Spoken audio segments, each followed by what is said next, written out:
Well, Emilio, congrats on your...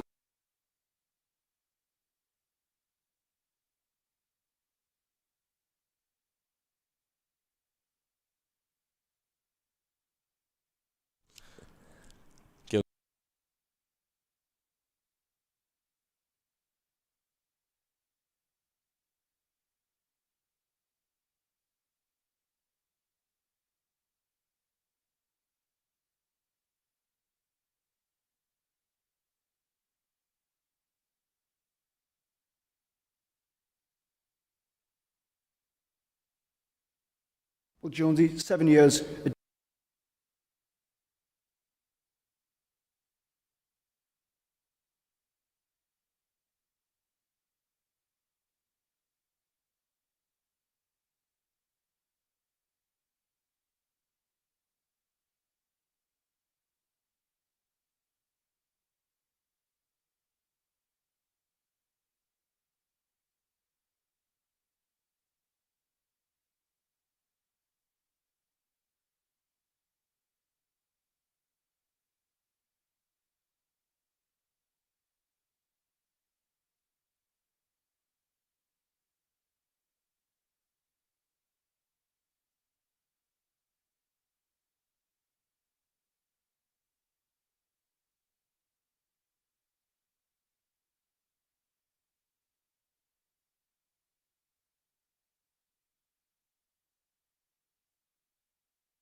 Gilchrist in again, and the new bat works for Alex Lees. First boundary of the game. Lovely drive through backward point for 4. Yeah, just a little bit of width and a little bit over pitched. Yes, Floated up, Minty. and James That's my Minto. boy. James Minto has his first 6 in first-class cricket. I've been waiting for that. What you'll find. Flashed away, and that'll be McKinney's first boundary. Again, we can assure you guys we don't have a live direct feed to Ben McKinney. He's not hearing us right now, but Well, that's exactly what I was talking about. To keep thriving and keep your place in the team as McKinney gets a thick outside edge, and this will be a test for the outfield as this runs down to third man, and it will run. Oh, a little bit of footwork, but it has gone all the way for 4 as the ball rests on the rope. Sleaze slashes that one. Save your legs, everyone involved. That's 4. You know, the outfield's running well, isn't it? And they've just probably brought the boundary in a little bit. Gilchrist to continue, and he's met with a lovely on drive by Alex Lees. Matt Parkinson gives chase, but gives up as that one trickles over the rope, and Durham moved to 32 without loss. Beautiful place. Oh, that's beautiful. Alex Lees decides an on drive's not just enough. How about an off drive as well? Durham skipper motoring. Somerset have lost their 5th wicket against Hampshire, which is probably going to end today in a very low-scoring affair. As that's a short ball. Lees pulls, I think that's glove, and it runs for 4. He's in now, and he's met with a lovely drive through extra cover by Alex Lees. It's a teaser, and That's, it's 4. oh, that's one of the worst feelings, that. A brilliant county player is Ben McKinney. Glorious. First real sign of overall raw aggression. Argue with the England captain. Yeah, you're right. Oh. That is glorious from McKinney. As a left-hander, you know your balance when you can punch a ball through mid-on, and that is a beautiful shot from the big left-hander. That's how cold it's been. It's Lees flays that away and races away for 4. Width offered from Gilchrist. Lees jumps all over it. Not that he was there that much, to be honest, but That's 50 for Alex Lees. He set the tone very early on this opening morning of this game. 50 runs from 50 balls, 8 fours. Really started. jeez. Oh, Alex Lees. Stop it. Actually, don't, but that is that's a phenomenal shot. Aerial. Has it carried? I think it has. I think McKinney's on his way. You'd be disappointed. Yeah, that's a soft dismissal. That you're particularly looking for. Yeah, of course it does. I mean, so when the scouts go out, they compile a readiness report. It's a beautiful shot there. Sorry to interrupt you, Killer.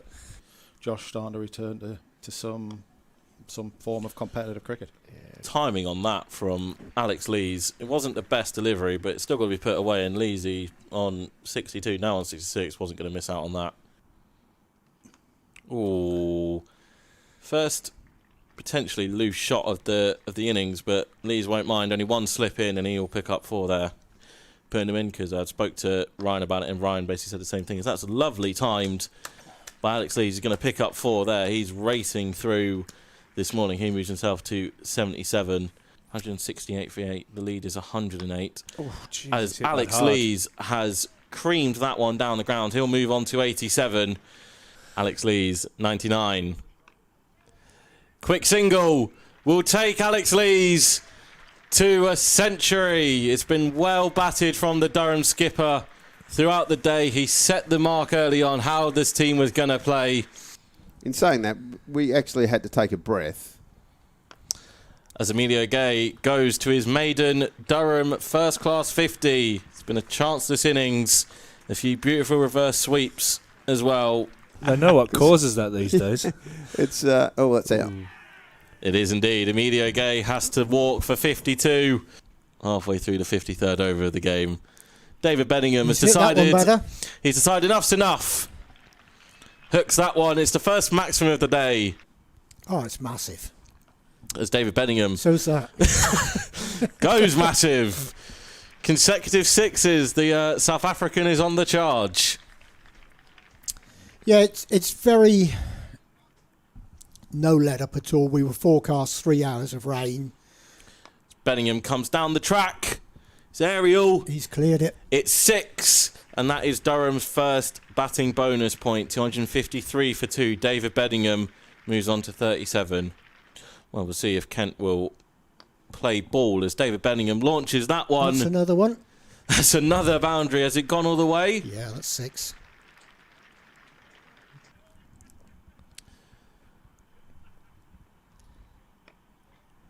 Use of the feet will take David Bedingham to another half-century in the county championship this year. He gets back for 2. This has been an innings of powerful destruction from the South African. 51 from 30 balls. Get his white ball practice in here. Well, Oh, my goodness. flip here now. That will help. Oh, look out. Horizontal breaks in the soil. Another 6. That is another Certainly 6. is. It's a full toss. Absolutely launched. I'm not sure he's timed it perfectly, but it's still... And Bedingham isn't dying wondering, but that's up in the air, and this will be the end of David Bedingham, and he is caught. Parkinson will take his first wicket. It's trying, isn't it? And Lees pulls away. Ooh. And he's caught at mid-wicket. It's a long ride for you for work, isn't it? It's Robinson down the wicket, dear God, and he'll be gone. Durham obviously in the pursuit of quick runs, and Parkinson picks up his second. Showed me a sign of his dog Bailey outside of Chesley Street Cricket Club.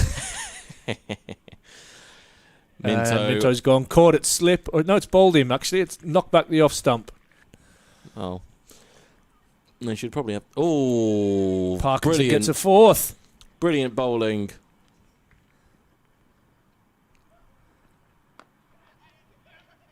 Oh my God! You It's could happened. hear the giggles. It's happened. Matt Parkinson picks up a 5 for Kent. Pick up maximum bowling points.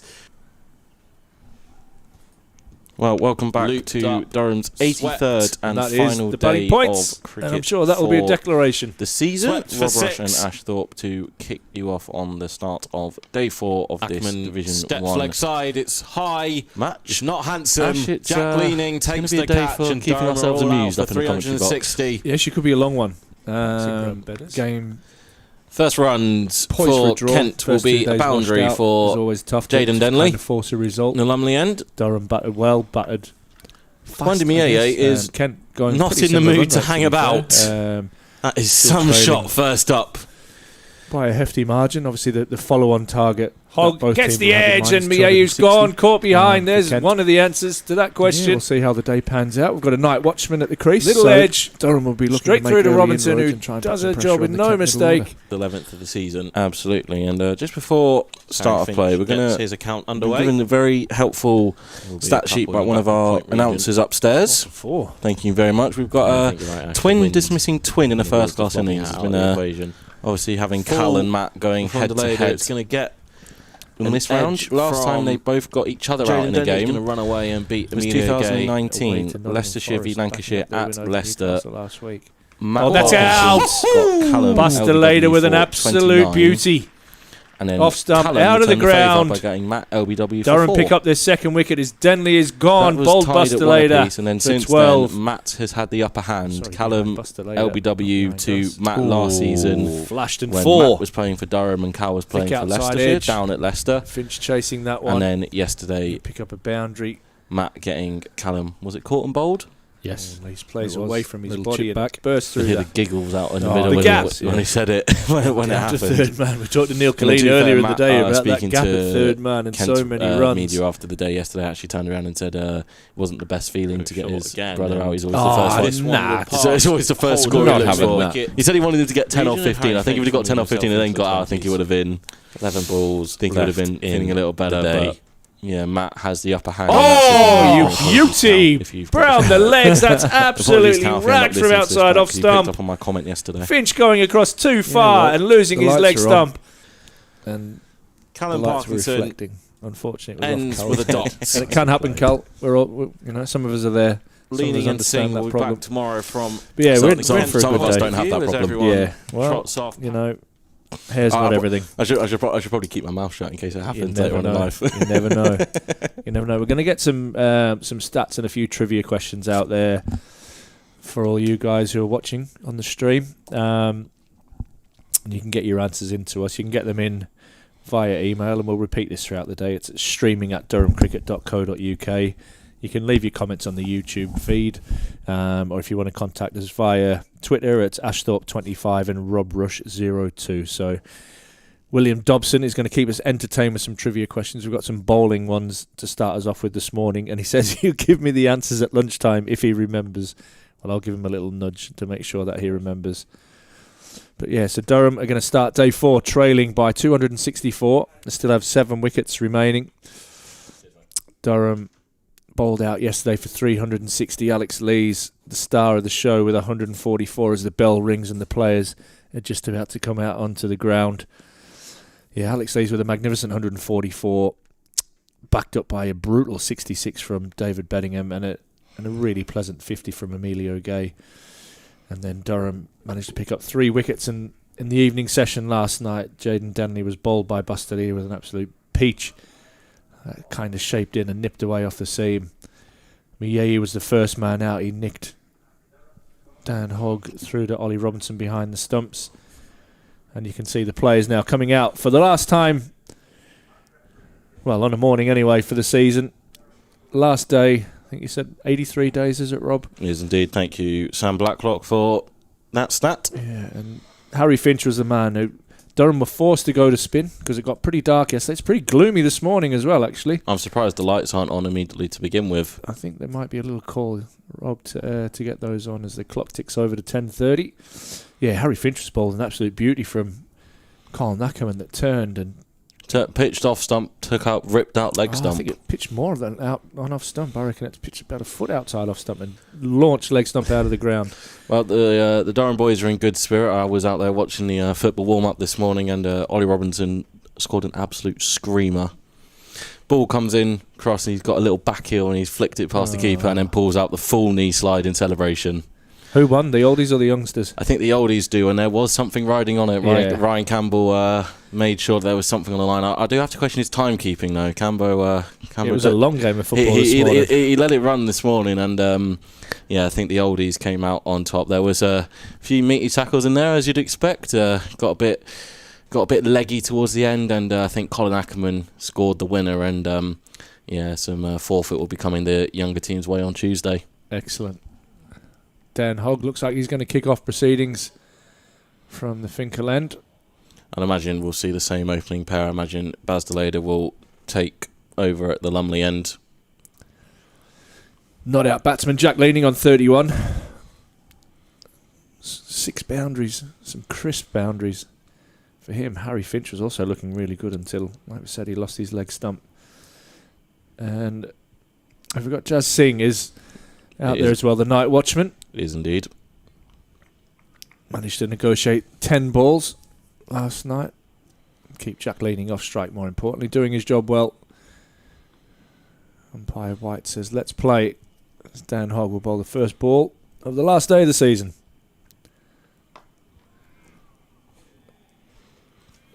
Yeah, just starting off with the 2 slips. Ben McKinney, the unmistakable figure. At first slip, Colin Ackerman in at second. I think Colin parried a chance late yesterday evening. It was a very tough chance. Kind of parried it over the crossbar as if he was the keeper. Emilio Gay looks like he's going in a gully. You've got Baz Deleda going through some warm-ups at backward point.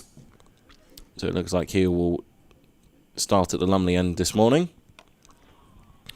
Shamar Holder is in the covers. David Bedingham at mid-off. Captain Alex Lees at mid-on. James Minto in the covers. And Cal Parkey is on an island at long leg. Yeah, he's lonely there. Not a big crowd in today, as you would expect.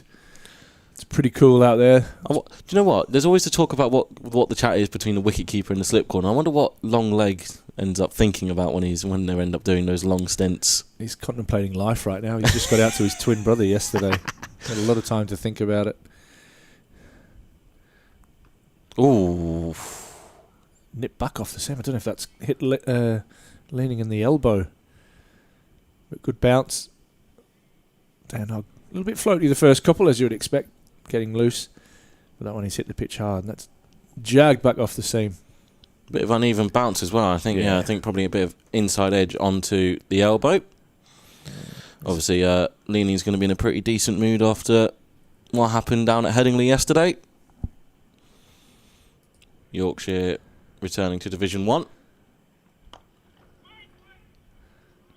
Good diving stop by Alex Lees. Yeah, he set the tone right from the first over yesterday morning, Ash.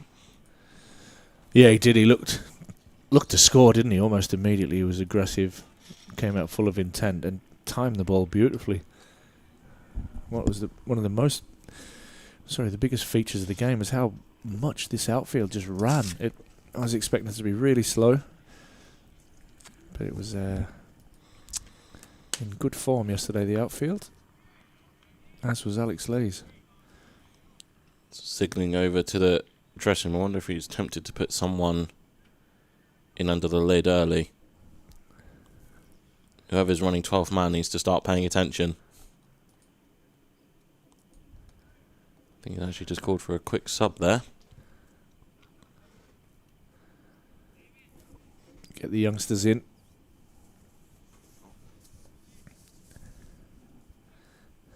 Maybe he just wants to take a look at his finger after that tumbling stop. Solid in defence is leaning, and that is a maiden over to kick off the final day of the season. Kent 96 for 3. Durham have 1 bowling bonus point to add to their 3 batting bonus points. Kent picking up their maximum bowling point allowance yesterday, and it will be Baz Deleda to start off at the Lumley end. You're right, Graham Clark's having a wander out there as Alex Lees heads off. He's getting a bit of treatment on his finger. Might be a good day to miss, actually. Oh, yeah, my fingers, I'm struggling. Spend the day upstairs in the warmth. I'm sure the skipper will be back out there shortly. Does bring Singh on strike to the Dutch international. Yeah, faced 2 overs of spin last night, didn't he? Durham not allowed to bowl their faster bowlers. That did bring about the wicket of Harry Finch.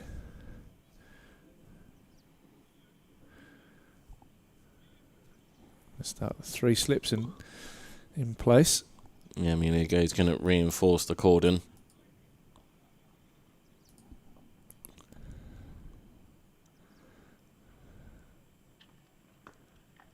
Solid start from the Night Watchman. I think is that Rob White standing at square leg? Yeah, no cap on, no hat. Might get the beanie out later.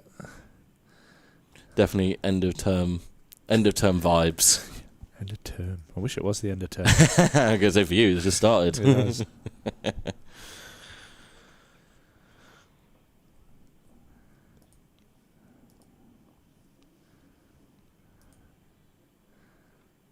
Ooh, immediately testing that outside edge.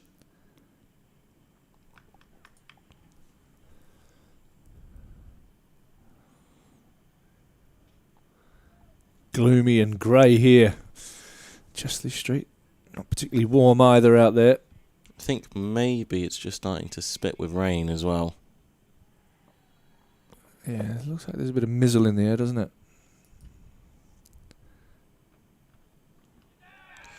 Got him! Baz Deleda strikes with his 3rd ball of the morning. Singh cannot survive long.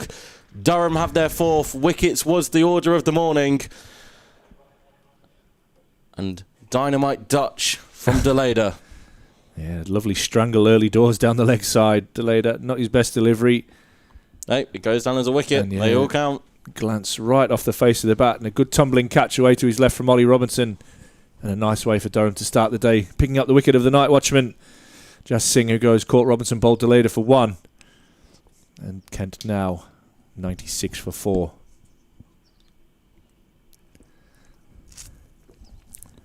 Nice catch that from Robinson, good footwork. Low catch, came right off the face of the bat, that one from Singh. Yeah, he's worked really hard with Cole Pearce over the winter and this season. And as you mentioned yesterday, he wasn't exactly a bad keeper to start with, but he's taken it to another level. As Joe Denley walks out to the middle, he's missed most of the season for Kent with injuries. Fine player, Joe Denley. Ultimate team man. We saw that when he played for England in the 2019 Ashes. Saw it out there when he was at bat pad. He'd be the oldest man on the field there, and he was straight in at bat pad for Matt Parkinson. Yeah, saw him having a net out there early on. Looked in good touch. Kent need him to survive as long as possible. Callum Parkinson there with a few words for Jack leaning. Could snood work again from Russell Warren this morning. Just about put on the full balaclava there and just the eyes poking through. I think he's got me beat for the snood. Oh, you've got one, have you? I do indeed, but I think he's got me beat comfortably. Yeah. Still the 3 slips as Joe Denley awaits the first ball. Solid as ever into the offside. Yeah, we're all asking yesterday what were Durham thinking, how were they going to declare and where they're going to set up a game with Kent. And the general consensus was that they want to win the game in a genuine fashion. So Alex Lees has challenged this team to take 20 wickets in a pretty short amount of time, let's be honest. But the challenge has been laid down. Denley's underway. A nice clip through mid-wicket. Graham Clark and Dan Hogg will converge. Clarkey gets there and... Oh, beautiful Clarkey. Kept it down to 2. Denley will settle for a pair. So he gets his account up and running. The outfield might be a bit slower today. You can feel the moisture in the air and in the ground this morning. Walking out across there. The pitch looks again in great nick. A little bit more scarring. You can start to see already from the bowler's follow-throughs there. There might be a bit of rough there for the spinners. So that might entertain us today with a bit of turn and a bit of bounce off this good surface that Vic and the crew have prepared. Lader's first over ends with a dot, but a successful one, removing the night watchman. Kent 98 for 4. Yeah. And Alex Lees does indeed return from his 1-over hiatus. Yeah, might get a bit of strapping on there, or an extra hand warmer. Nice way to start your day, isn't it? Getting an early wicket and getting rid of the night watchman. They have good nuisance values, night watchmen, if they can hang around for a bit. But that brings Joe Denley to the crease. Rob White's called for the hat. Has he got our 12th man to bring his hat out? Potentially. Yeah, he has. 100%. Sam Blacklock. Did you see him there on the stream? I hope you did. Sneaking through. International man of mystery. Absolute guru for us, to be fair. Sam does a brilliant job in organising all of us rabble, to be fair.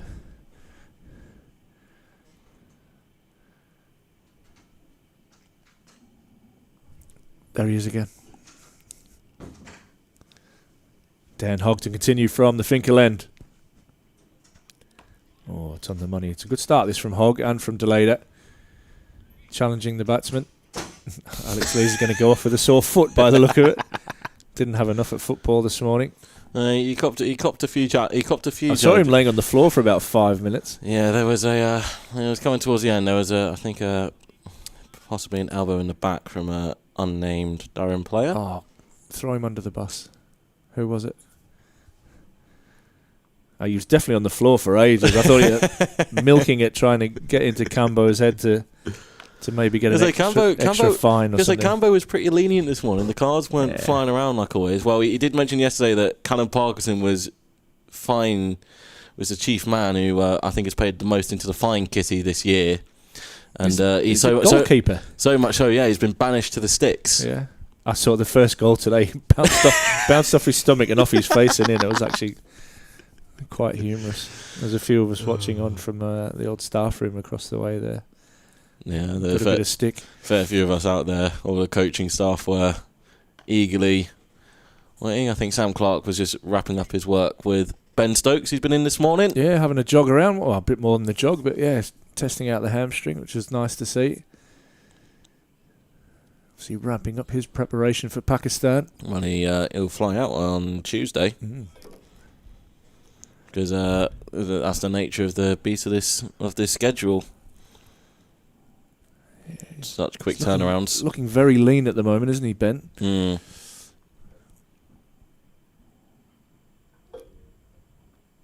great to just have him back around the place because hasn't been seen in public and around the Durham team for a while, and now it's this year working his way back from the knee operation after the tour of India, and the ECB allowing him to play for Durham, and I think he ended up playing 4 games. He's still the third highest wicket taker for the season. He's not played a game for Durham since about late May. Worcester, wasn't it, I think? Worcester here in a defeat, yeah. He did bowl about 3,000 overs while he was here. I think that's putting it lightly as well. This one's fallen a bit floaty from Daniel Hogg. And Jack Leaning times that really nicely to the fact that everybody thought that was going to race away for 4 based on yesterday's outfield. But it pulled up well short in the end, and Jack Leaning will pick up 3. So yeah, the outfield a lot slower today. That brings up the 100 for Kent in the 27th over. I guess the magic mark for them is that 260 mark to try and avoid the follow-on.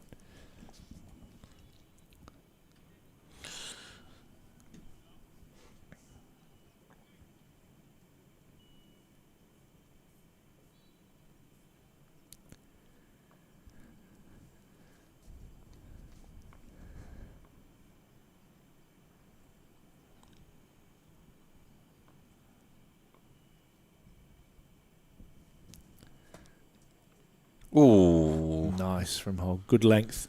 Just troubling Joe Denley there. Getting a little bit of nip back off the seam. That ends the over. 96 overs in the day's play today. Got the final ODI between England and Australia. Winner takes all down at Bristol. From a Durham perspective, Carson Potts are in the England side. Playing 5 out of 5, and then they'll, I imagine, have a quick dash back up to the northeast, grab all their gear and make their way to the airport ahead of their flight on Tuesday out to Pakistan. Australia have made some more changes. Mitchell Marsh is missing out. Steve Smith captains the side. Cooper Connolly, I think, has been brought back in to the side. Good Scarborough boy. I think those are the 2 changes for that winner-takes-all clash down at Bristol. They get underway in about 15 minutes.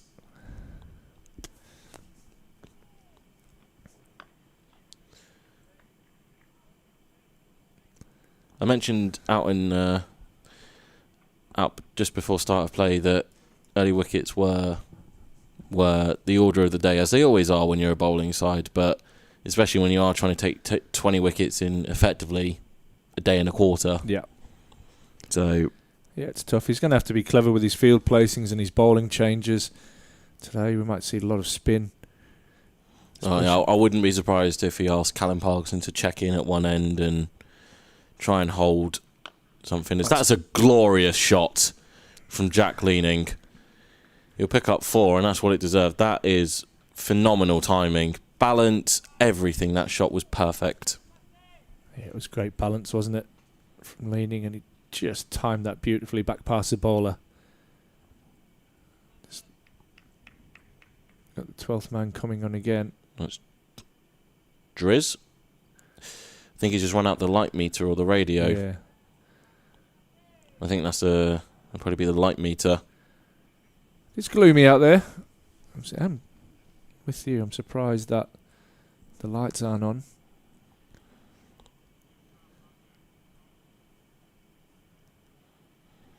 Just on that England-Australia ODI, Ollie Stone comes back in for Jofra Archer, who misses out for the decider. Interesting. Probably don't want to play him in back-to-back games. Yeah, just a one-day turnaround between Lords and Bristol. John Turner has to wait for his ODI debut, as does Jordan Cox.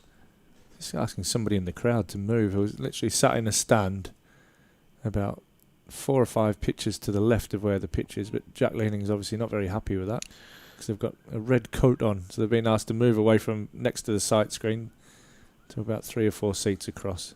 I think Alex Lee's using. You can see there he's using the cloth. I think he's seen how the outfield is and wants to obviously make sure that ball doesn't get ruined by it. Yeah, there's lots of worm. The ground staff have done an excellent job trying to get this ground in the best shape as possible. But this time of year, and John Bland, if you're listening, will hate this, but the worm casts that just absolutely fly up everywhere, and there's nothing really that you can do to stop that. So they've done well. They've tried to get the tractor around the ground and get rid of the worm cast as much as possible, but there's probably a little bit of mud that's got into the seam of the ball as that one travelled along to the boundary. Fuller from Deleda, and potentially... Did he get a foot on that? He's claiming he did. If he got a foot on that, then Denley's out. Warren is not... Umpire Warren is not convinced he got a touch on that. Jack Leaning's just turned his back on the whole proceeding. And we're going to get a replay here, but it might be just obscured by the umpire himself there, so we're not going to say... Durham fielders are not particularly interested. It's a tough one. It is, but I don't think the bowler goes up if he doesn't believe that he... I think Baz is appealing because he's got a touch on it.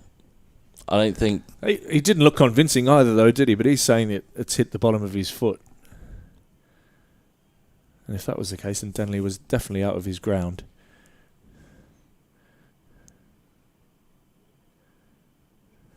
Just winding it back at Baz's, he spent time trying to convince umpire Warren that it is... Very close to a back foot no ball there from Deleda. Going very wide on the crease. Probably a little bit worried about the footholes. He's still convinced that it's out bus. We'll ask him later.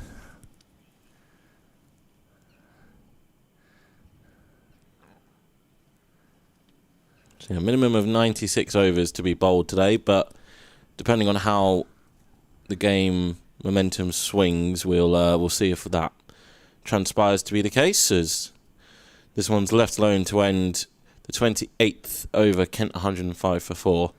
Just going to try and get a look at a replay here and see Joe Denley's reaction to the whole affair.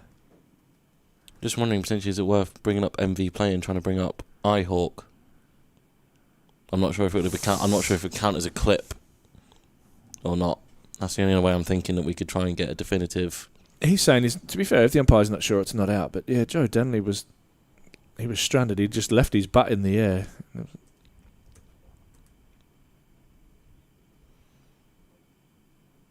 As you say, Denley was he's not made his ground. But game goes on.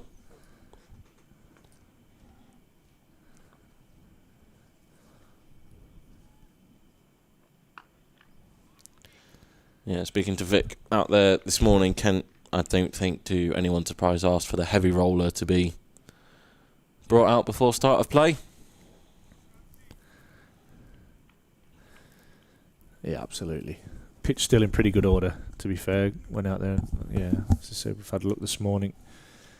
That little bit of rough that you can see again, if you look at where the umpire's left elbow and left shoulder is, you can see a little bit of rough just starting to come through from Dan Hogg's follow through. Well, that will interest the two spinners in this side.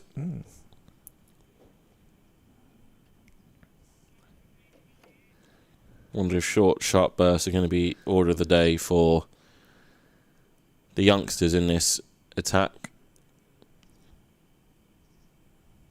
Obviously got James Minto, provides that left arm option.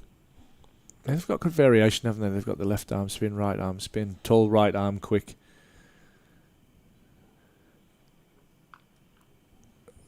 It's nicely played there by Danny, just riding the bounce. Yeah, you'd just be looking for that point of difference in your attack, and do have variation. All their bowlers are a little bit different. Will we get to the point this afternoon where we see, and this is kind of where our conversation with William and the scoring team led to, was will some random bowlers get the chance to take a first-class wicket this afternoon? The likes of Phil Mustard taking a wicket down at Sussex, and I would love to see Ollie Robinson ditch the keeping gear. It might happen.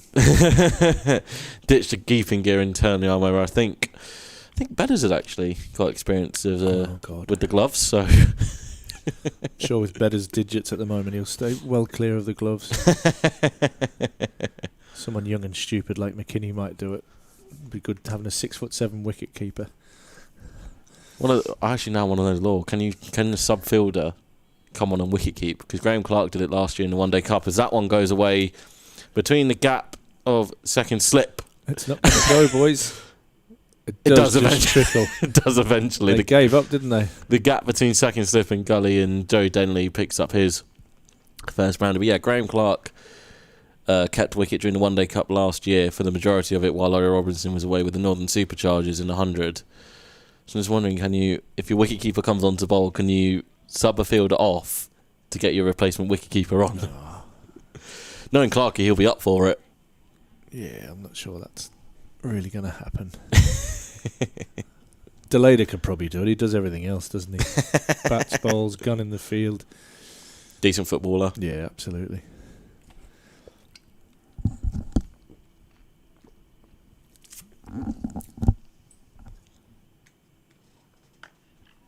Nice from Hogan. Nice straight bat to end the over from Joe Denley.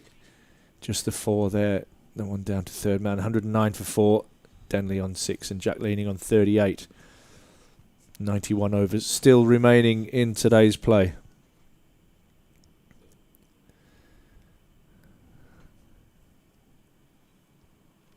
Durham searching for early wickets this morning.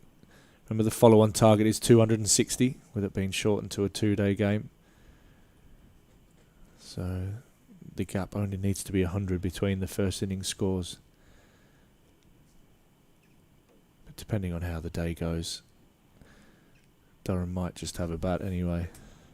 See out the remainder of this play.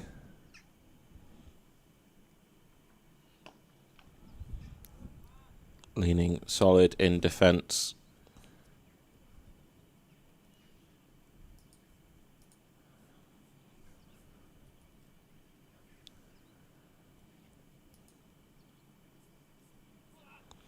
I think it might be time to start breaking out some trivia questions soon, Ash. Yeah, man. Have a quick look round the world for some cricket. India and Bangladesh have not managed to get any play on day 3. I think seen somewhere about some poor drainage going on has delayed the targets to stumps, but Leaning is up to it. Sri Lanka have pulled off a series sweep over New Zealand. They win by an innings and 154 runs.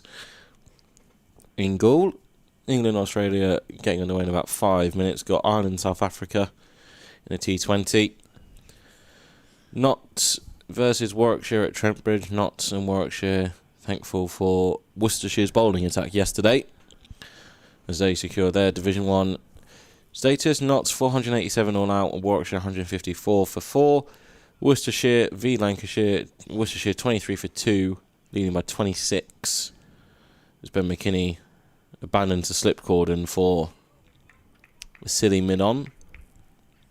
This is what I was talking about earlier, just with those, some funky field placings, just trying to make something happen. Essex v Surrey. Obviously, Surrey are counting down the hours until they can shake hands and get their hands on the trophy. Essex racking up 508 for 8 declared, and Surrey currently 49 for 1. Delayed a short ball and Leaning thankful in the end not to get any glove on it. Leicestershire v Derbyshire. Leicestershire 276 for 9. Sussex v Middlesex. Sussex 138 for 2, replying to 271 all out. And Yorkshire 392 for 3, leading Northamptonshire by 245 runs. Just having a few issues with the stream at the moment, so hopefully you can still hear us, but looks like it's back and working okay. Sorry if you missed us there for any period of time. Just a reminder, you can get in touch with Rob and I via email at streaming@durhamcricket.co.uk. You can contact us on Twitter, AshThorpe25, RobRush02, or by all means, put some comments on the YouTube feed. I'd love to hear from you today. And what could be a long day? Careful, lads, careful. That would have been a yellow card in the football.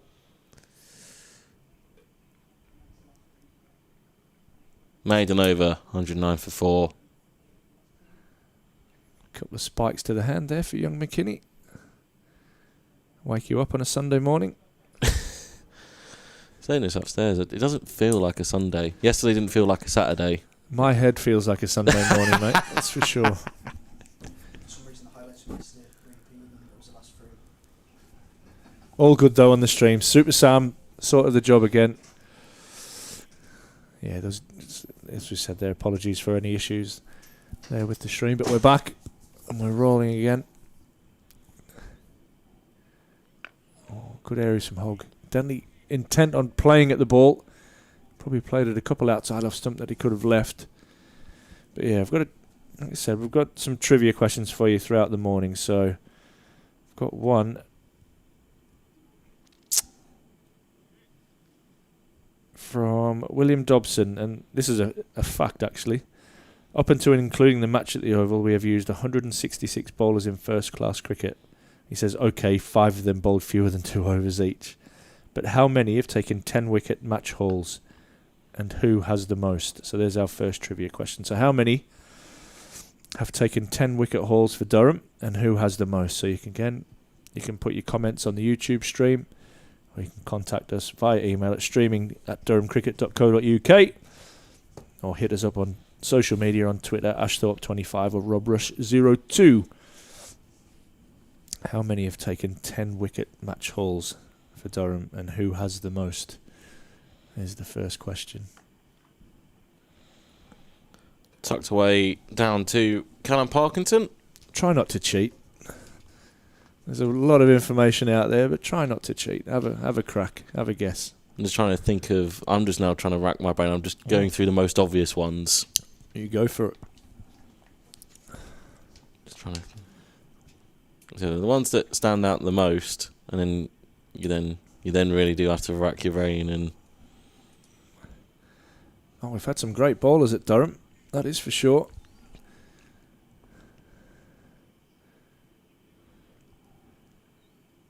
It took me a while. It took me a couple of guesses, to be fair, to get it.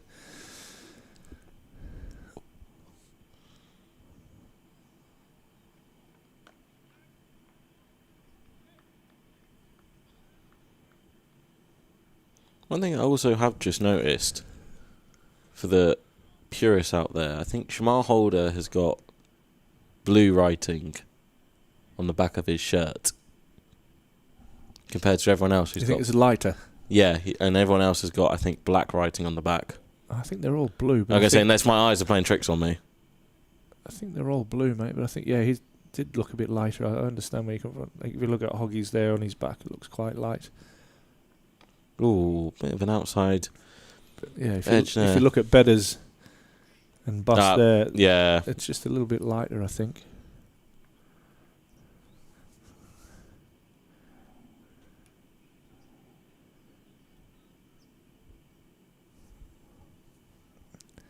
What's he coming up with now?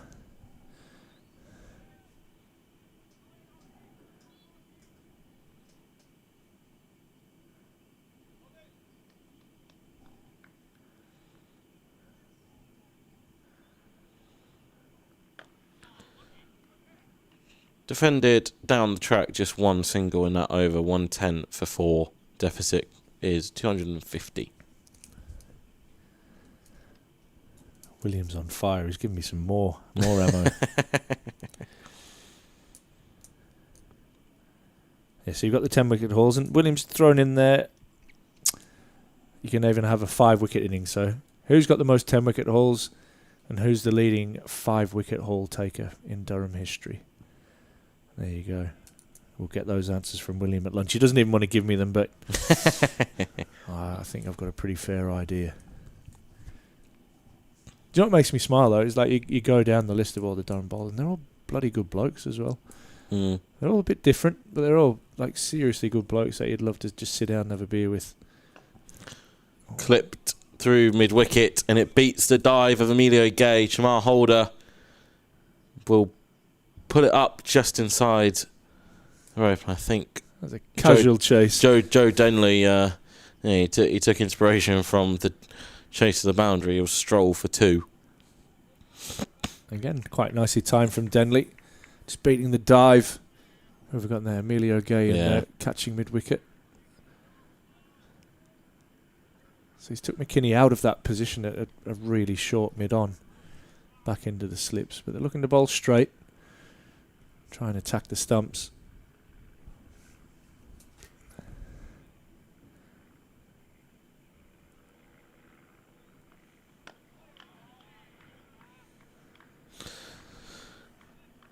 Seen Parky going through some warm-up, so I imagine we're not far away from the bowling change. Be the first of the morning.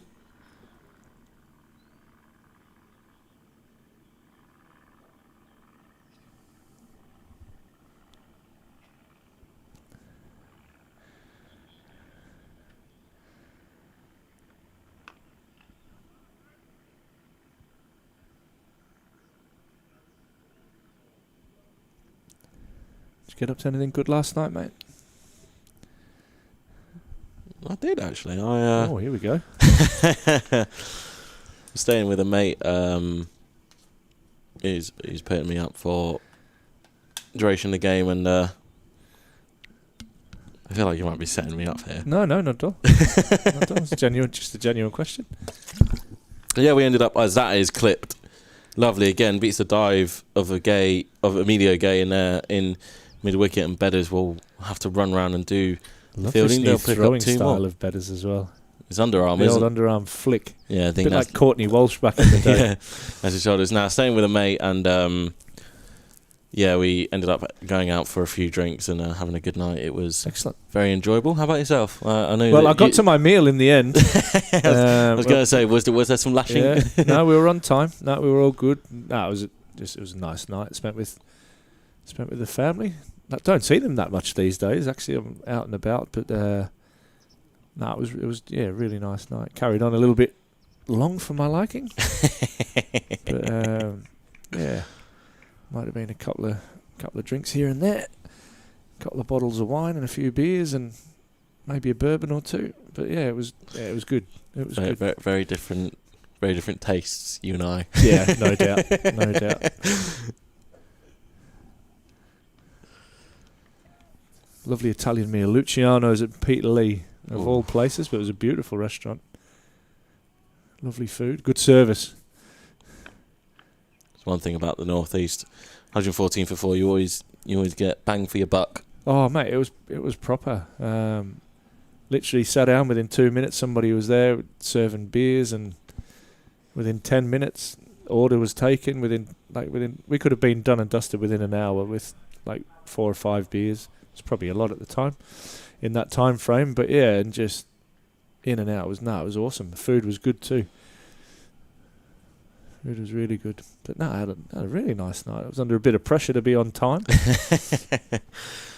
The wife listening at home, and yeah, you are going to be on time. I said, yep, absolutely. It's a telepathic message sent out to Leesy. Hurry up. Yeah. Well, and then we had the ball change and the lights and having to bowl spin, yeah, which we're going to see now. Yeah, we're going to see Parky into the attack. No lights on, no light refraction from the dome. Looking splendid, that Parky. Great haircut, mate. I think we're so used to him, but I remember back to pre-season, him and Ben Rain decided to the Mohawks. The Mohawks. Wow, that was rare. First real. I mean, it's not a bad way to introduce yourself to the dressing room. Yeah. He's in here for his first board in the morning. It's a bit of a loosener, and Jack Leaning takes advantage of moving himself onto 39. Now, you mentioned about the list of bowlers on that list, and you'd like to sit down and have a pint with. It takes me back to last year. I think we'd just be in Yorkshire here early on day 4. Bryden Cast, Matthew Potts, an injured Bryden Cast, coming out to bat with Scott Borthwick as his runner. Mm-hmm. And just went up onto the balcony, we're just celebrating, having a few drinks. I end up chatting to Potsy as that one's flicked away. I think the umpires can signal a leg by here. Yeah, ended up just catching eye line with Potsy, just having a chat with him about the game, and you end up just standing there chatting with him with a pint here for 15 minutes, just talk about everything cricket. And obviously, I think he was maybe not feeling the pressure because he doesn't give off that, but he knew he had a big opportunity to force his way into the England squad. But just so, I mentioned it yesterday on comms, he's just such an open book of, you can talk about anything cricket related, and you know, it goes back to what we said, like Durham being a family club. You know, that's a guy who's played countless times for England already and will play countless more times for England, and yet he's still got time after a 4-day game to sit down and have a pint with you and chat about everything. It speaks to what a great group of guys this team is, and then ultimately what Ryan Campbell has instilled in terms of a team culture. Yeah, they've got some good leaders in that change room, and they understand what being part of this club means. So, give you an example, Alex Lee's rounded up some cash from the boys and bought some cakes for all the staff behind the background that work in the offices and that work in there. And I'm not going to lie, I was given a slice yesterday, which was absolutely lovely. And like, it's just those kind of small things, just as an appreciation for them lads. They know that what they do out in the field represents all the work that happens off the field. And I just thought that was a really nice touch to, you know, that didn't have to happen. But he went round and got, like I said, did a bit of a whip round and brought all the staff members across that work in the business a cake, which was a really nice touch. Yeah. Speaking of people who work behind the scenes, if you are in the area next weekend, 5th and 6th of October, Chester Eats will be on display here at the cricket ground. Free entry, and Ethan and Joe in the office have worked incredibly hard, as well as countless others, to get this event up and running and make it bigger and better than it ever has been. So if you are around next weekend and got a few hours on your hand, make sure you get yourself down, as this one's flicked away. Will probably end up being a couple as media gay sets after. It will be too, but yeah, if you are in the area, I think 11 till 6 of the hours. You know, we've got live music. It was great last year. Yeah, we got countless amounts of food and drink, and you know, great people to meet and spend time with. And you know, if you're at a loose end, if you're at a loose end next weekend, get yourself down for Chester Eats. That's awesome. I love the way that Durham are connecting with the community. Doing that, there was the drone show on. Was that last weekend or the weekend before? I think it was last weekend. Yeah, and then you've got the fireworks display. So they've done a bit of a collaboration with Chesley Street Cricket Club up the road, where I play, and we had a bit of a nightmare last year with how wet it was in November. There was just no way that we could host it on bonfire night.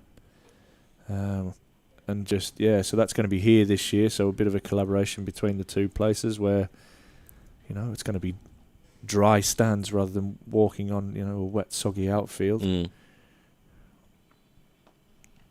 That's a glorious shot, that from Denley. It's straight, it's full, and it's clipped away for 4. And I think if they're going to bowl that line, they're going to have to change it. In fact, they are straight away. They're going to put Emilio Gay out to deep square leg. You could probably almost get rid of your cover if you're going to bowl that straight. Yeah, I think it's Dan Hogg who's gone in there. See it as well, not just Durham Cricket, but seen it with Newcastle, you know, after their Carabao Cup game at, what was it, Wimbledon? Got because of the flooding, as Ben McKinney and Shamar Holder will pack that mid-wicket region. I think did they get up to 38 grand or something like that as a donation down there?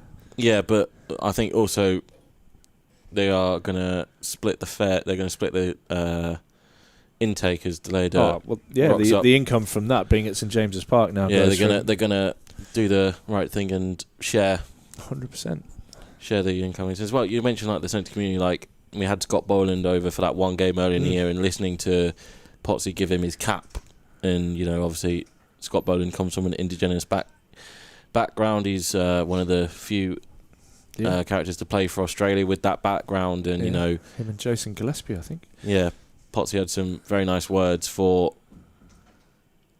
Boland, as Baz delayed eyes of a bit of chin music for Joe Denley. Yeah, it just as you say, as what Leesy did with the whip round, it just speaks to that sense of community. And you know, I think Mark Wood, when Ashington Cricket Club earlier this year got I think broken into and burgled and stuff was stolen. You know, that's Woody's club. He was straight on it and helping out. Yeah, I mean, it's the small things. I think it's a slow ball bouncer. That might be he's going to let him get away with that one. Definitely end of term vibes with that. Yeah, that ends the over. Kent 122 for 4. Yeah, but small gestures. So I think CM Park, for example, bought Ashington a keg to replace one of the kegs that had been nicked what we did at our club is we actually provided the match balls in the first and the second team for our game, just to, as a gesture to kind of, you know, put some costs back to the club that you're having to fork out. You know, match balls are not cheap, so we thought that was our way, and it saw other clubs raised money for them, and you know, they did brilliantly to get back on their feet. Great club, Ashton. I don't know if you've been up there, but really haven't been yet, but I do want to. That's a plan for next year. Go and explore more of the local clubs. Yeah, you've got the Harmisons up there. Their captain, actually, Sean McCafferty, just standing down. I think he's been in charge for 6.5 years, taking them from the Northumberland and Tyneside league into the Division 1 of the Premier League, and now into the Premier League. And I think they finished third this year. So they've really progressed in the last few years.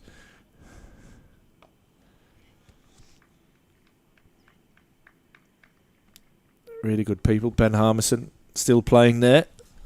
Still yet to buy a round. When you've got Harmison Senior there, it's Oh no! Ooh.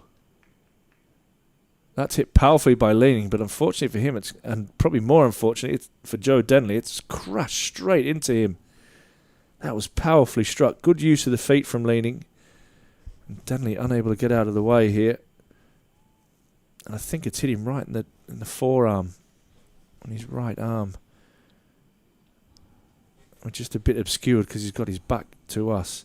I think it did. Looking back on the live stream, That's not going to tickle that.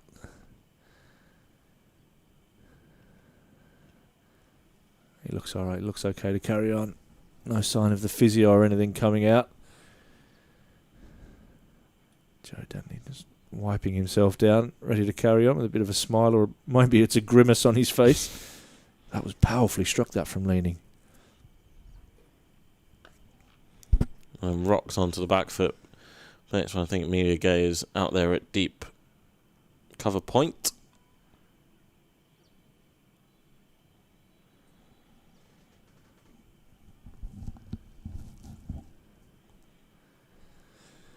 Yeah, league cricket, it's really strong in this area. Burnmore, fantastic side this year. They ran away with the Premier League. I think they only lost one game the whole season.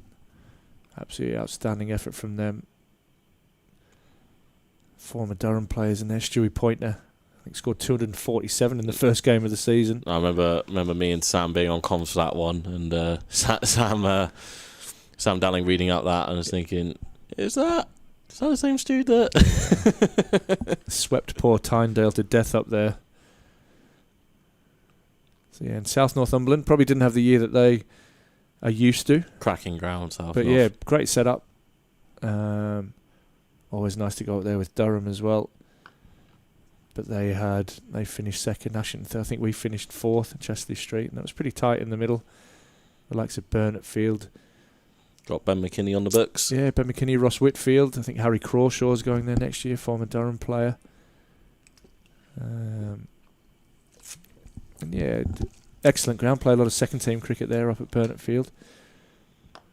I'm there in a few weeks, actually. I'm going to host their junior presentation evening, which I'm looking forward to. Then you've got Sunderland and Newcastle. You've got George Giselle plays club cricket for Sunderland. Yeah, Newcastle, good ground at Jesmond there.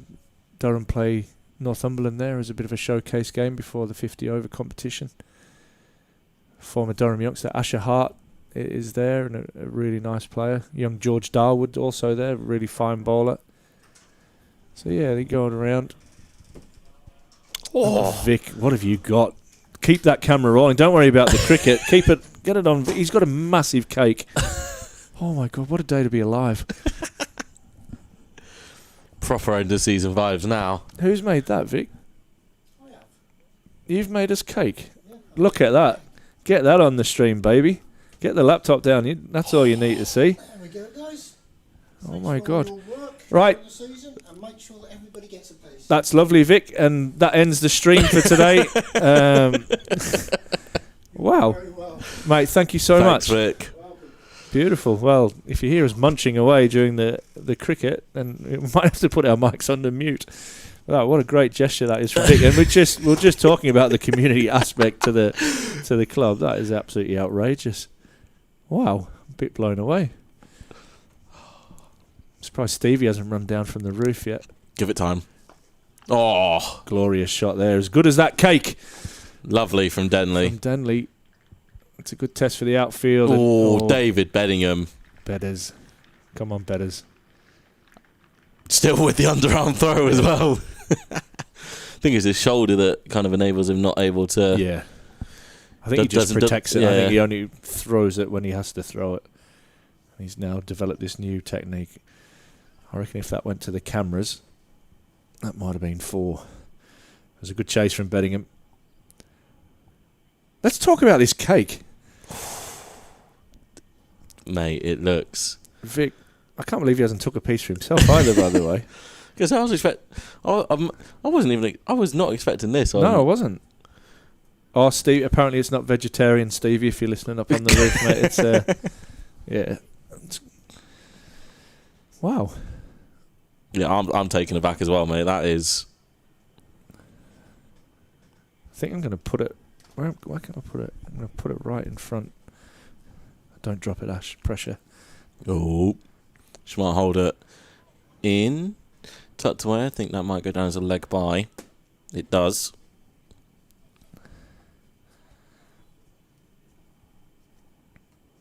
Unbelievable, Jeff. Or unbelievable, Vic. There you go. You talk about a community club. All we do is talk rubbish for a few hours and we get cake. Incredible. That's phenomenal. I bet we've got a few guests lined up now to come and join us. And that's carved away off the back foot. This is Joe Denley at his very best. Gorgeous shot.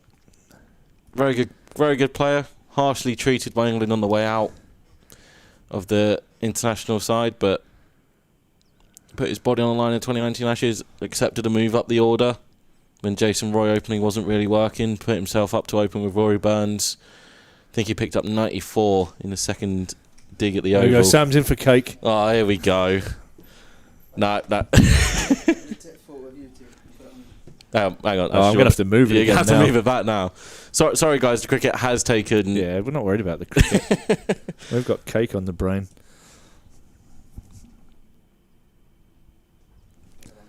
Awesome. Feel free to just come and interrupt us and grab a piece, or... yeah, anybody wandering around the ground, pop up into the box and grab a bit of cake. I don't want actually. I'm just quite happy looking at it at the moment. Right? Yeah. I don't want to. It's almost like it's too much of a masterpiece to want to tuck into. Is Vic did he claim he's made that himself as well? He did claim he made it himself. Right, we'll test that theory. See if he can back it up. That one bit low on the follow through.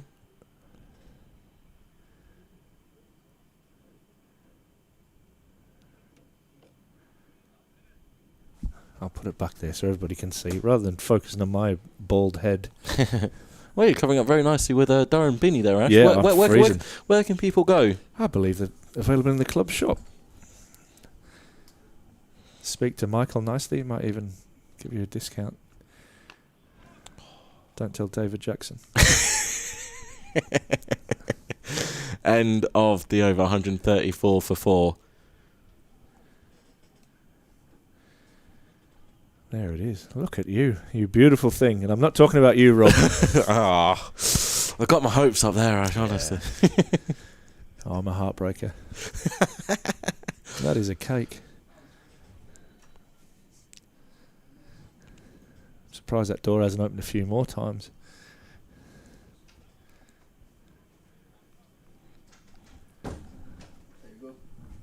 That's quality. Brilliant stuff.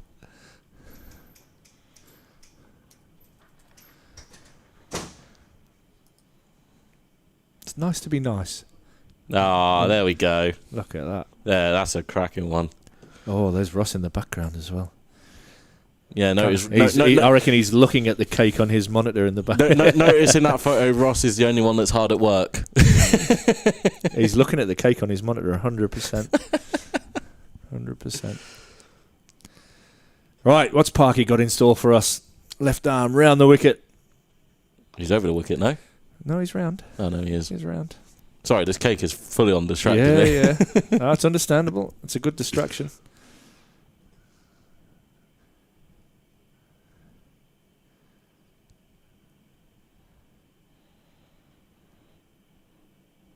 It's just a little bit short and pushed out into the covers. Not a lot of turn yet off the surface. Wouldn't be surprised to see him come around the wicket, over the wicket and maybe bowl into the rough. That's outside the left hand, the leg stump.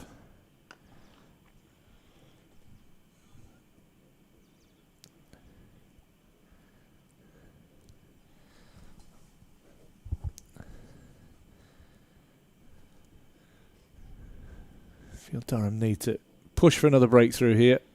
And that does turn a little bit there from Parkinson. Leaning, just backing away a little bit, not transferring his weight across.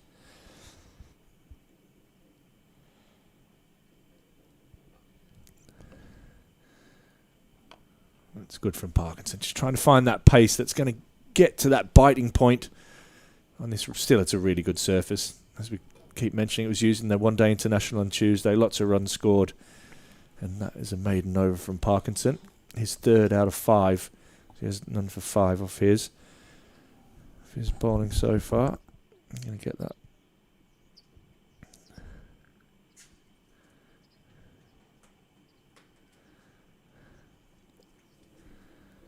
Cake.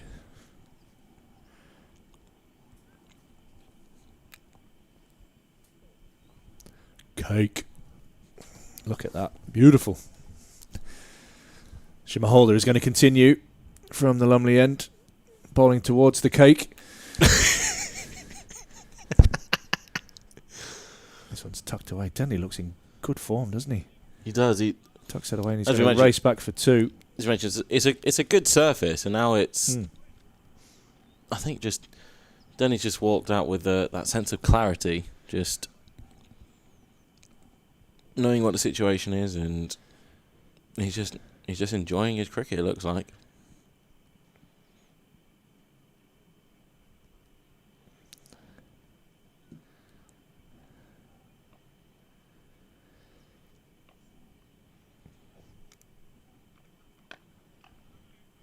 Solid in defence there as well. Rock solid.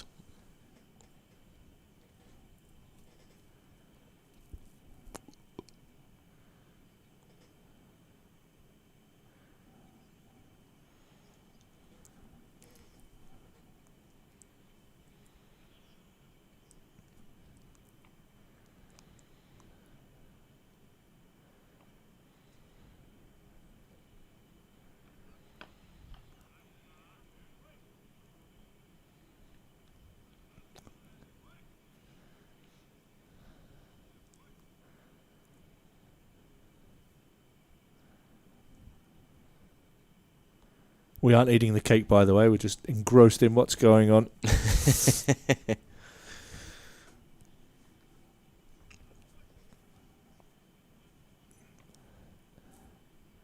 waiting for something to really happen here this morning. Saw the early breakthrough, but these two have batted nicely. Denley and Jack Leaning. Yeah, Baz Deleda striking in his first over with his second delivery of the morning, but since then, Jack Leaning and Joe Denley have checked themselves in and look to be there for a long time. As you mentioned, the magic number for Kent to avoid the follow-on is 260. So they require 124 more to make Durham bat again. And I think if they reach that target, then we could be looking at some handshakes pretty soon after 20 past 4. Yeah. You get that feeling, don't you? This partnership already up to 40. Leaning on 41. Denley, 28 from 36. So he looked in really good touch since he's arrived at the crease this morning.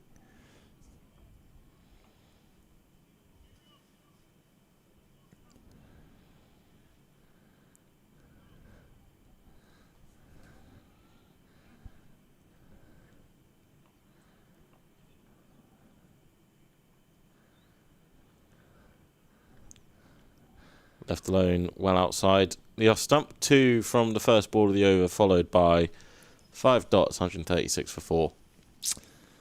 Yeah, just frustrating, this partnership at the moment for Durham. These two Kent players playing nicely. Say Leaning on 41. And Joe Denley on 28. Joe Denley being the aggressor in this partnership. Although Jack Leaning tried to take that literally out of his hands when he ran down in the last over to Parkinson and belted one back at him. He seems to be in pretty good spirits out there, Joe Denley. Enjoying batting on the last day of the season on a really good surface. Be Parkinson to continue from the Finkel end. Well, it's a nice area, that. Leaning just searching for the ball there. That'll encourage Parkinson.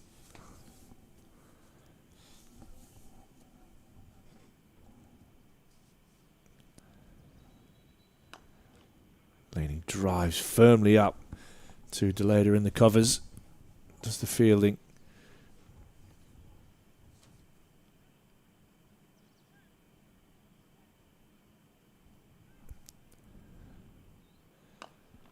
This time he just opens the face to find the gap. And wow, the outfield's definitely quickened up there, because that has raced away for 4. Beautiful piece of timing from Leaning. He just opened the face of the bat to find the gap past Deleda. And with sweepers out at long off and at deep cover in Emilio Gay and Daniel Hogg, they had no chance, and that raced away for 4. A little bit of indecision as well. Gay and Hogg not really sure whose role it was, but take nothing away from the shot. Shot of high quality from Leaning, who moves himself to 5 away from a half century.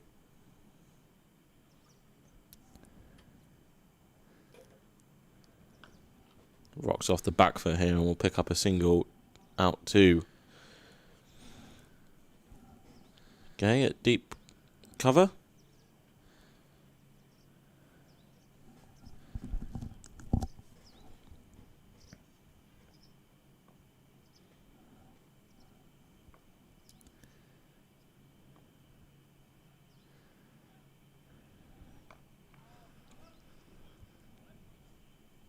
Got Graham Clark on as 12th man. I think he came on for Bedders, didn't he, in the last over? I think he was on already. I think Dan Hogg was the first one that really went off, and then Hoggy came back on, and Bedders.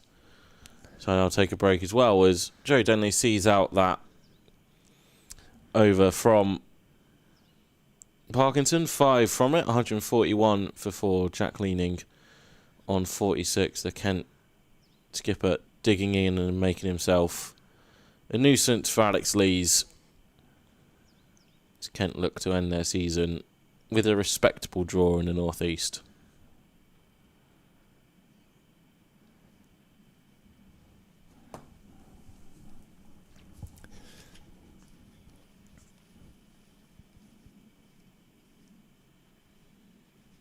Losing a layer or 2 there, the boys now getting into their work. Just checking the ball there. Again, there's a lot of moisture around the ground. Heavy rain. Yeah, I think the first 2 days, didn't it? Baz Deleda's looks like we're going to have another ball change. Yeah. I'm not surprised the amount of moisture that is around, especially around. You've got all the covers that are around the ground as well, and that was a ball that was hit down that way earlier on. But you're right, we are going to have a ball change as umpires Warren and White head down towards Emilio Gay, who has the box of goodies. The box of goodies, and I wonder if it's got a ball like England seem to manage to get every time they change a ball. They get a brand new one, don't they? Not bitter at all. It's fine. Stuart Broad just works his magic, mate. Yeah, change the bails and all that jazz.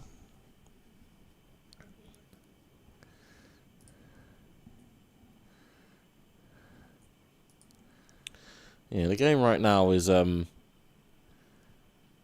bit of a standstill in terms of the overall result. But take nothing away from how these two have batted this morning. It has been filled with quality shots There's been a couple 50-50s in there. The Baz delayed run out the non-striker's end off the bottom of his foot. There's been opportunities, but just not quite gone the home side's way. And Joe Denley is rocking a very, very, very short haircut. Nothing wrong with that. Absolutely not, but I'm just saying he's he's chosen a bold time to get it when he's got a trip up to the northeast to play Durham. Oh, I saw just before that England were 58 for none. Have you? Yeah, I've got a wicket. Ah, Phil Salt out for 45 of 27 balls. highest score of the series. 5 4s and 3 6s as Holder Ooh. resumes. That's a nice bouncer and swayed nicely out of the way. Jack leaning. Yeah, Aaron Hardy picked up the wicket. 1 for 18 off 1. Wicket's a wicket. It is, mate. Stark, bit of tap as well. None for 28 from 3 overs. Yeah, well, Liam Livingston went after him last over at Lords, didn't he? Took him for 28.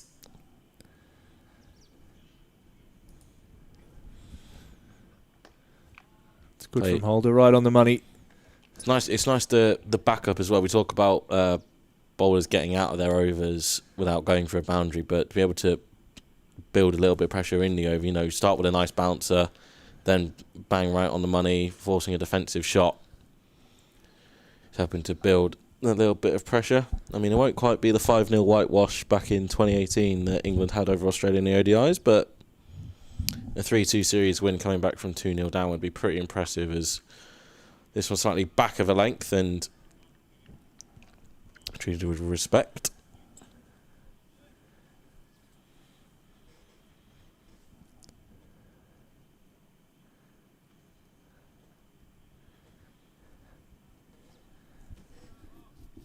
Oh, I've just been invited for Sunday's dinner as well. What a day to be alive. But I've declined. Ooh. And again, a bit of steep bounce there, but Quick nicely run. played. Minto has a shy, but Denley comfortably home. It's good this from Holder, bending his back in, getting some good pace and bounce out of this surface. What's the matter? Just seeing you. Hashtag. For New the cake. hashtag. Yeah, absolutely. You had me worried there. Nah, I've just seen it pop up on notifications. I was like, scroll down to the hashtag for the cake. Yeah. Oh, we have fun. Oh, I think height. Big appeal from behind the stumps, not so much from Shuma Holder. I was going to say, quite a story for Holder. You know, he's played international cricket for the Windies, but then kind of not really been on the radar, and then has been playing in Derbyshire Premier League earlier this summer for Ockbrook and Borrowash CC. What a name. And then manages to pick up a 3-game deal to round off the season in the North East and put himself in the shop window for future deals. And it's a very good over. Just one there from Holder. That relatively quick single. Kent 142 for 4. Jack Leaney 47. Joe Denley 28. Ockbrook and Borrowash. Yes, I believe that is. Awesome. If you've got any cool club names, get in touch with us as well. Yeah, I like that. The old Rams Bottom and places like that. Ben McKinney's going through some. Might see some dirty off spin later on. Oh my goodness. He has been practicing his leg spin quite a lot, Ben. Oh, he's a leggy. Well, he was a seamer, he was an offie, he's a leggy. Oh, yeah. so he's Durham's Liam Livingston in terms of he can do a little bit of everything. I don't know what he is, mate. He can bat. I'll give him that. He can bat. His bowling, I'm not so convinced of. I'll just turn the arm over to end the season. You probably will get a crack at some stage today if the day peters out the way that it is at the moment. Might have to ask William when was the last time that. Might have to ask William when was the last time that all 11 fielders bowled at least one over in a game. Wow. I'd like to see Leesy have a bowl, actually. Off the long run, steaming in. Alistair Cook-esque. Oh, a bit of bounce there from Parkinson. Yeah, the old Bob Willis run up, like Alistair Cook did, yeah.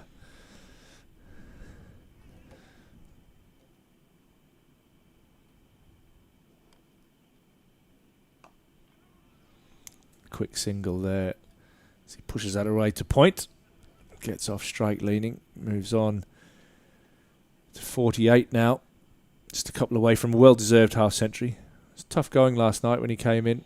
He played nicely. Along with Harry Finch, who was out just before the close of play. Then we saw the night watchman go this morning. Just Singh. A tickle down the leg side and a tumbling catch from Ollie Robinson. But so far this partnership's to 47. As the steering Kent to safety in this game. Unfortunately for them, not for the season. As they, along with Lancashire, will be relegated into Division 2.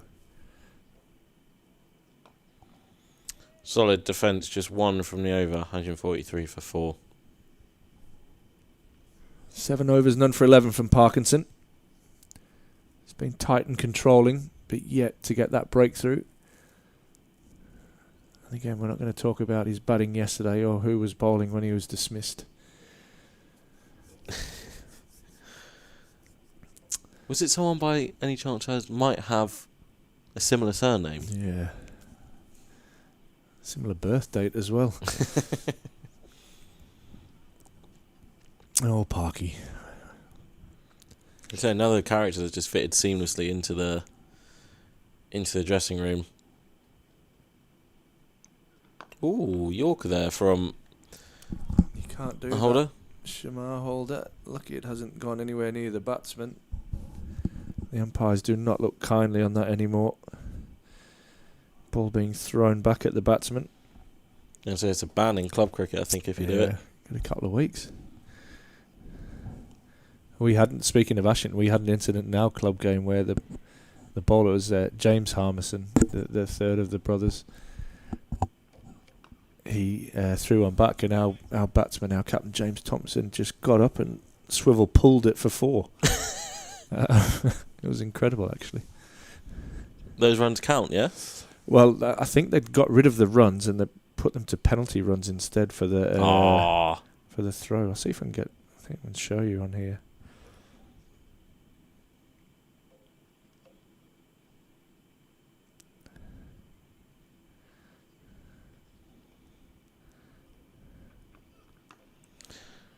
Turned away. Relatively quick single. That is sharp. I'm not.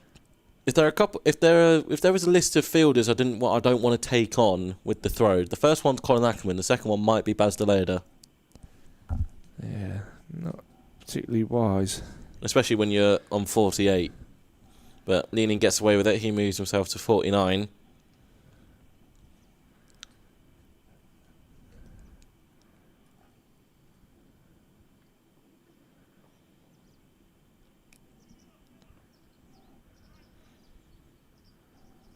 Few minor field placings.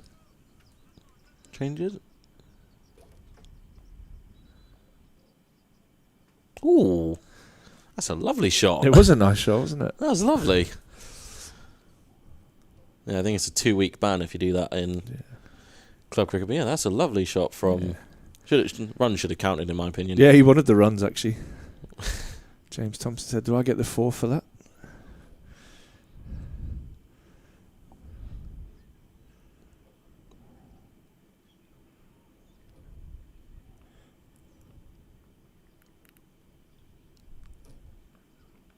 Edged and... I don't think that's carried, but it's a great diving stop from Colin I Ackerman. think it died on him just before it reached the outstretched glove. Holder is just starting to... It's a good spell, this, isn't it? Working up a bit of pace. Hitting the pitch hard. Might have finally thawed out. Nine is about to finish his 9th over, none for 29 so far. Denley pulls that onto the back foot and Baz Deleda cops one on the left hand. Right, the drumstick.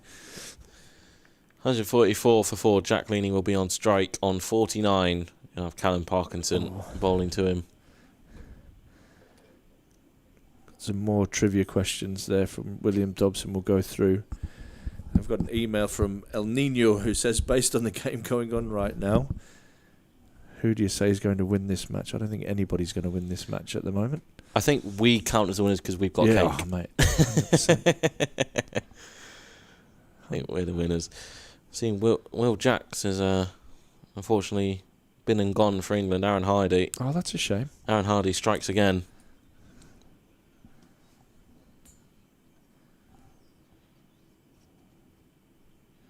$70 for 2, England.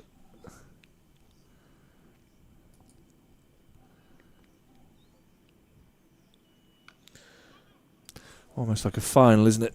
Series poised at 2-2. Australia going 2-0 up. England winning games 3 and 4.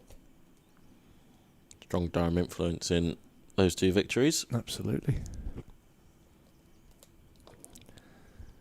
Leaning on 49. Being very, very patient here as he approaches 50. 8 boundaries so far in his innings. And he'll go to 50 with a rock off the back foot. He'll come back for 2 and he'll get there comfortably. It's been a brilliant innings by the standing Kent skipper. Daniel Bell-Drummond meant to captain but pulled out through illness, but Jack Leaning is more than capable of standing up to the task. As I mentioned, 8 fours brings up 50 from 108 deliveries. Well played. Yeah, it's a lovely innings so far, but still lots of work to do. Also the 50 partnership for Kent. Leaning, adding 20 of those runs. And that'll be 21 as he strolls down to the non-strikers. And then Joe Denley adding 28 in a partnership now worth 51. Between these 2 experienced batters. It's gone a bit quieter, Joe Denley. Joe Denley was definitely the dominant force in this partnership earlier. Ooh, bit of the variable bounce is starting to. That one keeps a bit low from parking on its way through to Robbo behind the stumps. Oof, down the track, and that's going to sting for Alex Lees. I wonder if it's the same finger he went off to get treatment for. Ends the over. Still 77 overs remaining in the day's play. Kent at the moment 148 for 4. Jack Leaning, a well-made 50, is on 52. Joe Denley is on 29 now. Callum Parkinson through 8 overs. He has none for 15. We've got some laps being taken to the ground. Yeah, various people out there. Right for runs, left for wickets. The Durham coach out there doing a lap.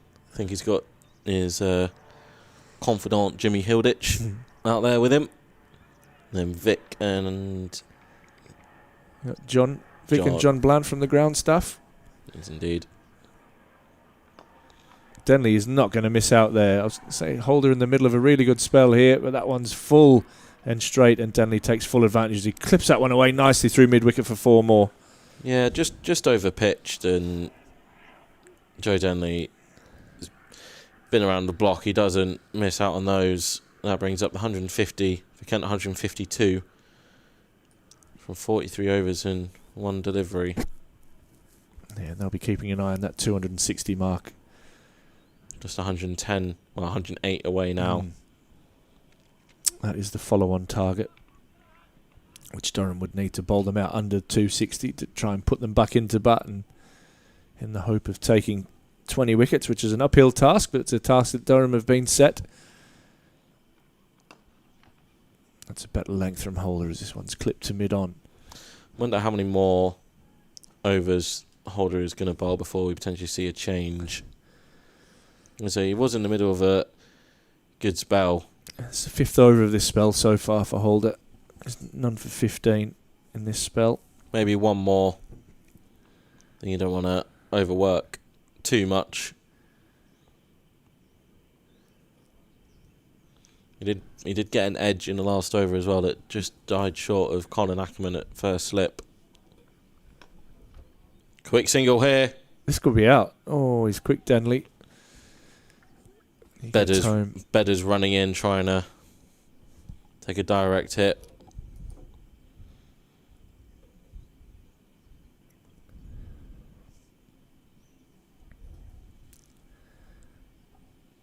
just a little hesitation before he set off, but I think he was home. He was really quick between the wickets, Joe Denley. Might have got a bit early with that. This is out shout, I think.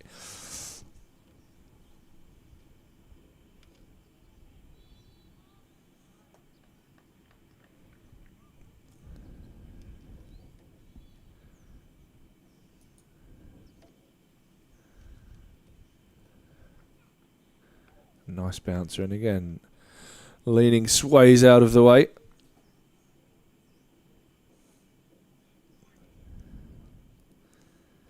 What have we got for Denley this season?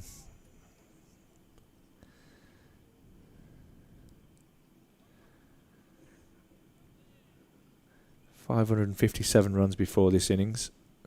High score of 110, averaging the best part of 33. This is his 10th game of the season.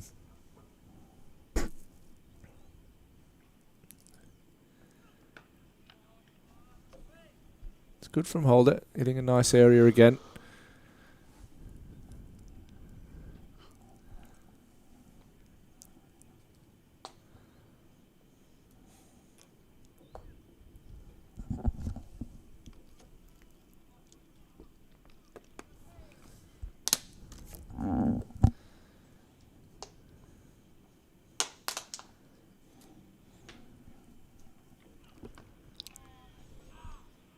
Five from the over, 153 for 4.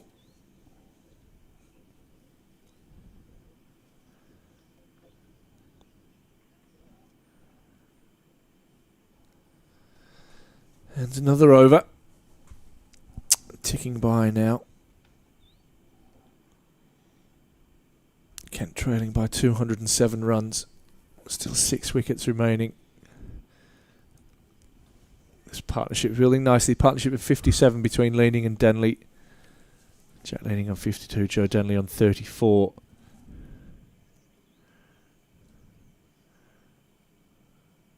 There's a bit of chat there between captain and spinner. 76 overs still remaining in the day.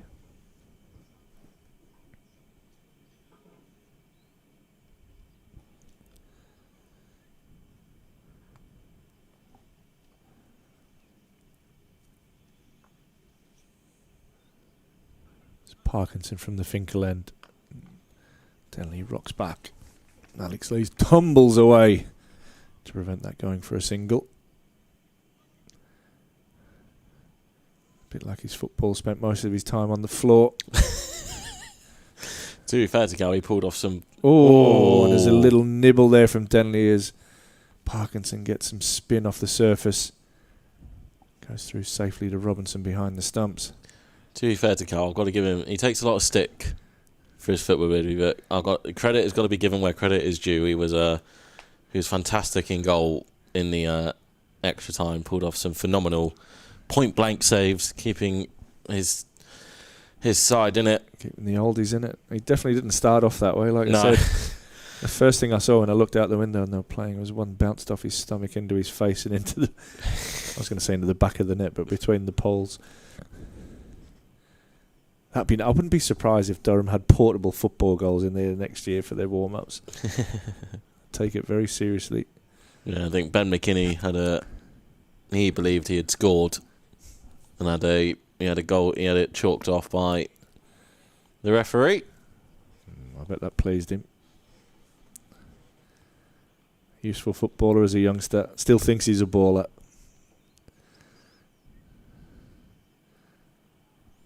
Big fella. Oh. Nothing stupid now, Kent. I wouldn't mind saying something stupid, Rob. I know you wouldn't, Ash, but... I'm not very neutral.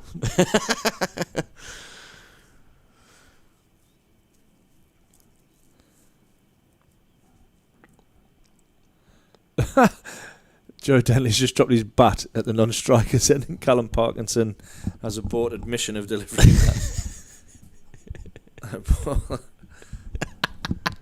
Was that your something stupid you were hoping for? No, I was more hoping for a wicket, but yeah, that could have led to a wicket. Parky should have bowled it. That's short and Ooh. wide, and sometimes they're the ones you just get a feather on there leaning. It'll be disappointing he hasn't put that away for runs. But it is a dot ball, and just another single off that over from Parky. Something similar happened in the Somerset Hampshire game. Kyle Abbott was bowling to Shoaib Bashir, and he had a towel in his back pocket. He bowled the ball, and he cleaned Shoaib Bashir up, but the umpire called it a dead ball because It dropped out in his it dropped out of his pocket onto the pitch. So the umpire called it a dead ball. Wow. It's like it's a certain law. I'm going to trawl back through social cool. media and see if I can find the exact law. But that's effectively what the umpires can do. They can call it a dead ball if they believe that the bat is affected by something like that happening in the run-up. I don't think Shoaib Bashir troubled the scoreboard too much after that. No, so it wasn't too much pain for Hampshire to endure. Well, Holder gets the 6th over his spell. This is where the Durham fielders really need to create some energy, create some buzz, try and make something happen. Ooh. This doesn't get up as much as Denley thought, but he manages to control the pull shot. Out to Dan Hogg in the deep, and he'll pick up another single. Yeah, Kyle Abbott bowled Shoaib Bashir to have 2 in 2 balls, but law 20.4.2.6. Oh, that one. Yeah, that one. You know, Got I know you had it on the tip of your tongue there, Ash. I just needed to help you out. Enables umpires to call a dead ball when the striker is distracted by any noise or movement in any other way while preparing to receive or receiving a delivery. I know we all had that. You know, just Yeah. it's one of those ones you just forget. I didn't want to embarrass you and just quote it without you looking it up. I appreciate that, mate. I know you're a stickler for the law book.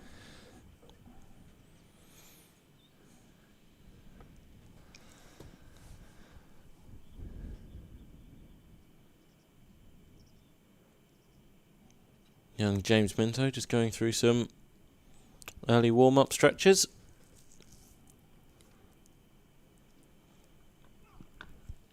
It's good from Holder, bashing a good length here. I'd love to see Minto just run in and just go, right, young fella, just bowl some bounces, go short, maybe change the plan up a little bit.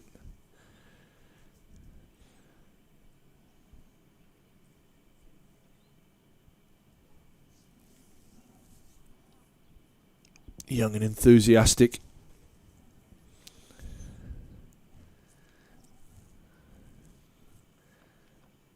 Nice again from Holder. My wife's asking if that cake's for her. Kath, I don't think there'll be any left. I was going by to the say, time. it's not surviving until... Yeah, I reckon there'll be some hawks around this at lunchtime. Michael Jones just going to have a hit. His last official day in the building.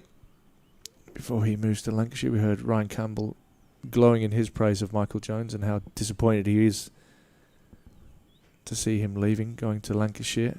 While he understands the move, he would love to have kept him in DH3. Just one off the over there, 155 for 4. Yeah, Sam Blacklock he's done Jonesy's final interview as a Durham player, so that will be coming out shortly on the Durham YouTube page. Which, if you aren't already subscribed, 1, why aren't you? Yeah. And what's going 2, on? if you want to catch that final interview with Jonesy, that'll be going up soon. And we got a couple of interviews that are gonna hit the YouTube page soon. Our annual end of year catch up with Ryan Campbell will be on there, and we managed to catch up with just a South African bat. You know, he's a pretty good player, isn't he? He's all right. Average bloke, but he's all right. He can bat. Parkinson will continue from the Finkel end. I think we're gearing up to see a bit of Ben McKinney filthy spin. Oh my goodness! I just saw him in the break between the overs. He was down on the grass and going through all the stretches that you'd see a normal bowler do. He is not a normal bowler. Is that just because he's 6'7"? He's just not normal. So we'll just leave it at not normal. I'll tell you what, if he works on his leg spin, he could be a really useful acquisition because his height. The release point. Yeah, it's definitely a point of difference and something that I think he can add to his, especially in his white ball game. Maybe bowl some quick leggies into the pitch. Yeah. And as a captain, if you can get 1 or 2 overs out of some of your batters, it just gives you a little bit more breathing space at the end of an innings. Yeah. So yeah, in all seriousness, there is a little bit there, but yeah, I'm not convinced how much he's been working on it. I've seen him in the nets a few times. If he's particularly fortunate, he might find himself on Killer's radar for his bowling. I'm not sure that's going to be the case. I'm not sure. It's too much hard work for him running in. He used to bowl some medium pace stuff. But yeah, not great on the body. Not if you don't do it all the time. Oh, well bowled, Callum Parkinson. Denley coming down the pitch and searching for that one. Saw him coming, didn't he? Really clever piece of bowling from Parky. And Denley just manages to escape throwing the bat at that one.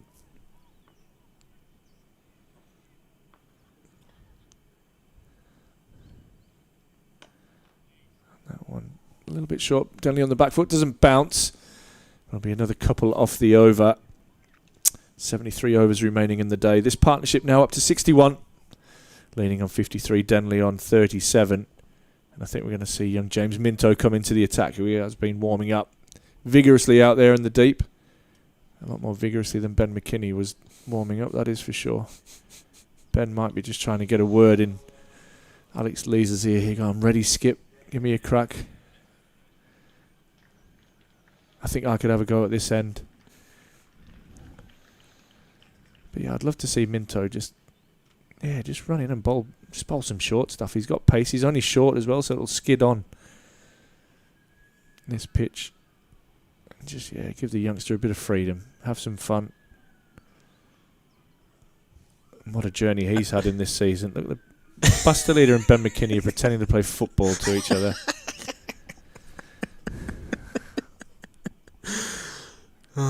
He's a good bloke, is Baz. Fools. Yes. Here we go. Stevie could smell the cake from upstairs. Here we go. It's all gone. Yeah, I don't know what you're on about, Stevie. It's disappeared. James Minto into the attack. We're having a shift swap. Stevie's downstairs. Ross has gone up to the roof. It's a bit of an unfair timing, that. Ross only goes up there for half an hour. Oh, Ross thinks he's the gaffer. He's pulling the strings.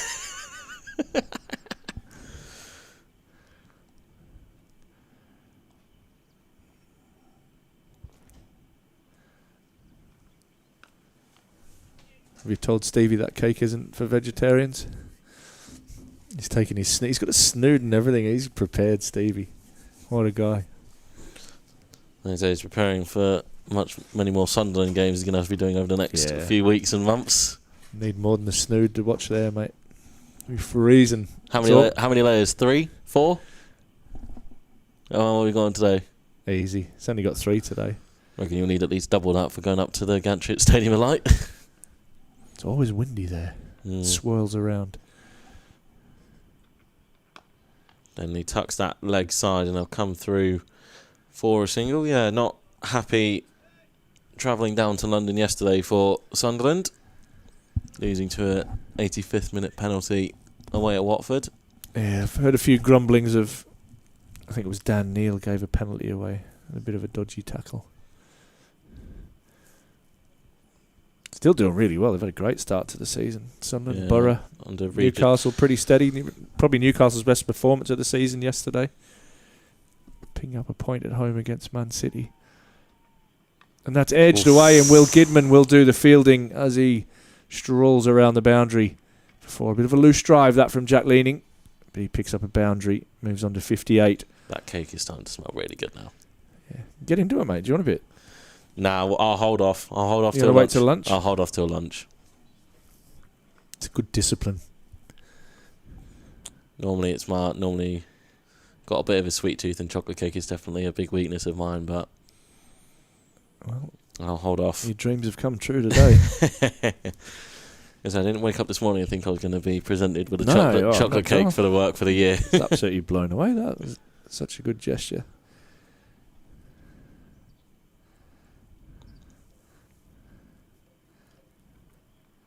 Ooh, bit short and wide, and Jack Leaning's not going to miss out on that. Emilio Gay will run round and pick up 2. Spoke to Emilio after play yesterday. Very happy to get his first 50 under the belt. Disappointed that he didn't get it last week. He felt like he should have got it second time round against Surrey. But nice to pass 50 for the first time, and then also he was well aware that he was 33 away from 1k runs for the county championship year. That does not surprise me. And he said he was quite nervous. That interview is on the YouTube page, so you can go and watch that if you want to listen to Emilio dissect day 3. And like I say, he backs the bowlers to bowl Kent out and put them under pressure. Unfortunately for that prospect, Jack Leaning and Joe Denley have put a thorn in that side. Nice from Minto. Starting around the wicket. I got a bit nervous here. I was looking at Ollie Robinson. He's just took his gloves off, and I was thinking, he's not coming on to bowl. But actually, he's just sorting out his footwear a little bit. Yeah, just a bit of maintenance, getting the helmet ready, etc. As Parkinson will continue from the Finkel. 72 overs remaining in the day. This partnership continues to build up to 69 now between Leaning and Denley. Kent trailing by 195 runs, so they'll be keeping an eye, like we said, on that 260 mark. So they've got that into single figures now. They'll be counting that down. There's relative safety in this game.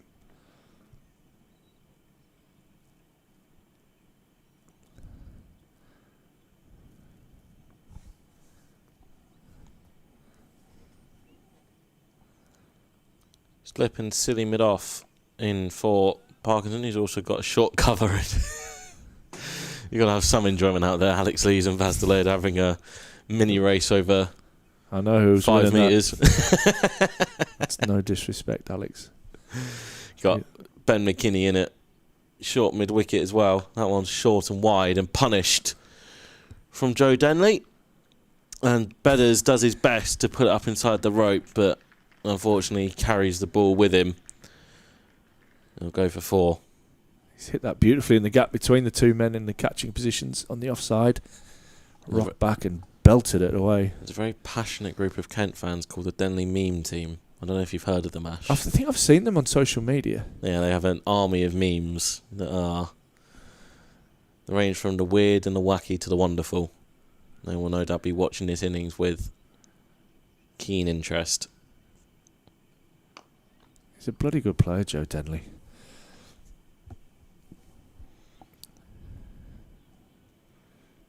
So we were talking about earlier about the great work that the clubs in the North East community have done raising money for Ashington. Another club that does great things for great causes, the Metronome CC. Yeah, man. Good mention. Doing all their work, all their fundraising, their season. I think they were playing yesterday. I think their season's now come to an end. And do they support autism awareness or something like that? Autism, ADHD. Yeah. I think mainly autism. They've raised a lot of money. They do some auctions of some signed gears. A quick single here.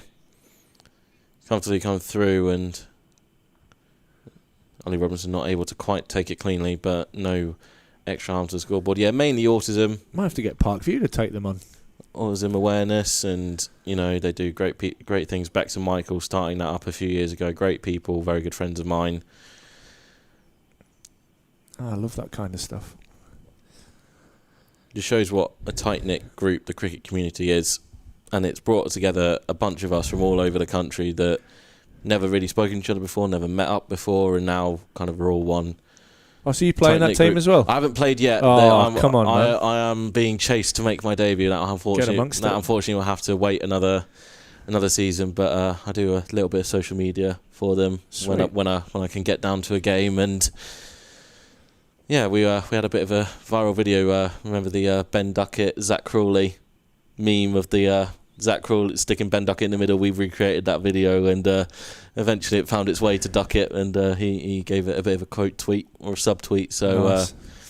yeah, we've had lots of great messages. Bryden Cast, Matt Parkinson, Jack Leaning, I think, has also sent us some messages of support. Greg James, really, really heartwarming stuff in the cricket community. It's a great club to get involved with. I think the website is... I was going to say, how do we follow you guys? Well, I've got the X handle for you. I can't believe we just called it X, but you gotta be accurate. As Denley flicks this one away through mid-wicket for a single. At the Metronomes CC on Twitter /X/ whatever you want to call it these days. I'm already there. I've raised over £6,000 so far for charity. That's a funky strip as well. Yeah, it's good. I'm going to try and find out the website. So if you want to get up to date with everything, we'll be updating the fixture list as Jack Leaning rocks that one. Almost trying to dab it down to third man. It'll be a single.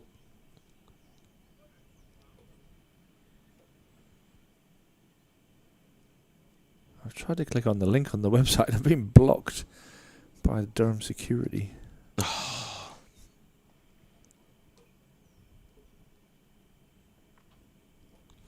Yeah, I'll try and chase down that website That link looks cool. I want for people. But yeah, they need to set do. a game up, mate. They've done great work. Yeah, they haven't been able to play up in the northeast yet, which, considering Bex and Michael live up here, is kind of Cool.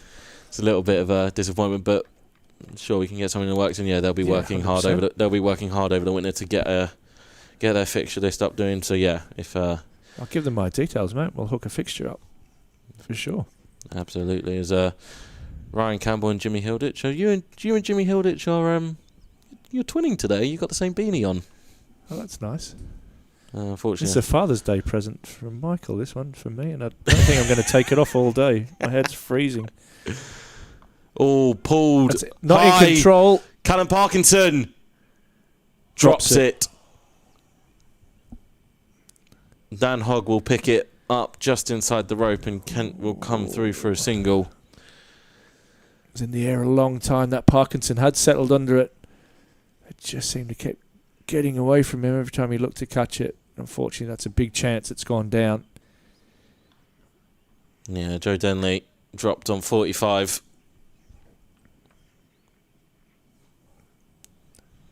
Knowing Cal, he would have wanted, no matter how much he's had to move, how long it was in the air, he would have wanted to take that one.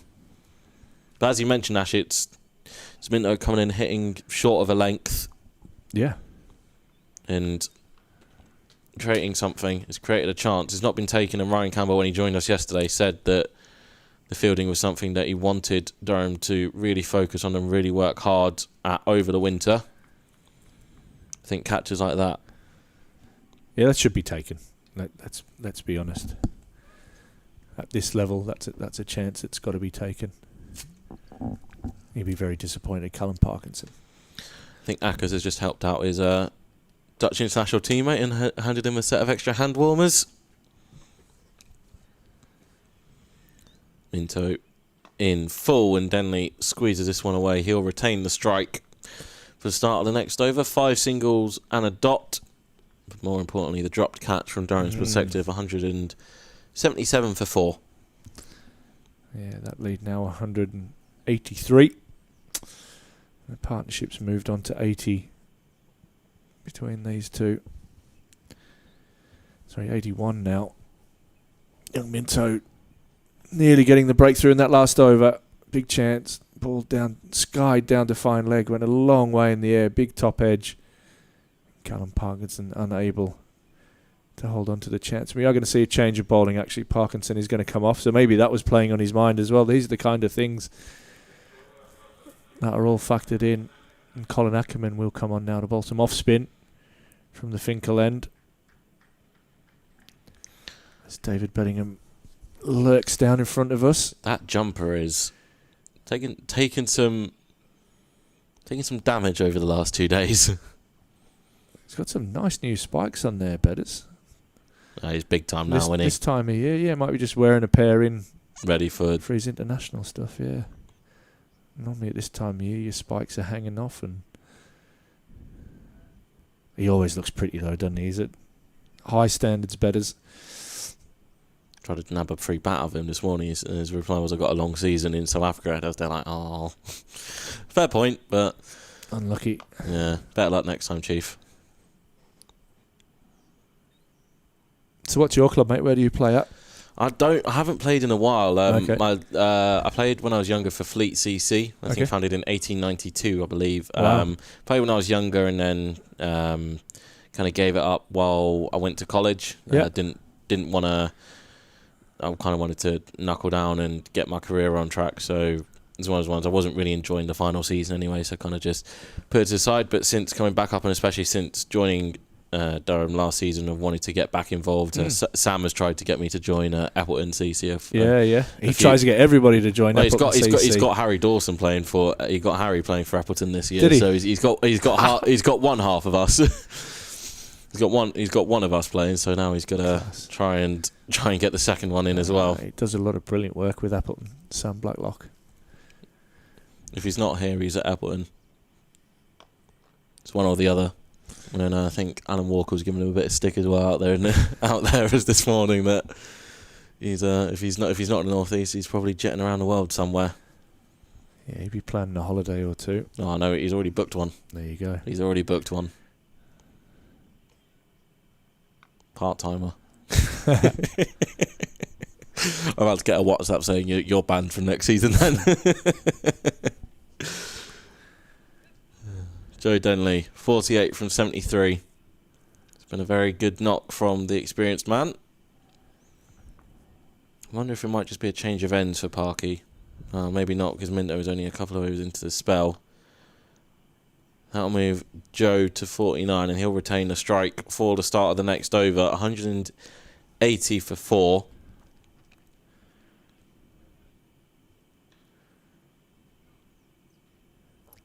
As we saw last over, Minto capable of creating opportunities, which again is just an overall positive thing for the coaching staff looking into next year. You know, I think James has a really good attitude as well.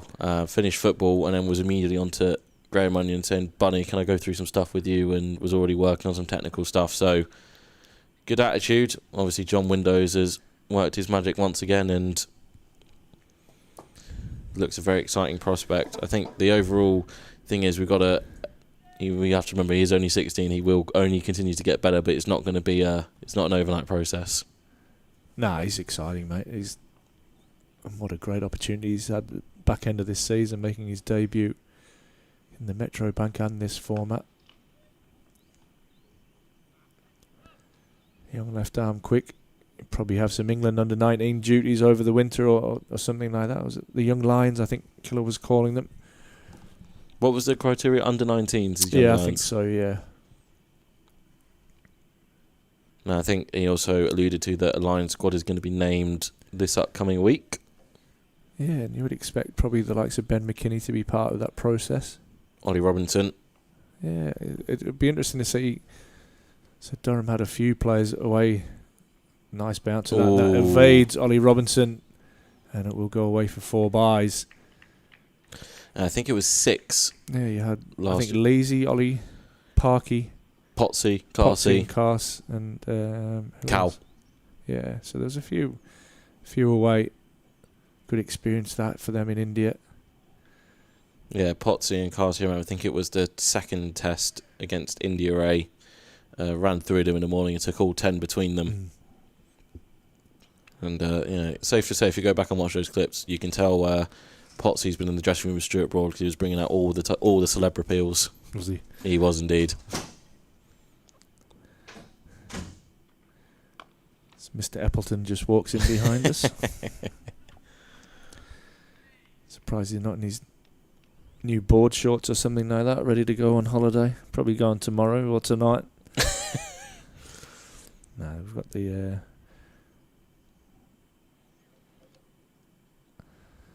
some good stuff coming up. Player of the Year awards Thursday evening, I believe, at the Ramside. Should be a nice night.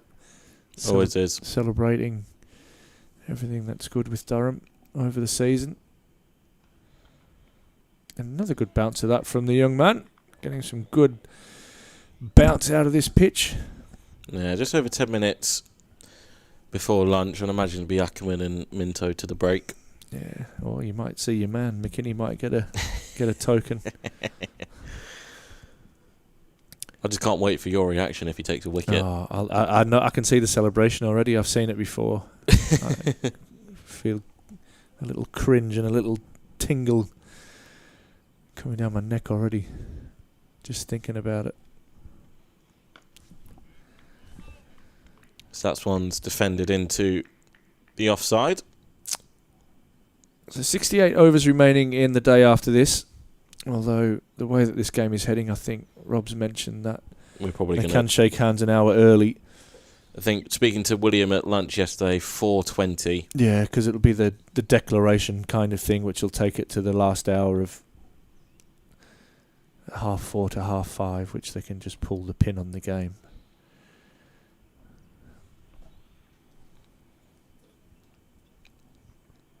Oh, Minto beats a flashing blade of Denley. Good over. As that one goes through to Ollie Robinson behind the stump. Sam Blacklock, the man behind the scenes. What have you got for us? Oh, he says give us 2 seconds. Oh. He's probably sending out a tweet for Appleton or something like that. I honestly, I said part-timer and, you know. It's a player cricket scorecard from 2016 for Fleet Cricket Club under 13s. Oh my God. Oh, here we go. Fleet Cricket Club under 13 scorecard is coming up.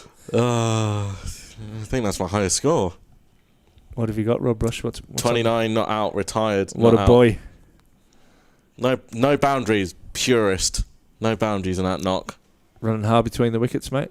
Yeah, I think the last one we ran 3 and my partner got run out at the other end. God, was I that think so, Stratfield, Turgis, Hartley, Westbrook? Did they combine a side at that age group or something? And I think so. No. I want to know who's behind this. I want to know if it's Sam. It's Harry. 100% Harry. I was going to say, that's delicately swept by Jack Leading. We've got to remember, actually, there's actually cricket going on in front of us. Is there? No, you might not seem it. Yeah, got best bowling figures of 3 for 3. Yeah, we'll just avoid that. We'll avoid that ducks column at the end. Cheers, Sam. Appreciate that, mate. Just the 6 ducks, mate. Well done. Can happen. It happens to the best of us. There you go. Rob Rush.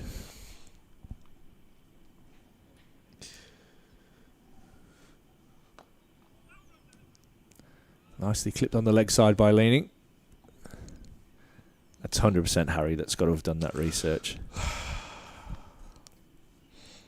He's lucky I like him.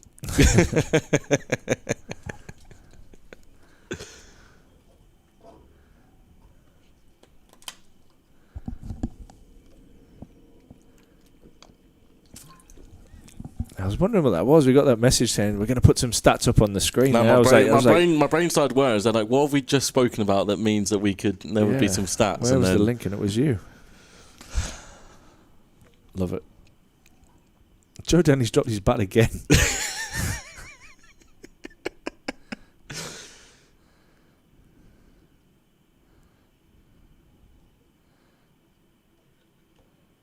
little bit of turn and bounce, just finding the edge of the rough there. Just trying to find the right line to get some spin back into the right-hander. Out of the rough, but we keep saying how good a surface this is. It's pretty true. rocks off the back foot here out to Daniel Hogg. Joe Denley will have one ball of the over to face while on 49. Sam, if you're listening, can you bring up Harry's play cricket stats? Oh, jeez. Started a war.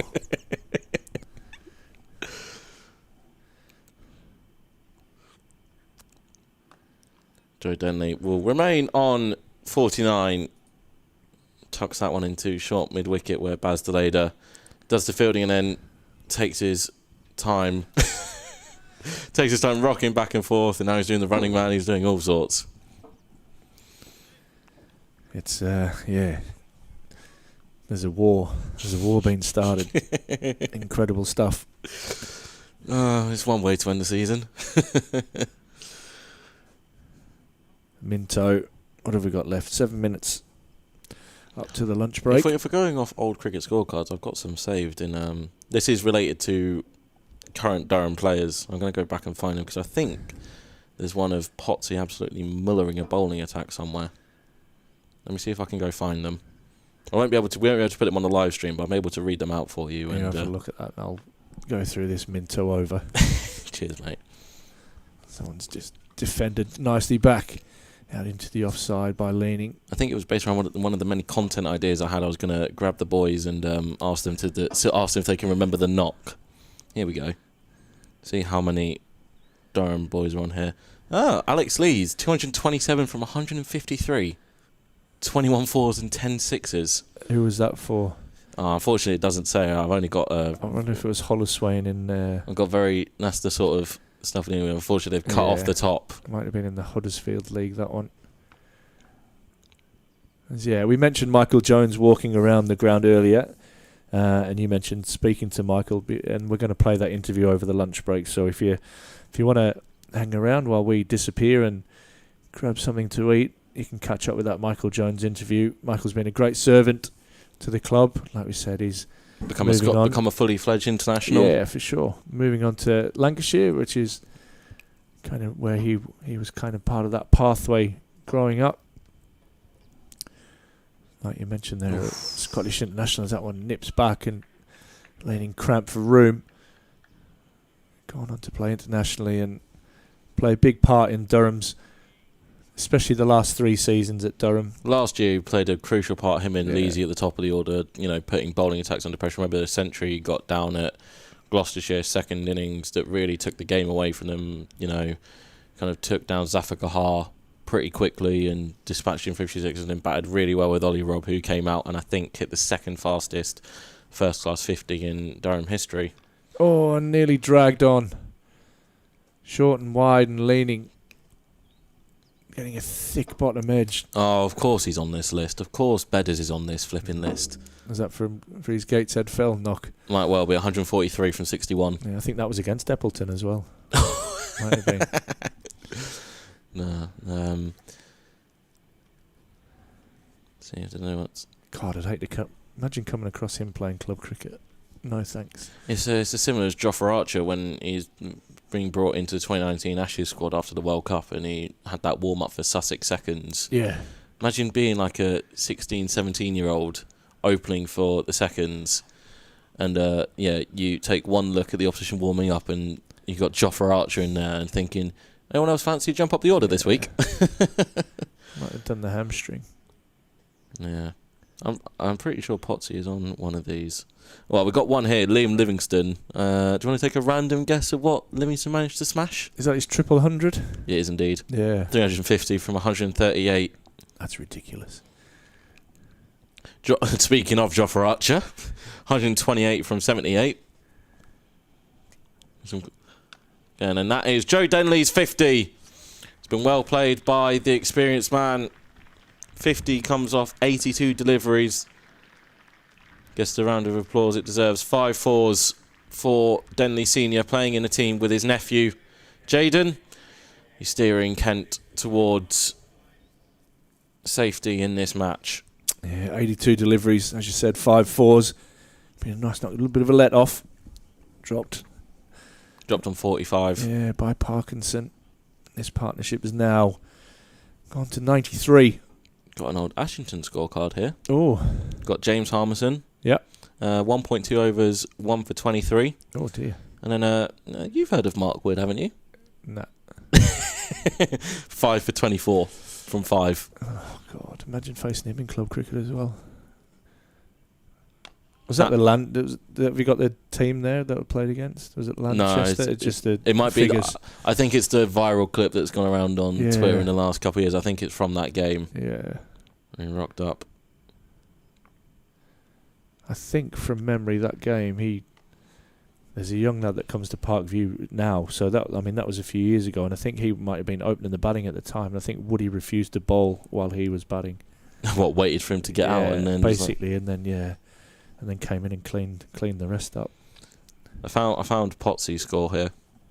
He's also got relevance. We've got Liam Travaskis in his side, obviously ex-Durham. He's got his brother Kieran in there. Matthew Potts, 142 from 104. Decent. Ollie Gibson in that side as well. Shotley Bridge. Yeah, Potsy scored a Division 1 Premier League 100, but he was probably 14, I think. Opening the batting. That beats the bat from Ackerman. Yeah, he's probably about 14 opening the batting at the time. And it was probably later that year that all of a sudden his bowling kind of clicked into gear. I think that's all the ex-Durham, all the old Durham scorecards I've got for you, mate. But Tell you who we came across a couple of times, Sean Dixon in club cricket, and he just went, well, really, at this level, I just shouldn't get out, should I? oh, his knock. And that was his attitude. His knock in the semi-final with the blast against Surrey was one of the best I've seen. Phenomenal.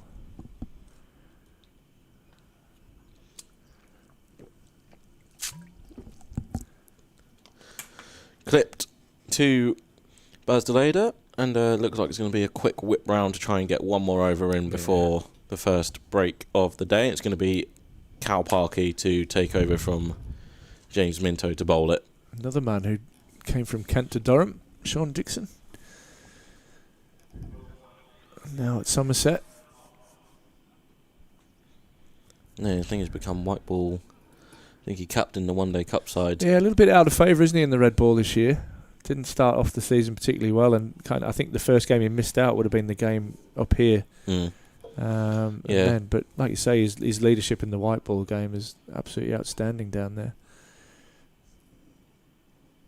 Last over before lunch, Callum Parkinson from the Lumley end. Be looking for just, can he get a little bit more spin than he got from the Finkel end?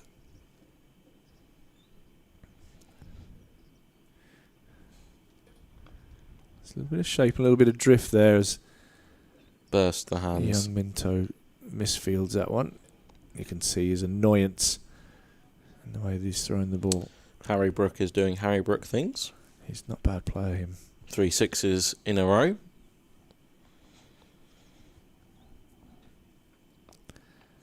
Adam Zampa's bowled 2 overs for 30.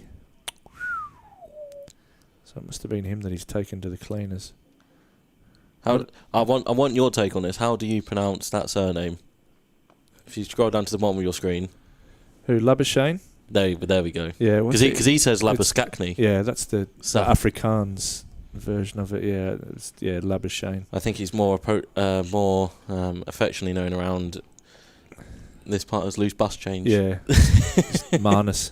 I think he was even getting called Marcus at one stage. I tell you what, England are rattling along.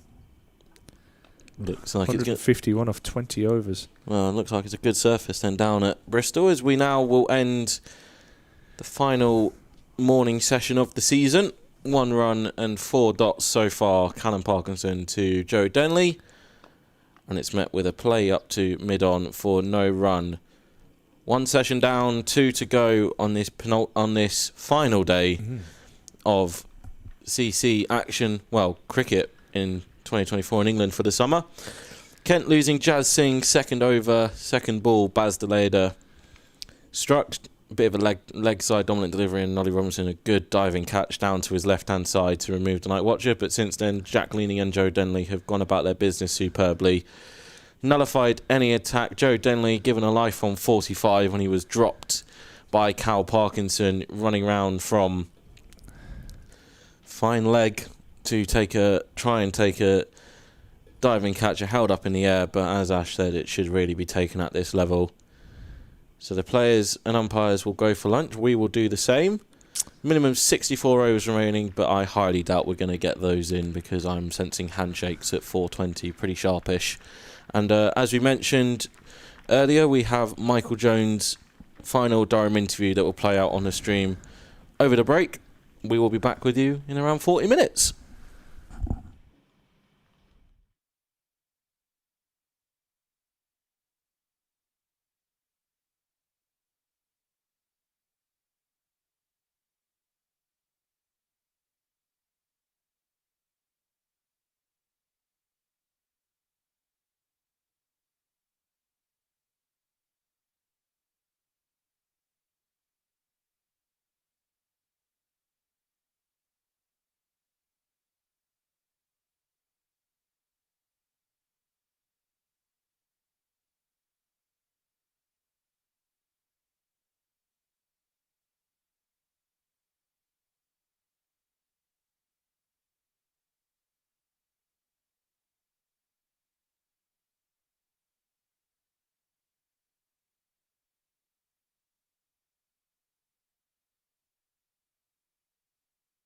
Well, Jonesy, 7 years at Durham is about to come to an end.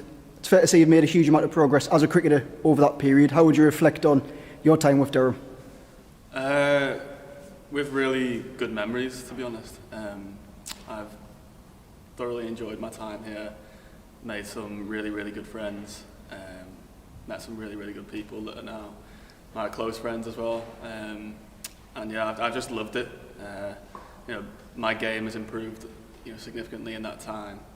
I've played a lot of cricket in that time, and I just look back on it, with really in really high regard. I've absolutely loved my time here, and yeah, I'm very grateful for the opportunities that I've had. Let's go back, I guess, to the start of your Durham career. 2017 for Scotland Day against Durham, 173 without you scored. I guess that was really the start of Durham coaches noticing you as a player. Just take us back to them early days and the memories of the start, really. Yeah, that was it. That's how I ended up here. Playing for Scotland Day against Durham. At the time, I was a cricketer who was just looking to be noticed. Essentially, I'd written to Scotland to let them know that I was available to play for Scotland, and I was just seeking opportunities, wherever I could get them.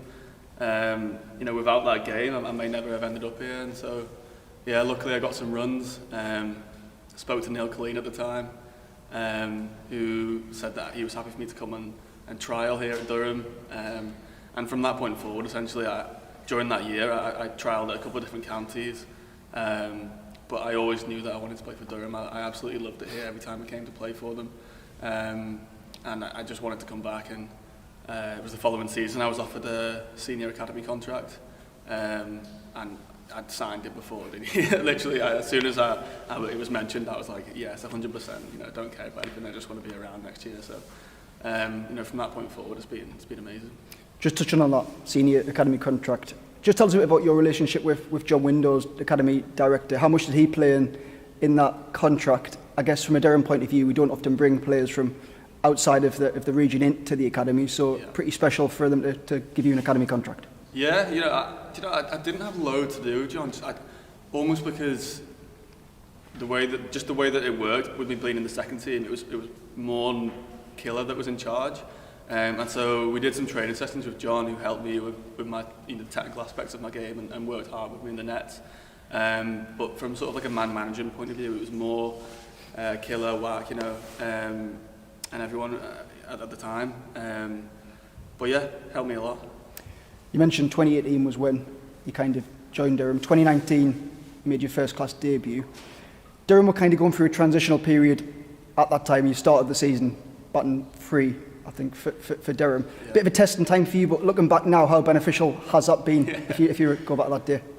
Yeah, it was class. It's been very beneficial. At the time, it was Derby. We played Derby here at the Riverside, and they had a couple of test bowlers playing. And I think Cam Steele was captain that game, who went off injured. I got hit in the head from what's the bloke's name now? Oliveira or whatever his name was. He was bowling rapid, and I remember coming off, and I said to Will Smith, who was in the team at the time, "Is this what first class cricket is all about? Is this what it's like every week?" He said, "No, it's not like this every week, luckily." But that was my first taste of what first class cricket is about. So it's fair to say that was a pretty tough test. And I played, sort of game in, game out for a couple of years after that. And so, my introduction to first class cricket was really challenging. But I do think it stood me in good stead for when I did get a more, a consistent run of opportunities. And yeah, it was an interesting time. But again, I loved it. So 2019, as I mentioned, you played a few games at the start of the year. 2020 was COVID. 2021, you really got an opportunity in the first team, and then 2022, is it fair to say it was probably your breakout year as a player? I guess first class maiden 100, yeah. First class maiden list 100, and then leading run scorer for Durham in the T20 Blast. Yeah, definitely. Yeah, I mean, up until that point, I'd made some contributions to the team. In 2020, 2021, I had a couple of decent knocks, but it was 2022 really where my confidence really grew, I think it's fair to say.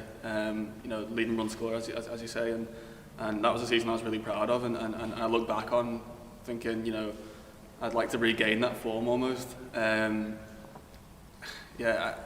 It's just funny how things go in cricket. You know, it can feel like you're on top of the world, you know, at times, and then all of a sudden you're maybe a little bit out of form here and there. But yeah, that was definitely my breakout year, and then you know, from there I tried to carry on, you know, as best that I could, and enjoy it along the way as well. You know. You did carry it on into 2023. You and Leesy at the top of the order, I guess, formed a formidable partnership in Division 2, played a key part in our promotion, I guess, back into Division 1. How proud of an achievement is that for you to see you've helped Durham get back to Division 1? Very, very proud, yeah. That's probably the highlight of my career, you know, winning that trophy. That season, you know, was full of such good memories on and off the field. You know, the sort of, you know, the bond I'll have with these players now after being promoted is one that will last a long time, and it was definitely a very, very enjoyable year. And you know, to have started in 2018, you know, with Durham maybe going through a bit of a rebuilding phase, to then promoting Durham, you know, last year, and then the club just going from strength to strength really in that time. I definitely am proud of my own journey, but also how far Durham have came in that time of me being here. Yeah, definitely. You mentioned the promotion was a highlight. What would you say has been your highlight in a Durham shirt on the field over the last 6 or 7 years? I look back on it and immediately think of the wins that we've had. You know, when Kuhneman got the last wicket, I think it was against Worcester here. You know, I took a catch at Sussex off Pajara, and everyone went mad. And then, you know, the personal stuff, you know, where I got my double century here against Middlesex, and that was definitely a highlight. But ultimately, I don't think of one memory. You know, I just think of the time spent with the guys, you know, over the years, and how close we've become, and you know, there's the relationships that I'm going to really miss, you know, because we are a very tight knit group here, and so, you know, ultimately I'm sad to leave, you know, but yeah, this is the way it goes, I suppose, and it's professional sport, and yeah, I've just absolutely loved it. You touched on it there. You've got a lot of bonds in that Durham dressing room. I guess that will be a hard thing to take away when you move on to Lancashire. How hard will it be knowing that you're not going to be in the dressing room with some of your closest mates? Yeah, it will be tough. You know, I will miss the guys dearly. You know, like, it's a club full of good people. You know, Durham is what I will say, and it's a really, really strong club full of great players. So you know, I am sad to leave ultimately, and I will miss the guys. But you know, I have to look forward. You know, and I'm excited to get to Lancs and form more hopefully great relationships and yeah, and continue my journey, I suppose. Throughout that time, you've obviously had plenty of opportunities with Scotland, impressing at the recent World Cup. How nice is it that you've been given the opportunity to represent the national team and have special memories along the way? Yeah, very special. I love playing for Scotland, something I'm very proud to do. You know, playing for Scotland initially is how I ended up at Durham. And so I've got a lot to thank them for, really. You know, it opens a new world in terms of playing international cricket alongside county cricket, and so it's something that I'm really proud of, yeah, definitely. And as one door closes, another one opens. You mentioned a new chapter for you at Lancashire. How much are you looking forward to the new opportunity moving ahead to next season? Yeah, I'm very excited. Very, very excited. You know, to go back to, you know, what is really my home club, I suppose. Durham has been my home, you know, for the last 7 or 8 years, like you say. But you know, Lancashire is where I'm from, and so to join a club, you know, a huge club in Lancashire with, you know, great facilities and whatnot, and also live close to my friends and family back home. You know, when they knocked on the door, you know, it was hard to turn down, and it was something that I thought long and hard about, but ultimately, you know, that's the decision that I've made, and I stand by it, and I am very excited to join. Just to round this off, if you had one word to describe Durham, the people, the place, the club, what would that be? Special. It was a special place.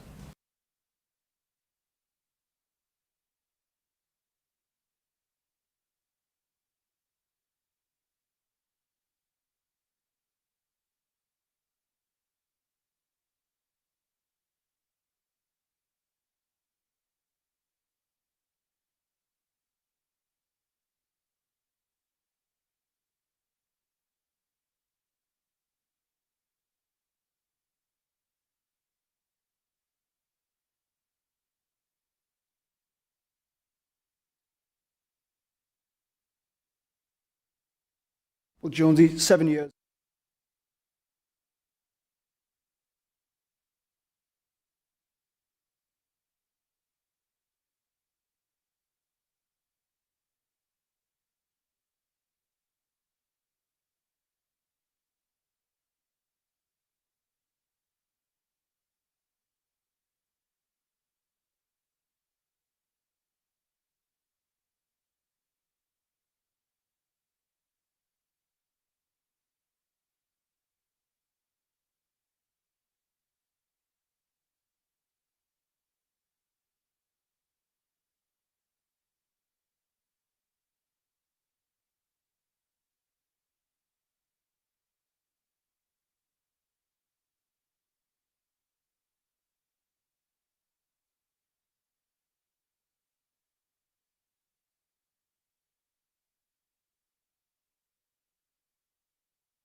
Well, welcome back to the afternoon session, as Graham Maddison is the first to get into the cake.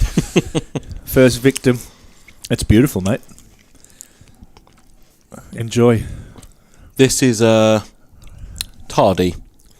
Yeah, they're due back out at 10 past, weren't they? So Play was due to resume 2 minutes ago, and Yeah. we're still waiting for the umpires to take the field. just about to jump on the field now, the players. Yeah. Careful, Graham, you're on camera. Everybody heard you whispering, Graham. Enjoy the cake, mate. I'm cold, mate. Yeah, if end of season wasn't abundantly clear by the way the morning session went, this delayed start to the afternoon session is certainly confirming it. I think everyone has a countdown clock till 20 past 4 where Yeah. we presume that whoever is out in the middle and Alex Lees will shake hands and we'll all get on to our end of season stuff. Yeah, end of season feels. So the state of the game, Durham yesterday making 360. And in reply, Kent 192 for 4. Still trailing by 168. So they'll need to get to that 260 mark to avoid the follow-on. It's been a good 40 minutes or so for your boys down at Bristol, Ash. There's a few wickets tumbled there, wasn't there? I was watching Harry Brook hit sixes left, right and centre. Ben Duckett nearly to a century. Is he out? No, he's 99 not out. Oh, God.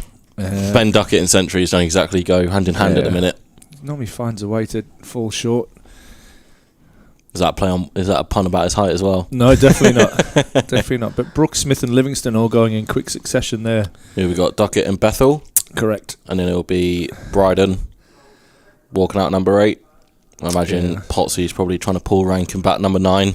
Yeah, you got Bryden, and then Ollie Stone and Rashid. So there's handy batters still to come.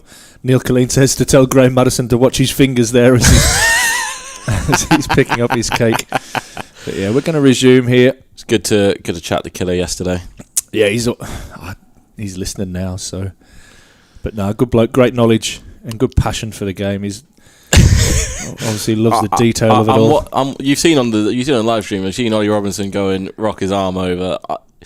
Do you know what? I would just love it if at some point he just takes all the pads off and just runs up to Easy and takes the ball off him. He's like, I don't care, mate. I'm bowling. He's practicing his med balls now behind the stumps. Sam Clark will be pleased with that.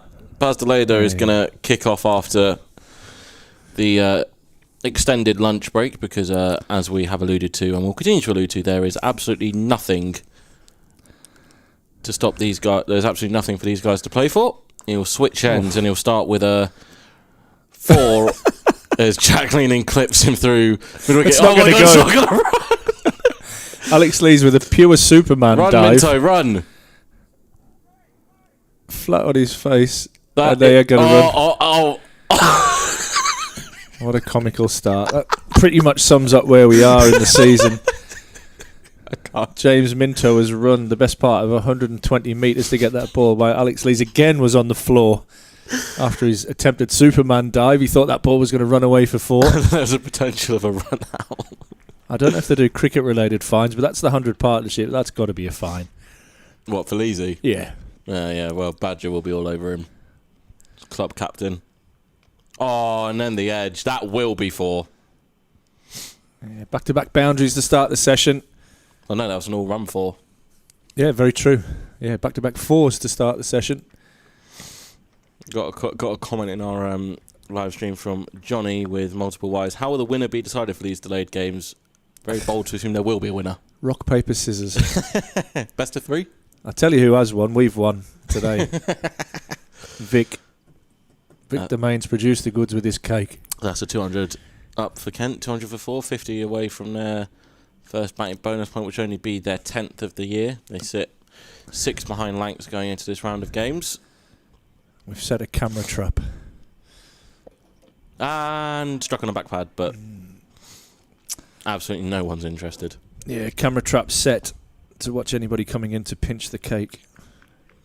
I thought we were going to be the first ones, and I was rocking about 10 minutes before, and Stevie and Ross have helped themselves. Still wiping his face, Stevie.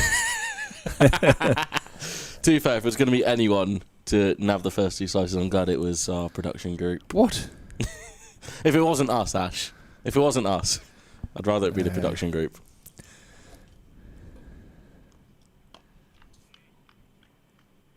Yeah, been good value, haven't they, all summer?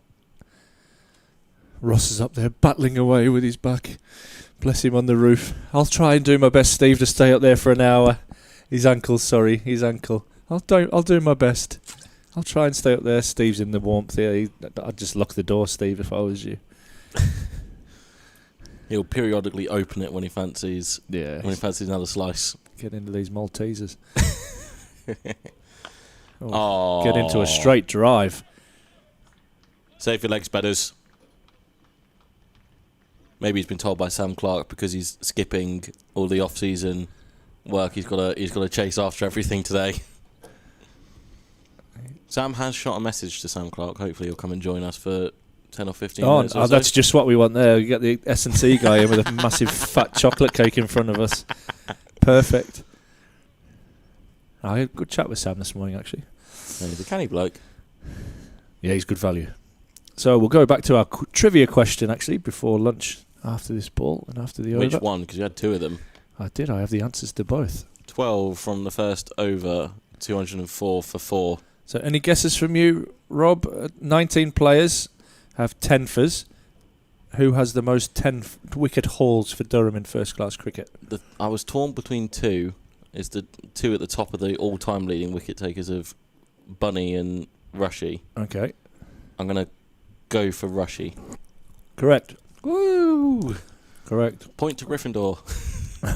And what about the fifers? So there's been 54 players with at least one 5-wicket haul. One bowler has the most with 36 5-wicket hauls. Incredible.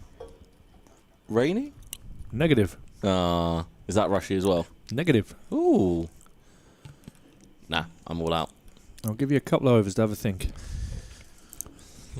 Well, it's going to be Cal Parkinson to continue from the Lumley end. He switched overs for that final over before lunch. He's going to, I imagine, settle in for a pretty decent stint.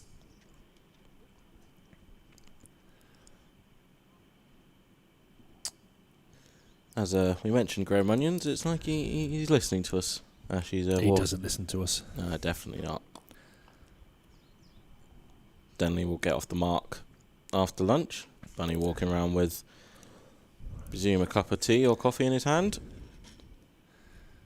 Staring up towards us there as well, wasn't he? See if he's looking. No, No. he's talking to someone in the crowd. His mum and dad come every day, you know. Do they? They don't miss, yeah, absolutely every day. Love it.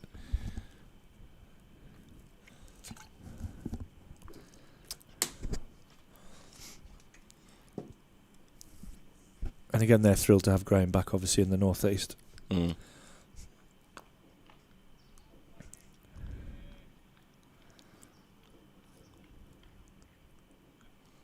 Wonder how nervous Sam and Susan get when the lads are playing football in the morning. Oh yeah. I think Susan's probably the most worried out of the pair of them. It's a funny one. We've obviously got a couple of lads on our football staff in Michael Nelson and Michael Barron, who have played probably about 1,500 football league games between them. And they went, can you imagine if we just decided to rock up and play cricket as a warm-up for a game of football? Some French cricket, maybe? Yeah, just said they do. To be fair, the lads have said that they love their cricket and they have a hit in the corridors when they're in the hotels. They play a lot of corridor cricket with the fielders in the doorways and all that kind of jazz. So there's a bit of crossover, but yeah, not so much in the pre-match warm-up.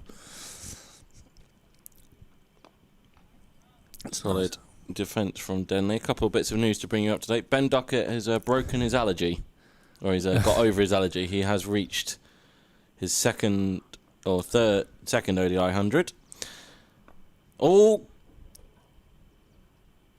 Another one down. Back up at Parky, and he's that's not going to make his day any better. Single taken, 207 for 4. And Sussex have been confirmed as Division 2 champions, and they get there with a no ball. So well done to everyone down at Sussex. We look forward to, hopefully, seeing you up at the Riverside next year, depending on how the schedule works out. And if it's not up here, I'll definitely be making the trip down to Brighton. lovely spot to watch cricket. Another chance begging there for Callum Parkinson. Bursting through his hands. It was a full toss. Bit of a lean edge from Denley. Parkinson unable to grab onto the chance.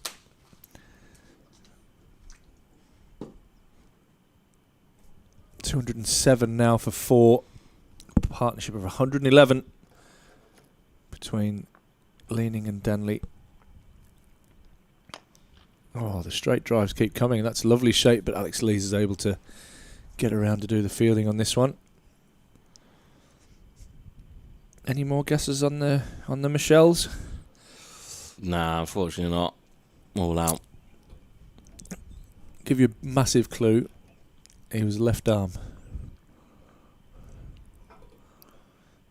Might have done a bit of commentary with us over the summer. Ooh. Well, not might have. He definitely did some commentary with us over the summer. Brownie? Yeah, Simon Brown.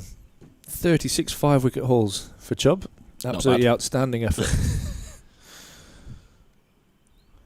Loves his basketball as well, Chubb. Yeah. Quite handy, involved.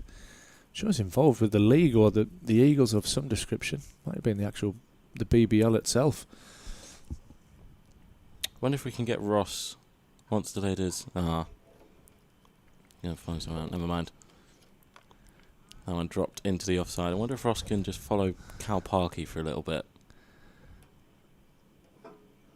Is he talking to somebody down there, or is he's standing side on? There's He nobody near he him. walked right up to the Daffabet News advertising board and then walked back. Tell you what, Ash, Ben McKinney he's going through some very vigorous warm-ups right now.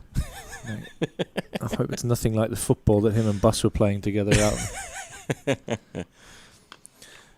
Glorious back foot punch from Denley Senior, who's going to pick up 4 for it.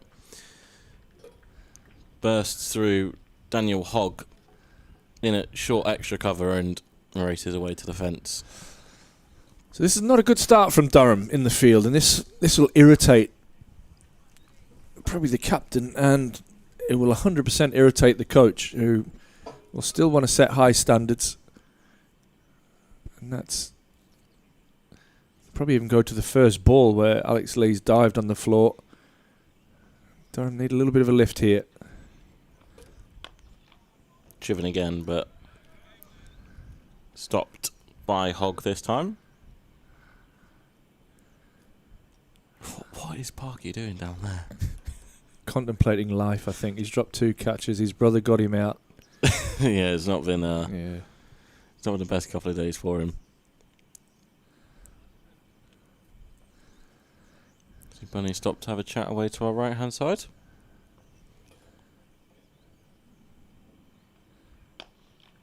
Driven nicely down the ground. There'll be a single as the skipper cuts it off. Joe Denley will retain the strike on 58. Jack Leaning 83. 212 for 4. Yeah, need a little bit of a lift here. Fielding's all about attitude, and it is obviously last game of the season. But these few hours could really drag out. Still a session and a half really to go before you would think hands are shaken and the lads head back to the sanctuary of the warmth of the change room and maybe something cold in the hand. Callum Parkinson, after giving himself a good talking to, is going to resume from the Lumley end. A little bit of turn there. Yeah, there has been something for both spinners. We saw Ackers yesterday pick up wicket second ball with one that really gripped off the surface, and I guess that's one of the... Oh! I don't think that has hit Cal on the way through. It's gone for 4. Denley moves to 62. I think that has stung the Bolton Wanderers fan. Just going to grab a replay of that one and have a look. Hit hard by Denley. Going down and just flick the top of the fingers there. More taking evasive action, Parky, and that will really sting. Top of his right hand by the look of it.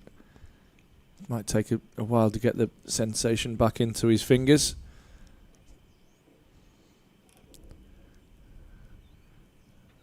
My wife watching the stream is probably thinking, is there any cake left?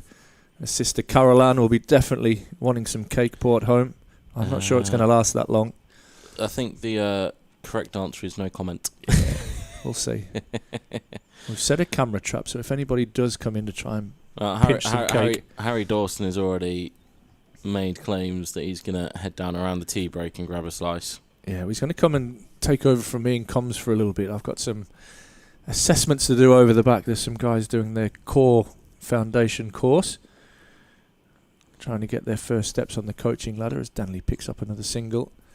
So I'll be over the back scribbling a few notes and either passing or more than likely passing rather than failing. Ben Dockett has been removed by Travis Head in the ODI down at Bristol, so he has gone for 107. England 238 for 6. I believe that means that Bryden Cass has walked out to the middle.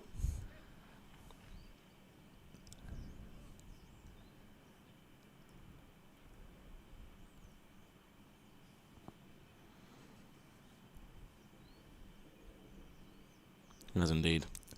This one's played off the back foot by Leaning. He'll move on to 84.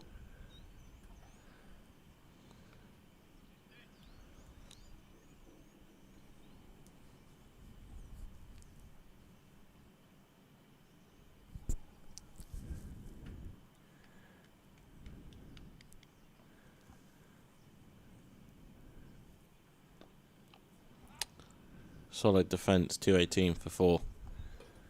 Just keeping my eye on Parky here as he trudges down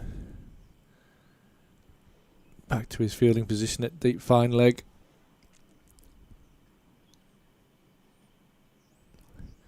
Might need a hug, Parky, at the moment.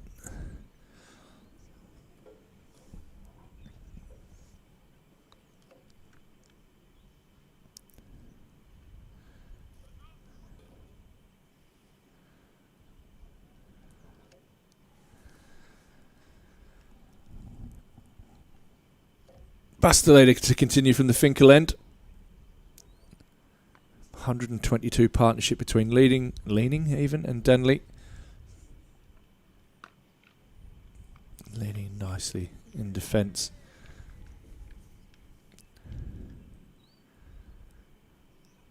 Last day of the county championship season. Durham securing their status a couple of weeks ago. Unfortunately for Kent fans, he'll be joining Division 2 from next season, along with Lancashire. So two of the powerhouses of county cricket will go, and Sussex and Yorkshire will come the other way.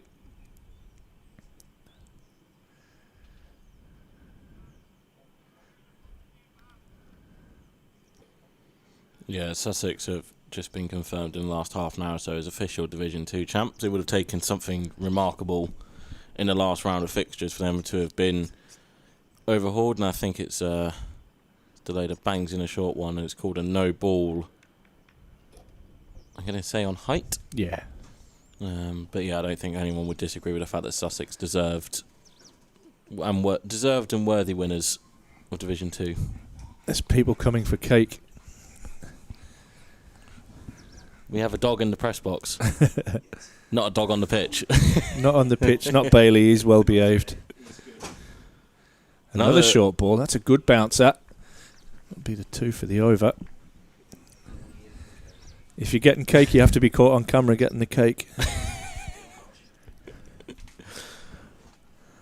You might need a napkin or something, or a little plate. We haven't really come prepared with any cutlery or... Yeah, fingers. Nah.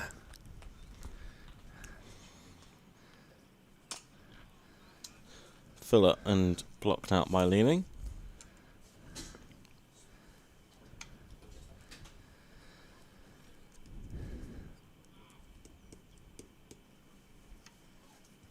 Haven't seen the sun yet today, have we? It's been the same grey, miserable sky all day. Doesn't look like we're going to get to mention Simpsons clouds either. No, Simpsons are gone. The autumn leaves are on the floor. Another nice looking drive, but straight to the skipper. And 1 ball left of the 61st over. As we mentioned, the target for Kent to avoid the follow-on is 260, so that's now just 40 runs away, but in the grand scheme of things, it doesn't really... Unless there's a massive collapse that unfolds right before our eyes. Looks like that's going to be pretty futile. Was leaning, blocks that one out.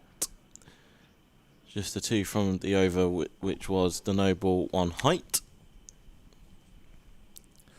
Deficit sits at 140. 220 for 4, leaning 84, Denley 63. As you said, the deficit's 140, but the magic number is 260. Camera trap is set if you're coming to get cake. Just letting you all know.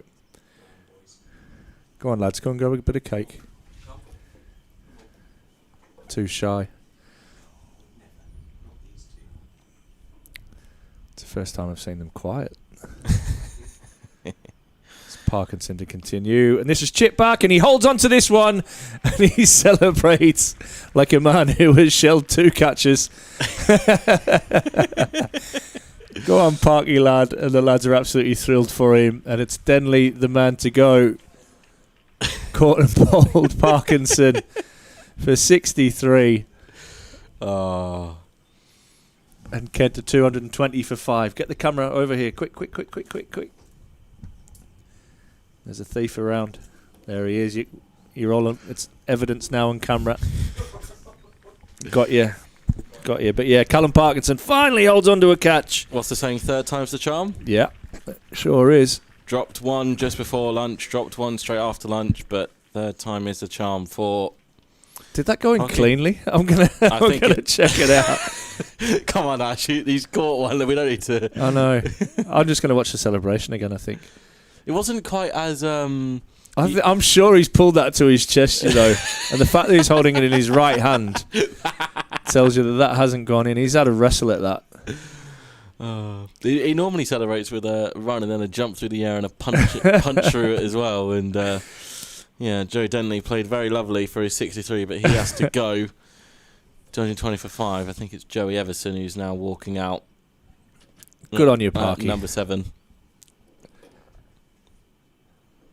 That's a great screensaver, that, isn't it? You could just have that the whole time. You just watch Parky run around with the ball in the air. Brilliant stuff. No doubt the boys are giving him some stick. I wonder if they can put that up on the big screen. I'm going to ask them to put it up, if you're allowed.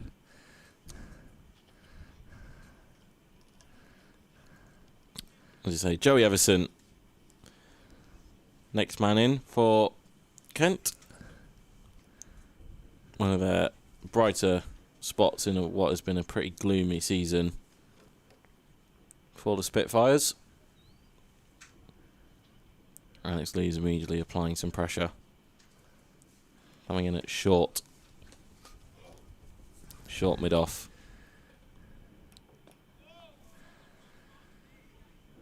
He's had a pretty good season, hasn't he, Joey Everson? He has With indeed. bat and ball, probably one of the shining lights for Kent this year. Let's have a look. I've got some stats here with him on the bat. Yeah, 676 at 34. Beat me to it. Ash. Sorry, mate. It's all good, and they picked up, he picked up 1 yesterday with the He ball? bowled really nicely, didn't he?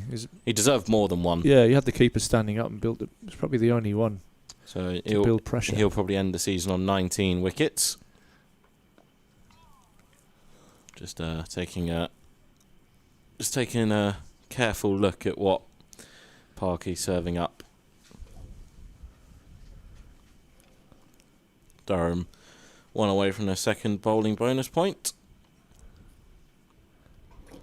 Good long barrier, Leesy. Get all the basics out. All the basics.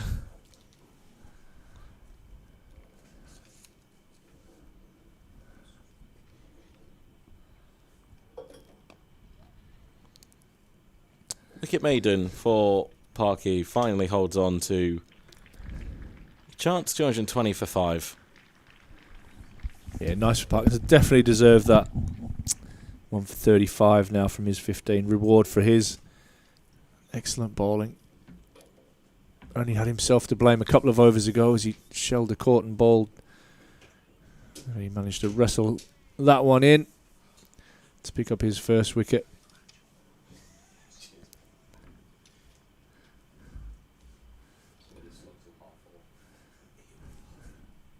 What's the verdict on the cake, boys? Happy with that? Yeah, very nice. Vic's done a good job. There you go. Well done, Victor. Surprised. I tell you what, them lads around there eat some food. He must have made 2 cakes, I reckon, because there's no way he's given us one without having one himself. John Bland was over there before. We're going there next. We're off to see Johnny Bland. I'll tell them if they haven't had any, come up and grab a piece of cake. For sure.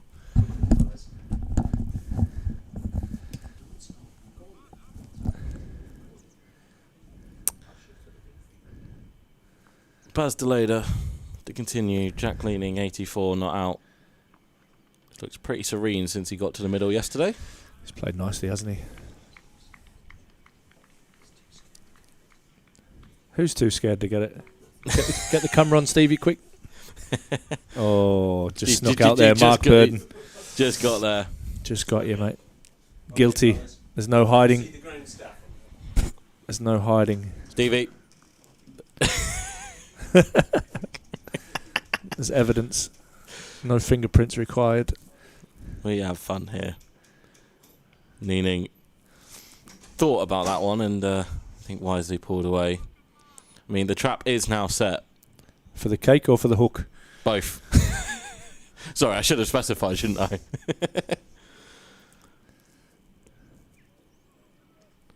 Got Ben McKinney.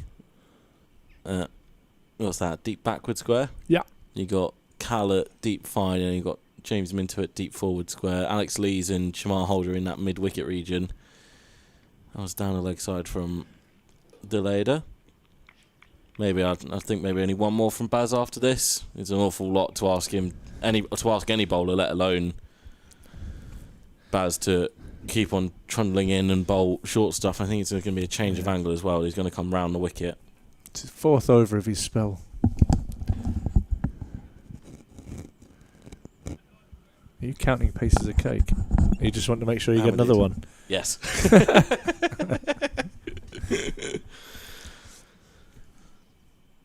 Jacob Bethel has just been removed by Travis Head. It's a shame. Oh, I can just sense it in your voice, Ash. 250 for 7.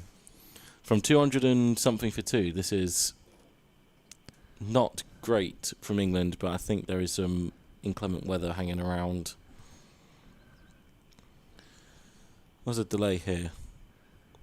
I think the umpires just swap sides to keep an eye on everybody. Jacqueline is going to take that on. James Minto takes the catch. That's an excellent catch from James Minto, running around. Judged it perfectly, the young man.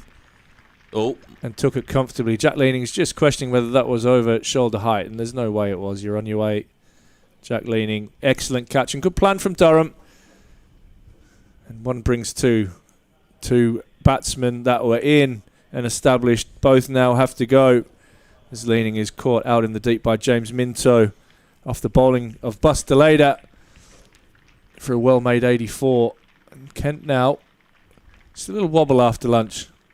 220 for 6. Dutch delight for Deleda. Oh, get your headlines in.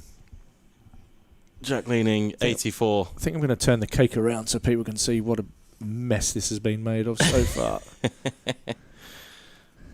There we go. There you go. It's been destroyed nearly. There's about half left, just on half. Well, a little bit there. A little sprinkle. That ends an excellent innings from Jack Leaning. Yeah, successful plan, and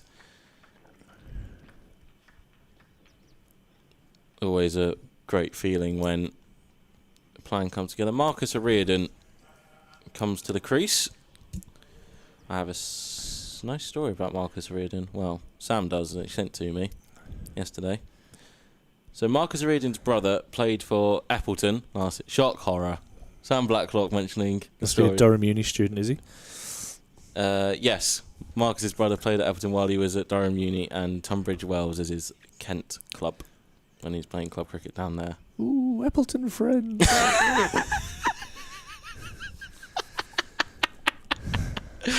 Julian O'Riordan. There you go, Sam. I expect to be brought back next year for that. It's not a name often heard in Appleton, Julian.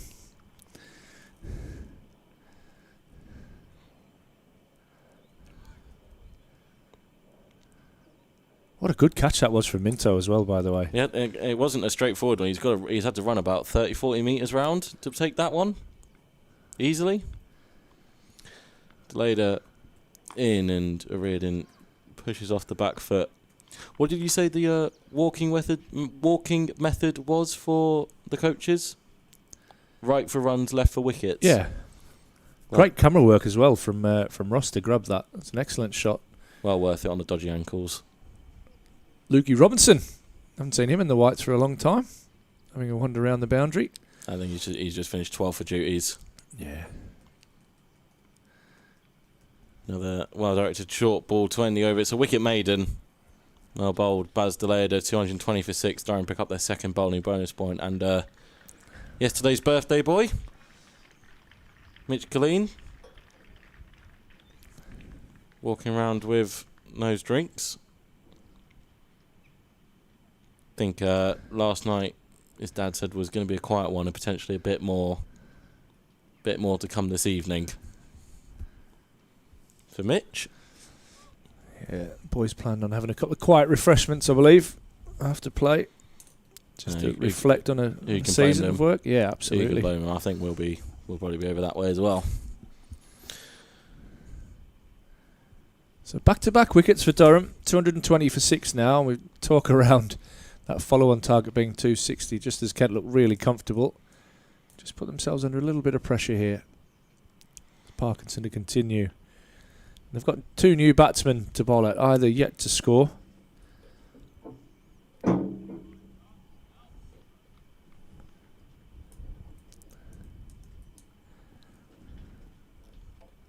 Oh, and a bit of turn. All of a sudden, things starting to happen out here for Durham. So much so that Alex Lees is going to go into a second slip / gully, is he? Jeez. Or he's going to get Bedders. Beddingham's going to go in there. And Leesy will take Bedders' spot at.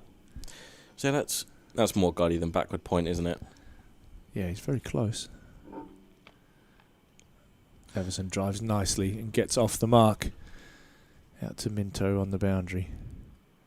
Really good composure from the young man. Excellent hands. Got there early. Not easy to catch when the sky's like this.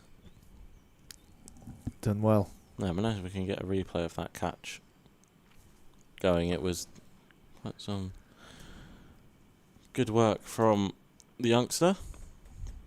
It's always difficult starting against spin as well, isn't it? Yeah, especially if it is gripping. You only need the odd one to turn, then you can kind of try and beat both edges. Parkinson quite good at sliding the ball on as well.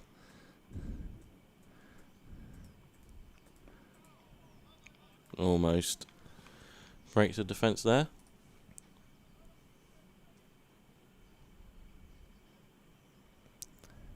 Good concentration there from Minto.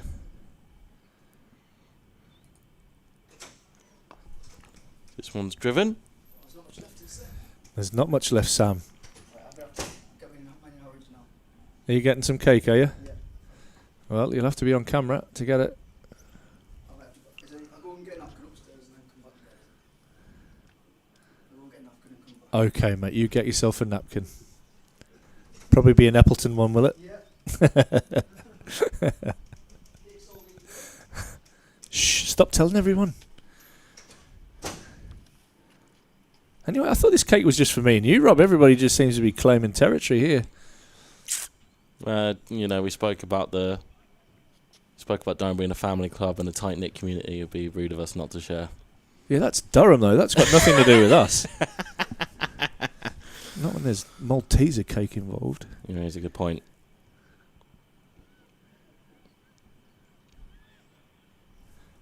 I hope it looks as good on camera as it does in the mouth because it tasted beautifully. Ooh, great take. Great take from Robinson. God, look, he looks back at Baz as if to say, well, there was that one.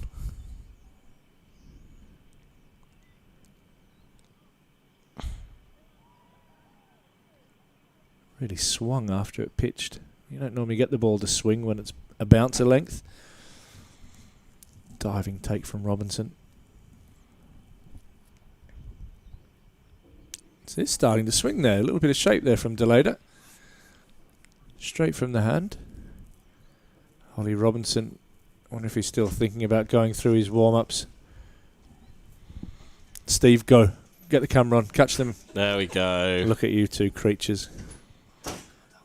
Do it. Do it. Come on. You can do it.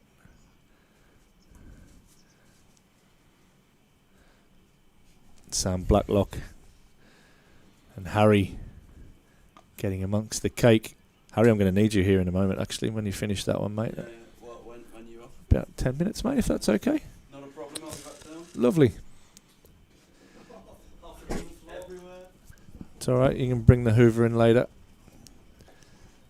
So at least we can say we're team players, mate. Oh, something to work into the negotiations for next year. Yeah, absolutely. Especially with Vic. Vic offers up his time and then he brings us cake. It's an absolute win-win situation. No, might have to be a few extra zeros on that contract offer. Mate, you can take one off for me if there's cake.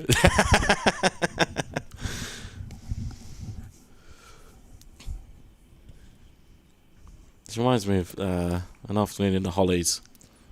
About 1-2 o'clock, the cricket becomes the background entertainment. What goes on in the Hollies is the most important part.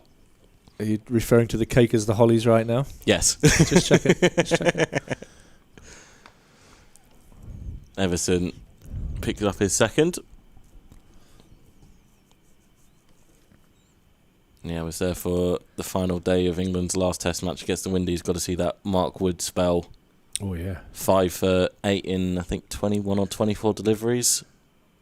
Lightning quick bowling. And, yeah, safe to say Hollies were enjoying it. I'm not sure they're enjoying it quite as much as seeing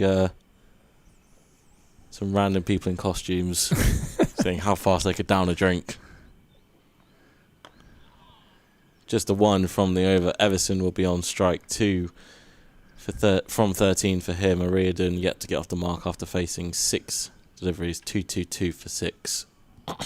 260 for 8 now in the one-day international. Bryden Cast, LBW head for 9. Yeah, well, Bryden's got Travis Head out a few times this year. Oh, good camera work, Ross. Bunny in the flesh. He'll be checking that ODI score as well at Graham Onions. He's walking around doing a lap.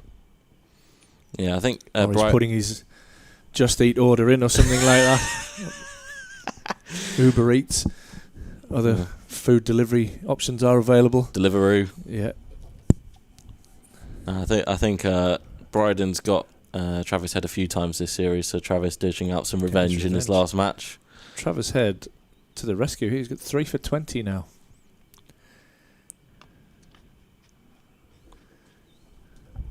Zampa's pulled his figures back a little bit. 2 for 64 from 8. His first 2 overs went for 30.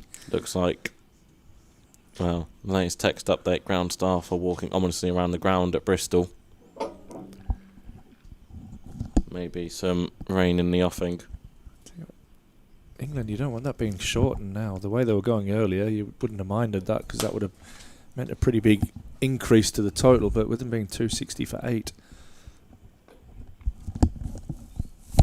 Potsy in and off the mark immediately.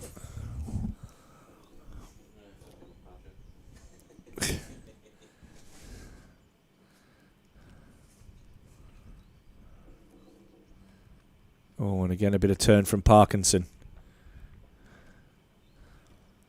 Rob Rush beautifully preparing for slice number 2. I'm assuming it's slice number 2. Indeed. Napkin ready. Oh, Parkinson really getting into his work here. This is nice stuff from the left arm spinner. 1 for 10 in this spell, 1 for 36 overall. What you giggling at? You got time for a second slice, Stevie. Is Don't Stevie worry. getting nervous? Yeah, he popped his head over the window as that one is carved away through. Backward point for 4 by Everton. Touch short and a touch wide, and Everton catches in for his first boundary. 2-2-6 for 6. Oh, that will annoy Parkinson. He was a ball away from a maiden over.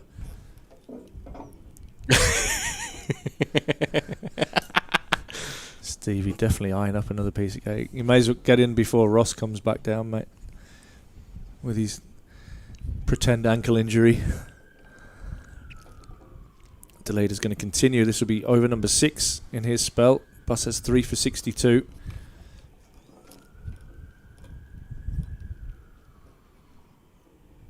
Excellent catch off his bowling. A couple of overs ago, young James Minto out in the deep.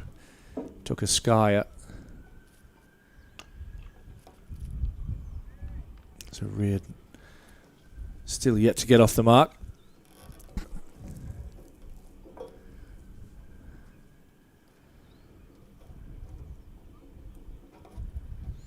Something's rattling outside. Might be the wind.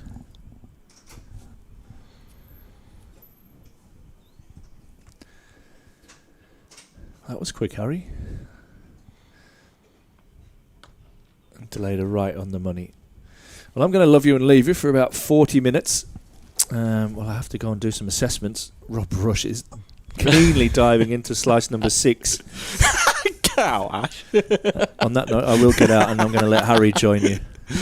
Honestly, we do some actual work here in the comments box from time to time. Although Ash won't like to admit that.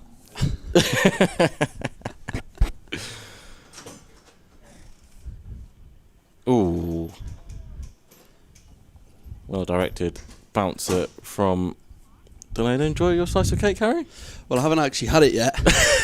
I just wanted to make sure I got a piece before you scavengers down here finish the lot. Bit of final day carnage here at Seat Unique Riverside. You might as well have some carnage, seeing as this game is petering into what will probably end up being a draw. Good work from Delayed, though, finding lines and lengths. Yeah. Even come fully prepared as well. Brought your laptop down. Oh yeah. I don't do this. Don't take it lightly. Can't believe Stevie stitched me up like that. Honestly, I thought we were friends, Stevie. I thought we were friends.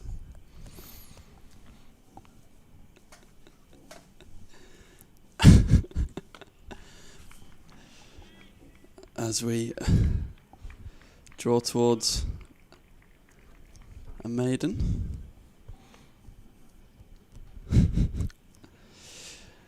Yeah, it seemed as though there's a bit more life coming into the game, just as Durham picked up a couple of quick wickets. Yeah, 2 in 2 overs, but Joey Everson's a very good technical player.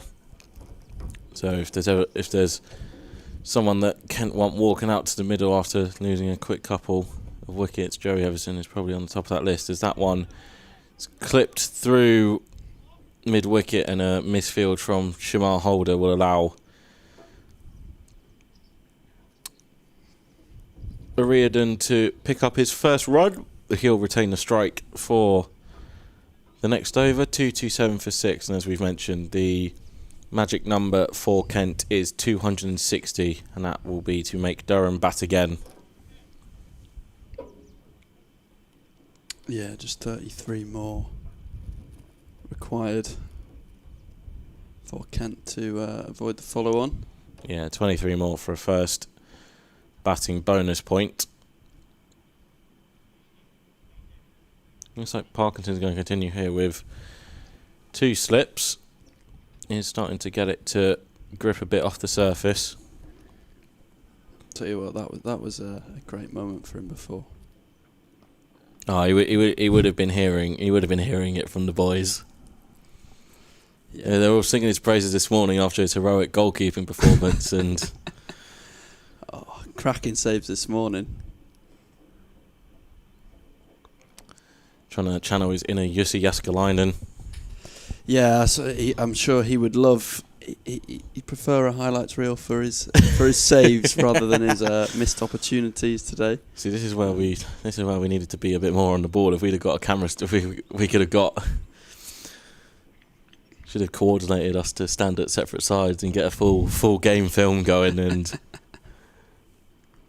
because there is a video. I think I've still got the video of Will Gidman reading the riot act to Parky earlier in the year of some of his conduct in the pre-game warm-ups. I think some of the terms used, reckless. I think that was one of them. Endangering other players might have been used as well. Cracking lad. He's had a very, very steady first year. Unfortunately, he looks like he is going to miss out on the sibling rivalry for this year, but he has the ultimate bragging rights in that he'll be playing Div 1 cricket next year. Yeah, it's always a bonus, that. Always a bonus. Maiden over from... Oh, no. Is it maiden over? Scoreboard... I think it is. Scoreboard showing... There we go. Yeah. Scoreboard's caught up. We're up to date. 227 for 6. That's Parky's 5th of the innings as Mitch Killeen runs on for some sub-fielder duties, and I think Amelia Gay is going to take a quick stroll up to the dressing room. That's delayed. Will continue from... It's a very long spell, A very long spell for Baz. Yeah, into his 7th now of the spell. Of course, been Durham's most prolific bowler, picking up 3 wickets. We will have the new ball in 12 or so overs as well, assuming it goes that far. Struck on the pad, but very much going down the leg side. A little bit of inside edge as well. That's given us a run to Everson. Trying to work out who's on. Is it? I think it's Minto and Parky who are out on the leg side boundary. I think so.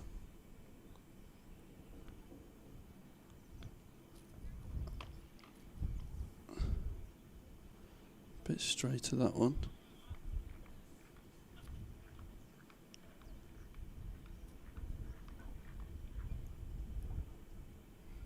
Everson doing a bit of gardening at the non-striker's end. Got another trivia question from our scorer, William Dobson. It's delayed us in for a third of the over and it's defended. So William poses this. What are the most common forename initials to have played for Durham? And as an example, there were 3 AMs. AM Blignot, AM Davis and AM Thorpe. But which is most common? 7 players having the same set of initials, and in joint second place there are 2 initials with 5 players apiece sharing them. So if you are listening, you fancy a bit of trivia on this back end of the season, or not on the back end, on this final day of the season, jog your brain and get involved. I won't put you on the spot, Harry. Yeah, well, I was going to say that's interesting. I'm not. I don't want to ruin it for the listeners as well, in case I blitz through them. I highly doubt that would happen. But this is where the yearbook is, so yeah, that yearbook sitting right in front of me that I could just peek at all the answers, but I won't. Good defence from O'Riordan. 1 ball left in the over. I can't imagine it's too many more for Baz after this one. No bowler is really going through any extensive warm-ups. Ooh, maybe Dan Hogg at point.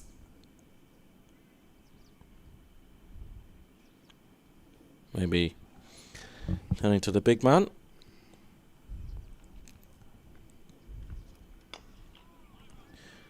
Driven into the cover region, and Mitch Killeen runs round to do the fielding. End of the 69th over, 228 for 6.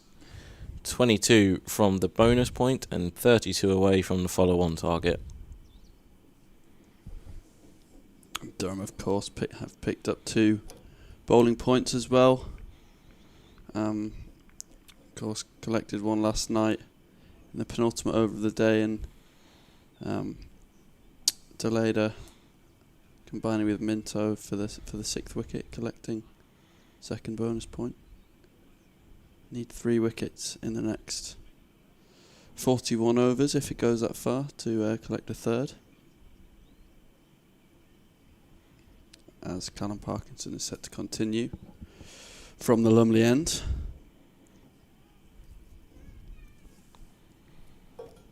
Yeah, I think we might be seeing Daniel Hogg into the attack.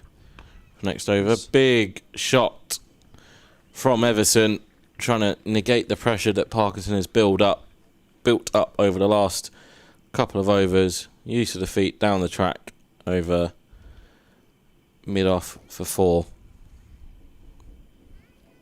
Lovely shot, lovely use of the feet from Everson. This time he's forward again, but just drives up to mid-off. Ben McKinney there doing the fielding. 1 run. Do want to see what Ben McKinney's got in the locker today. If he wants to turn the arm over, I do want to see. This one's turned into mid wicket, where maybe Shamal Holder caught slightly on his heels. Going for proper end of season vibes, are we? Yes, we are.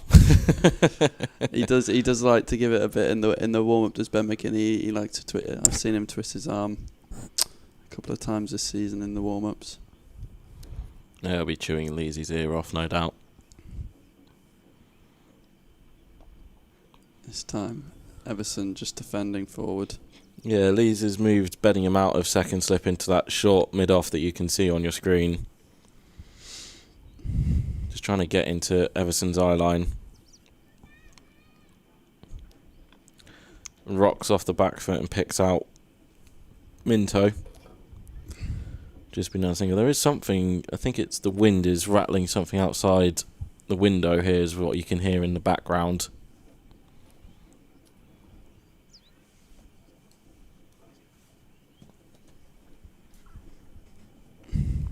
As Reardon will face the final ball of the over and just prod forward for a solid defence. 235 for 6. Reardon came into this game 83 runs for the season. I think a bit of bad injury luck for him has meant he spent time out the side. Maybe some different selections and Kent trying to find a formula to get that batting group firing, which hasn't really worked this year, and indeed it's going to be Dan Hogg who replaces Buzz Deleda, and Alex Lees is going to jog off for a moment, and Luke Robinson will join Mitch Kalina's subfielder. Interesting this.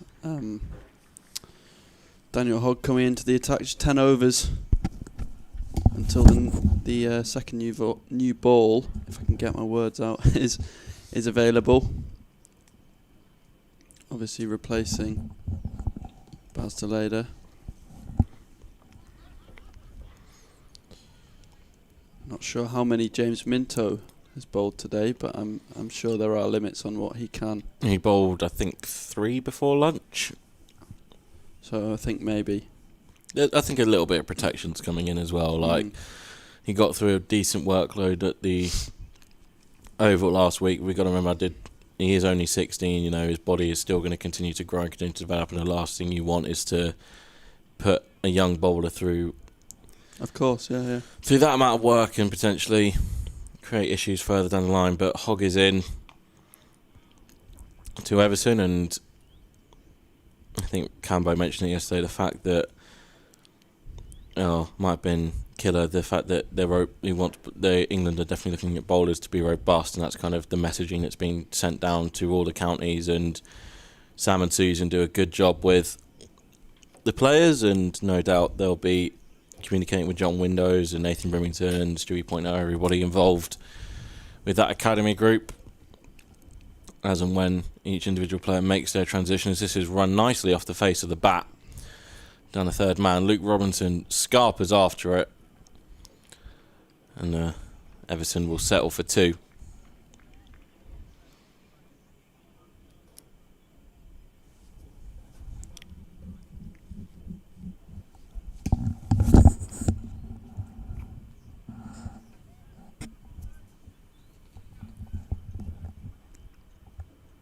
There's a bit of movement here as James Minto comes in to mid-on, covering the gully region, short third region, which Everson just exploited. I imagine this is going to be very straight bowling now. Yeah, certainly set the field for it. As Ackerman is moved out of what was a packed mid-wicket region, now goes back to slip.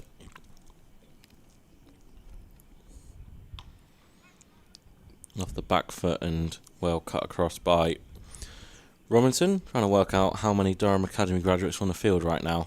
Three of them were in frame there.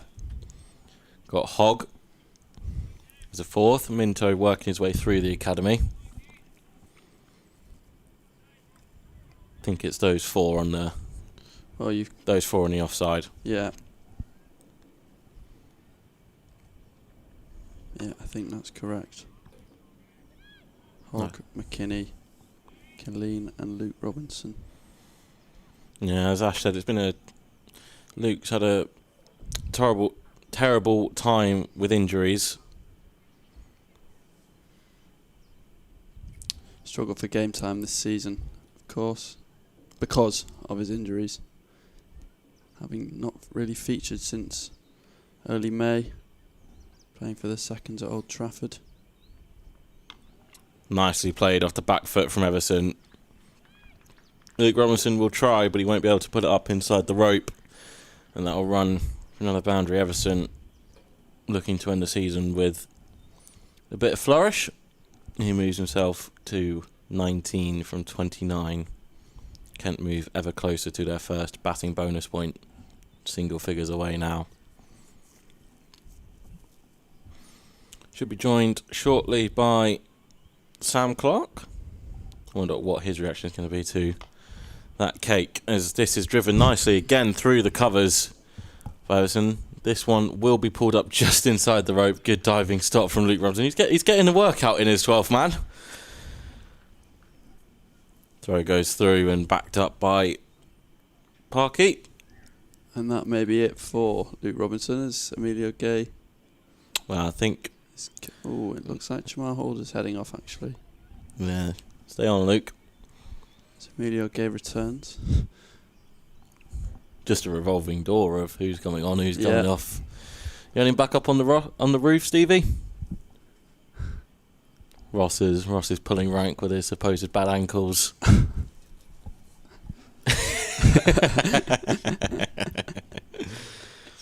It's been quality working with the guys this year as well as last year. This year, obviously, with the updated in-house stream. Hello. Yeah. You're welcome. Come on in. Welcome. I want your initial reaction to the absolutely beautiful cake that we have in front of us here, Sam. It's big. Very big. As mentioned, Sam Clark, S&C guru. Not necessarily a guru, but I think you've owed me this commentary stint for a while this year. yeah, I did one. Was it pre-season? Yeah, with Ash, I think. No, you chose the better partner to jump on with then. Yeah, I haven't been At on that since. point, oh, big shot. Big shot from Joey Everson. Has that cleared the ropes? It has indeed. That is Kent's first batting bonus point, and now move 10 away from the follow-on target. First question I've got to ask you, mate. How high are your and Susan's nerves when the boys get football going in the morning? Oh, yeah. To be fair, when we get to this stage of the year, it's a bit like they've sort of got through everything and we just want them to get through the rest of the game, really. So their enjoyment is the top priority, I think, this morning. I think there's a few things riding on the game of football this morning, hence why the intensity was up a little bit. But yeah, no, it's all good fun. I think the lads know there's boundaries and they can't really cross them boundaries, otherwise things can go wrong. But yeah, they know where to stop. A good single out there for Everson to Minto at deep cover. So he's trying some more funky field placing. This one's driven past Bedders for a single. With someone like James Minto who's now just stepping up to play first-class cricket, what is that process like for you and Susan working? I imagine the communication lines are quite open with the academy guys, and obviously every player has their own specific needs. As this one's uppish and just short of delayed, but we'll take Baz for instance. Does James need a little bit more extra care because it's his first step into professional cricket as opposed to Baz, who's been around the block? Oh yeah, definitely. Yeah, when you've got someone who's sort of conditioned, I would say, to the rigours of county championship cricket, like Baz is, albeit he hasn't played a lot, but he's played more years of cricket than James Minto has. I think Minty, I think it's worth appreciating the process with him. I.e., he's only 16. He's got a long way to go till he gets to the sort of the ages whereby he's maybe less at risk of issues. Obviously, the younger you are as a fast bowler, we all know about the stress fracture epidemic that there is in cricket with regards to young bowlers. So I think it's just about managing him, managing his workload, managing expectations on him in terms of what we can actually get out of him as a bowler. He's never going to bowl the same as Matthew Potts, for example.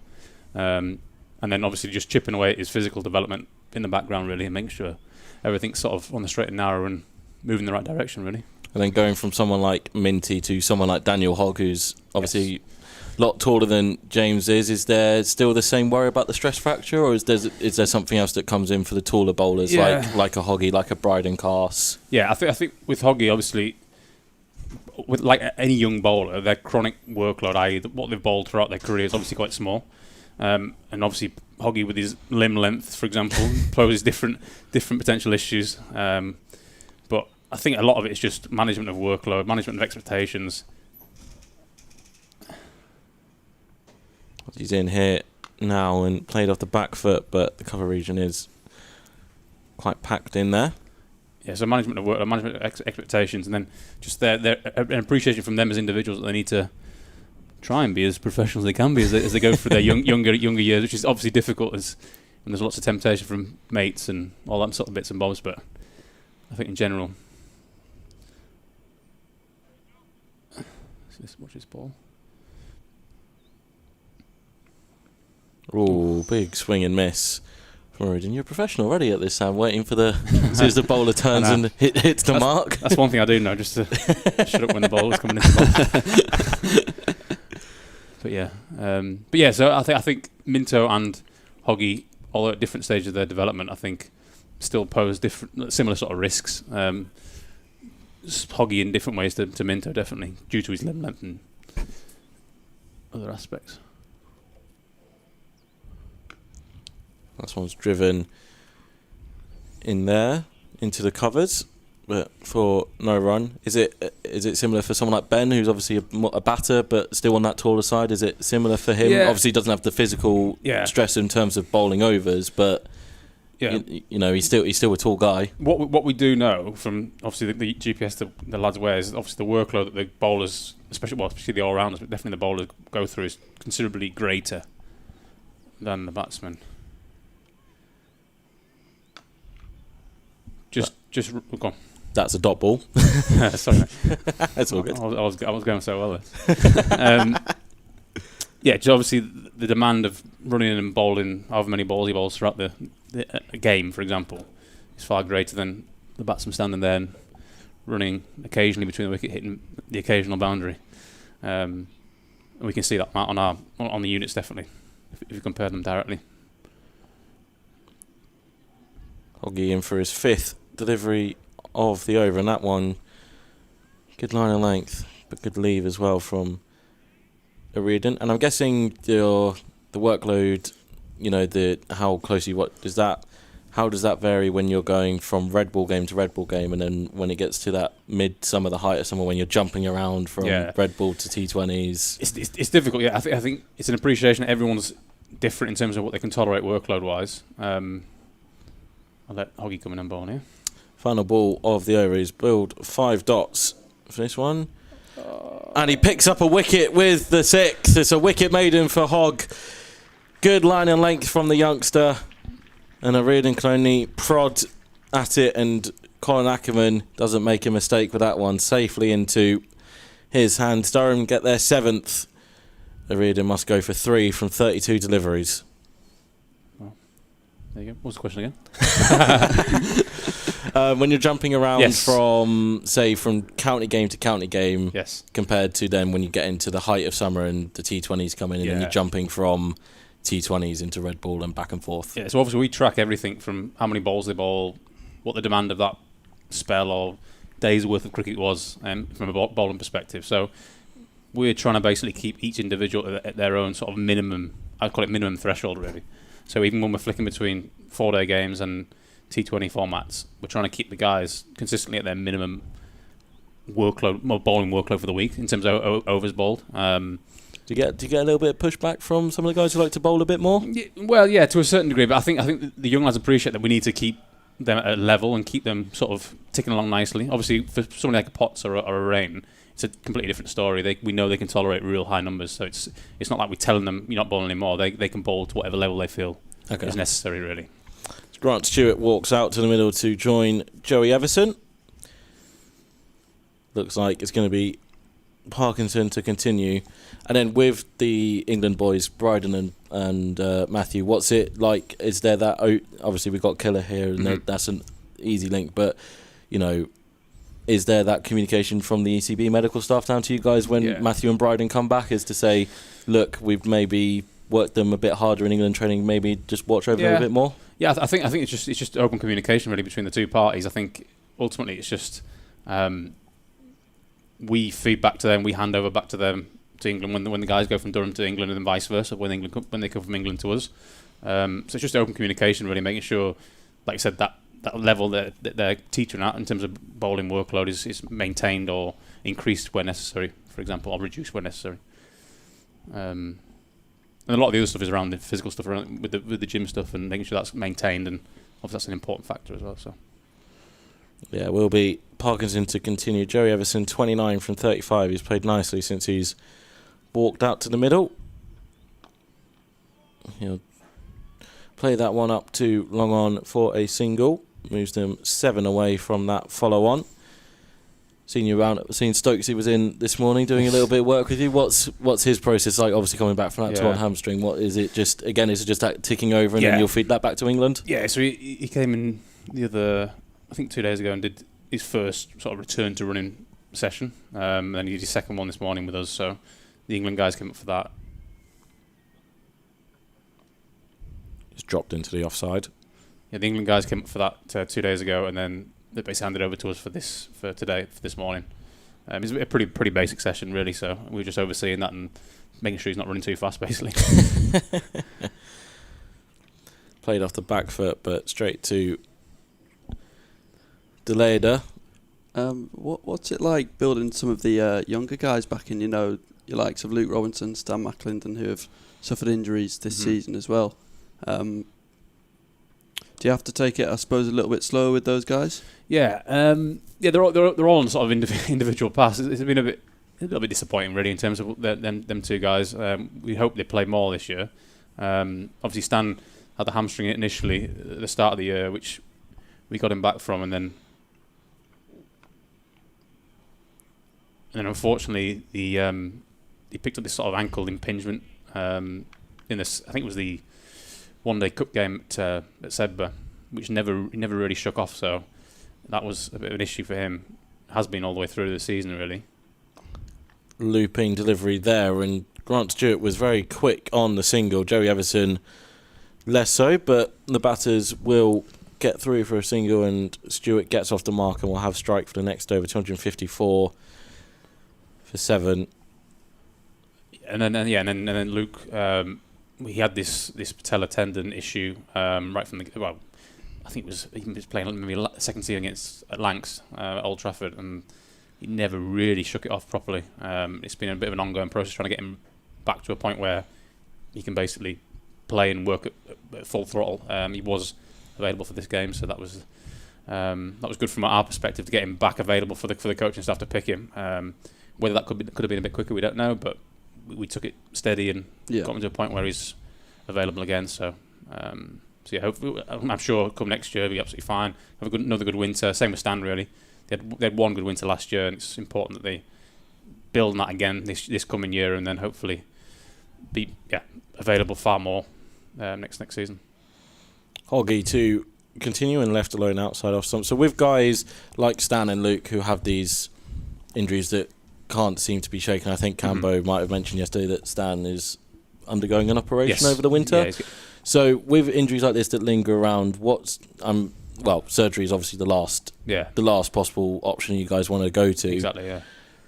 What's that sort of process like working through with them in terms of, obviously, basically what have you done with Stan this year as an example to try and recover, get him fit from these injuries, and then when do you guys know, is this one's clipped through mid-wicket, Alex Lees gives chase, won't run all the way, the outfield has significantly slowed up since yesterday and they'll come back for a well-run 3. But yeah, so with Stan, say for instance, what has been the entire rehab process for you guys this year, and then when has been the moment where you've gone, surgery actually needs to happen now? Yeah, I think with him it was just, a lot of the time it's just letting the issue settle to a point where he can return himself to bowling. I think the issue was when he got to a certain intensity of his bowling, that was when the impingement became more prominent, more of a focal point for him, and he couldn't quite shake that off.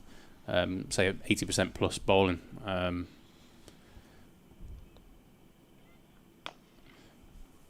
And that was ultimately his sort of sticking point. Really, he was never able to shake that off. And then obviously we've scanned him, seen this sort of prominent bony situation in his ankle, and then that's obviously what's going to get hopefully taken out. So yeah, it's just about working around the issue, making sure he's still doing his physical development work.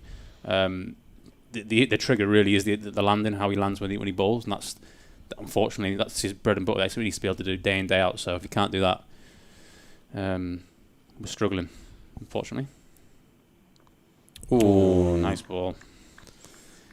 Straight out. Tied the off stump induces the play and miss from Everson, who's on 30. Kent 3 away from that follow on. And as we mentioned, have picked up that first batting bonus point. 2 balls left of the 75th over. Got just under an hour before the tea break. Final tea break of the season. This one kept low off the pitch and just played out into the offside. I think the other thing with Stan as well is the fact that it's just about him appreciating that he's a long-term prospect, in the sense of there is still things you can develop and work on as a bowler when you're slightly limited. So yeah, I think it's just working around the issue. What can you do during these issues? Is that sort of are those the gym sessions? Yeah, exactly. Yeah, what can you still develop? Definitely. Lovely shot from Joey Everson, and that will be Kent successfully to the follow-on target. So if there is to be a declaration, Durham will be batting again. Lovely shot off the back foot to end the over, 261 for 7. So obviously we're at the end of the season now. Cambo said the guys are getting 6 weeks off, which I guess is a relief for you and Susan as well. So after those 6 weeks, can you kind of talk us through what the off-season and the winter training's like in terms of, the fitness side of things? Yeah, I think the lads will return back sort of second week in November after a decent chunk of time off. We'll send them away with some sort of physical development plans to sort of chip away at. That'll be pretty generic and then specific for others that need to continue on with their physical work. But on the grand scheme of things, they'll return back on the 12th of November and then work through probably 5 to 6 weeks before Christmas. In and around that, there'll be some cricket stuff going on with bowlers and a little bit with batsmen, sort of from December time. But the real, let's watch this ball come in. Parker to continue, played off the back foot, and McKinney will run around in the deep to field it. It'll be a single.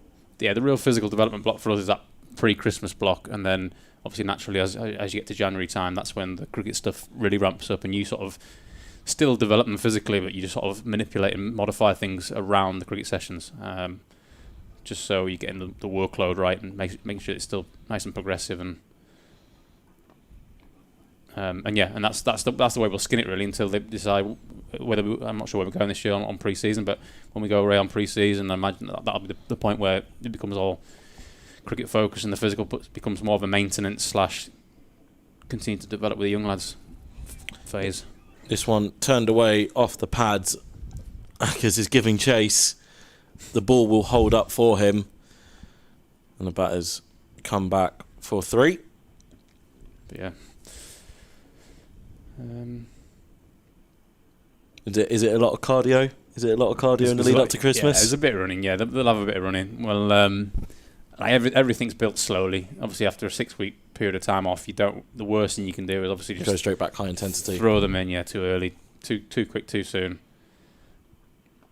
It doesn't take a rocket scientist to work out that. You don't need a sports science degree to work out. That's probably the wrong thing to do. Probably the wrong thing to do. But yeah, it's just everything's nice and progressive, built up slowly over a period of time, and then basically getting them right to the point where when they come back with the cricket after Christmas, the coaches can have them and throw what they need to throw into them.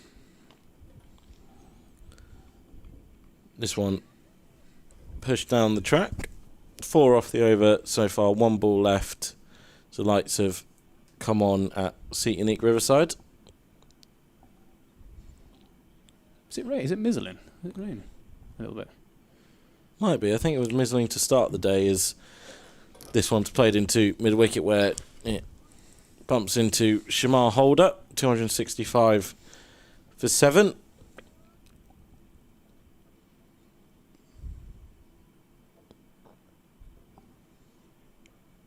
Definitely got the end of season feel from watching everyone walk around. There's no urge to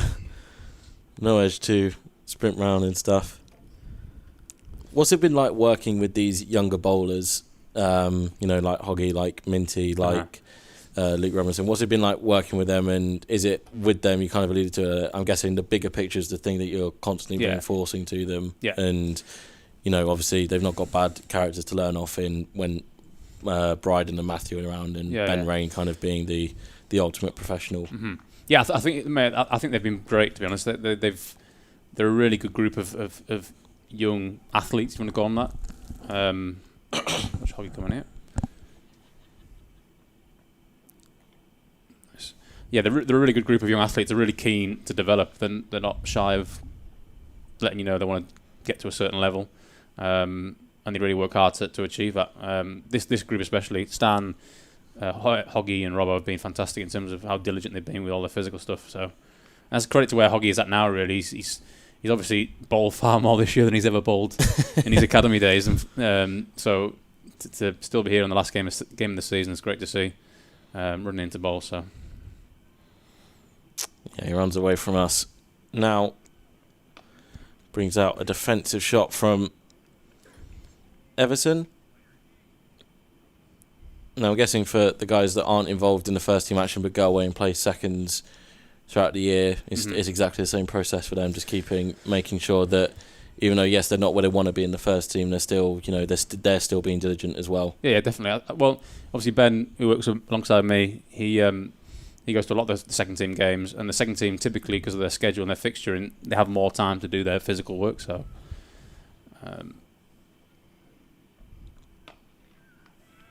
they're in the gym more than definitely the first team guys who play. Obviously, have a really congested fixture schedule. But yeah, so it's just about like I said, just them chipping away, them appreciating that there's more to the life of being a professional cricketer than just playing cricket all the time. That is a big part of it, naturally. Yeah. But there is the other aspects of trying to be as professional as you can be to basically remain as healthy, robust, and available for the coaches as you can be.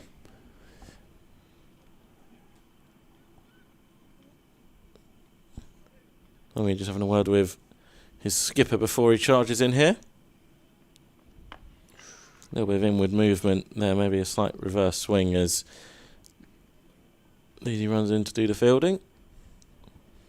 Nice setup this year, got it? Yeah, it's not bad, mate. It's not bad. Lovely setup.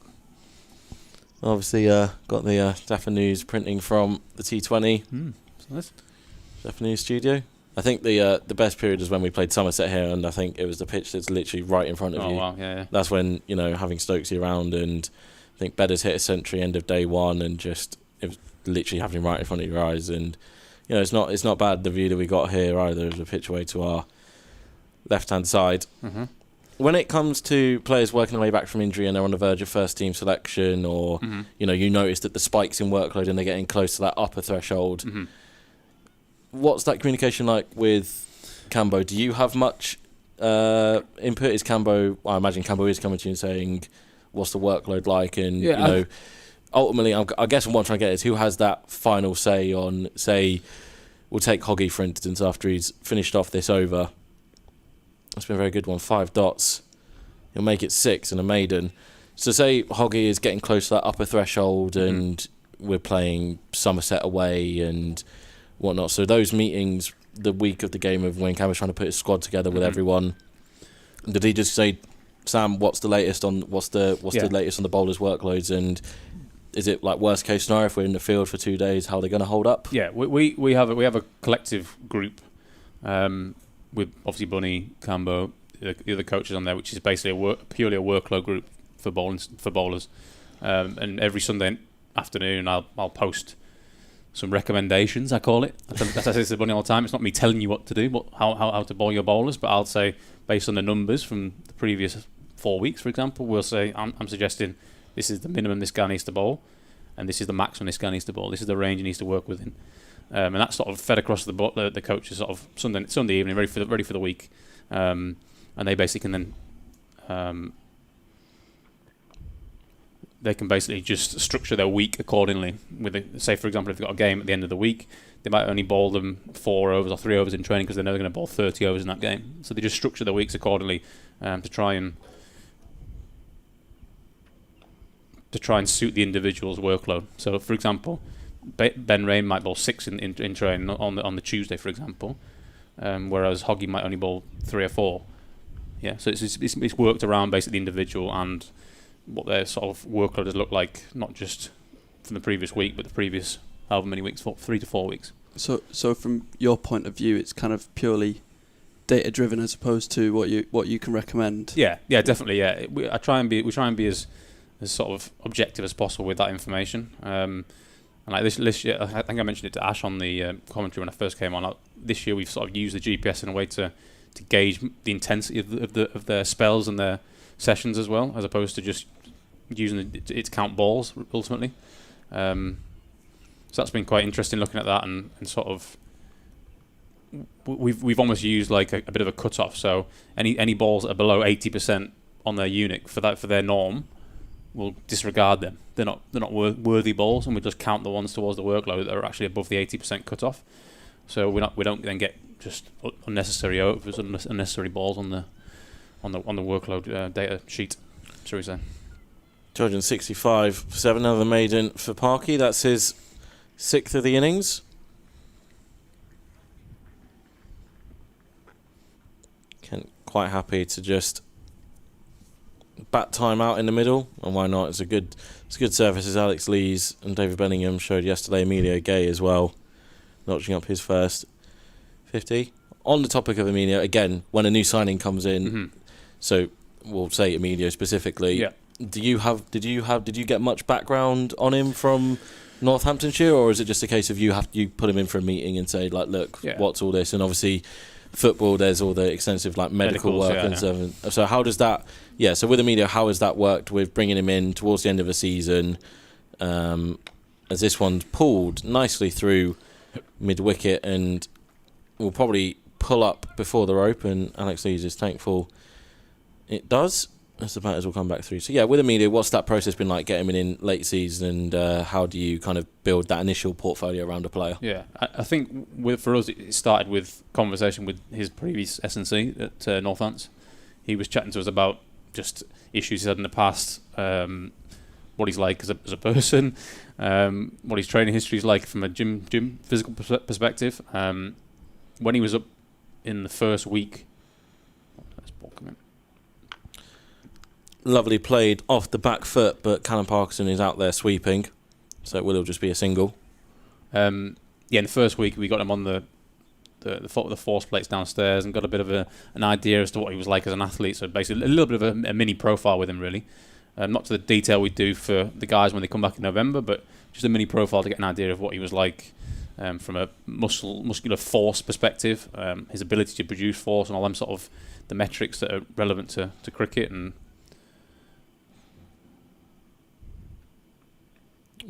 edge, but well short of Ackerman at slip. And yeah, and just some general body comp and that sort of stuff. But they're the basis of what we've got now from him. Obviously, from our perspective as coaches, we're just watching him move, really, watching how he goes about his business, watching how he operates in the field, watching how he conducts himself when he's running between the wickets, that sort of stuff. Trying to build a picture in that sense, using our coach's eyes as well as the data.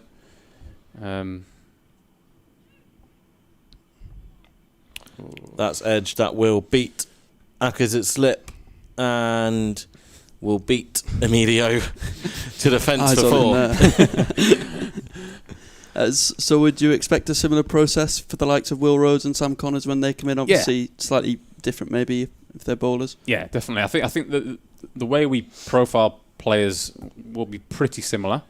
There'll be certain profiling tests that are more relevant to certain groups. Yeah. For example, bowlers versus batsmen. But for the most part, yeah, they'll all go through a similar sort of testing battery, and they're just then compared against initially. Let's watch it one. So that's dropped into the leg side. Initially, norms from that particular test in relation to cricket and the cricket world, and the people that have used that test before. See how they compare to that. And then obviously, over time, as you accumulate more data on a player, you can then compare what they're spitting out at the start of a winter, for example, compared to their norm over the last 3, 4, 5 years, however long they've been in the system with you. So yeah, it's just ultimately about. Like I said, the process will be the same for Rhodes and for Sam Connors. Hogg comes in to finish the over. It'll be a dot ball out into the offside. But again, it's just like I say, it'll be communication with the Warwickshire staff and the Derby staff. What are they like as people? What are they like as athletes? How do they train? What do they like doing? What don't they like doing? All that sort of real basic conversation, really. And then we'll just build our sort of profile and our understanding of that player as they come into the system and build for that first block. I mentioned the kind of like football. There's all the extensive medicals done and all the background history. Yeah. Does it work exactly the same as cricket? Is there any slight differences? Yeah. Or? No, it's probably not as detailed in cricket, if we've been honest. We'll try and be as detailed as we can be with the players that come in, and try and get as good an understanding as possible before they sign. But I think generally speaking, it's just when they come in, every player comes with some form of previous issue. There's not a lot of like perfect health. Yeah. There's not a lot of athletes, not a lot of cricketers on the county circuit that haven't had issues in the past. So it's just about mitigating that and working around that. Make sure your programs are structured to address them previous issues, basically.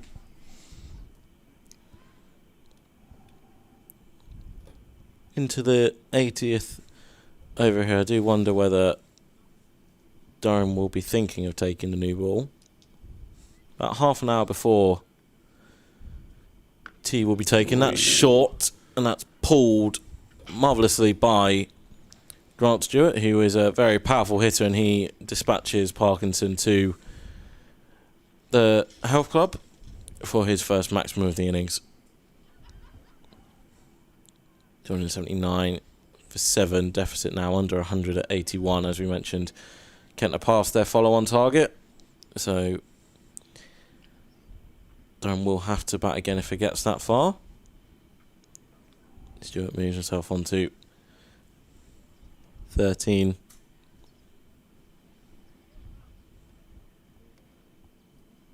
Just two balls away from the new ball now. So Kent have seemed to be quite happy to just let. They were quite happy a couple of overs ago to let Parkinson and Hogg kind of just tick over and get there, and then Grant Stewart said, "Oh, you know what? I quite fancy some runs.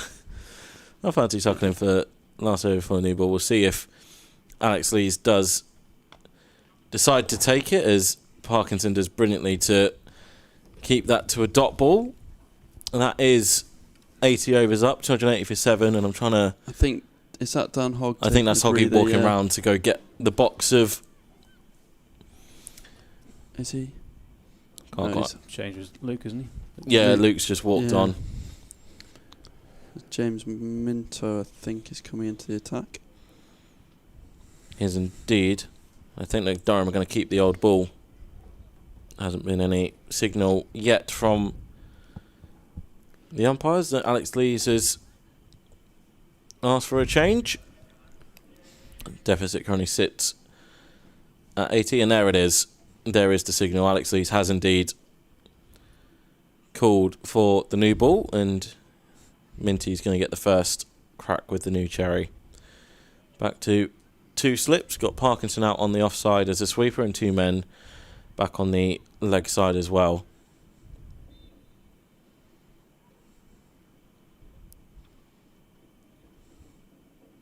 So, obviously, we talked about the off-season plans. Have you already is that finalised in your head now? Have you got it all finalised and know what you want? Definitely. In terms of content, the content's been pretty similar for the last few years in terms of what we try and get into the lads. There's different themes each day.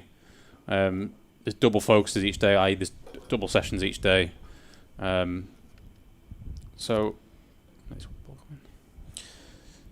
First delivery with the second new ball is full from Minto. Bit of a loosener, and Grant Stewart pushes him up to the boundary and will pick up a boundary. But yeah, the content is pretty much set in stone. It's just how we deliver that throughout the days we're in, basically. Obviously, we've got the women's, which is exciting this year. The women's professional team is starting, so we'll be sharing the space with them. That'll be good.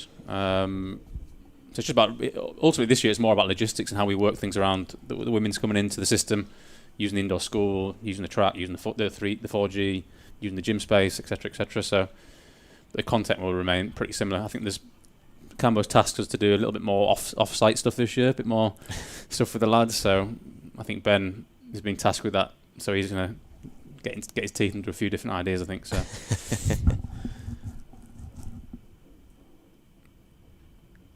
This is outside. So you mentioned the women's there. What is the plan for integrating the new Tier 1 side into I think I mentioned the first time sharing an off-season with another professional side in the building? Yeah, I think it's literally going to be a case of just, obviously, when they're in the indoor school, we're in the gym, it'll just be quite a fluid sort of relationship. I think obviously you've seen the gym now, massive space, so it's like you can easily cater, if they have 10 to 12 athletes and we have 10 athletes, shall we say, here in the winter, then you could probably get away with everyone in the gym if needs be, or a bit of a crossover.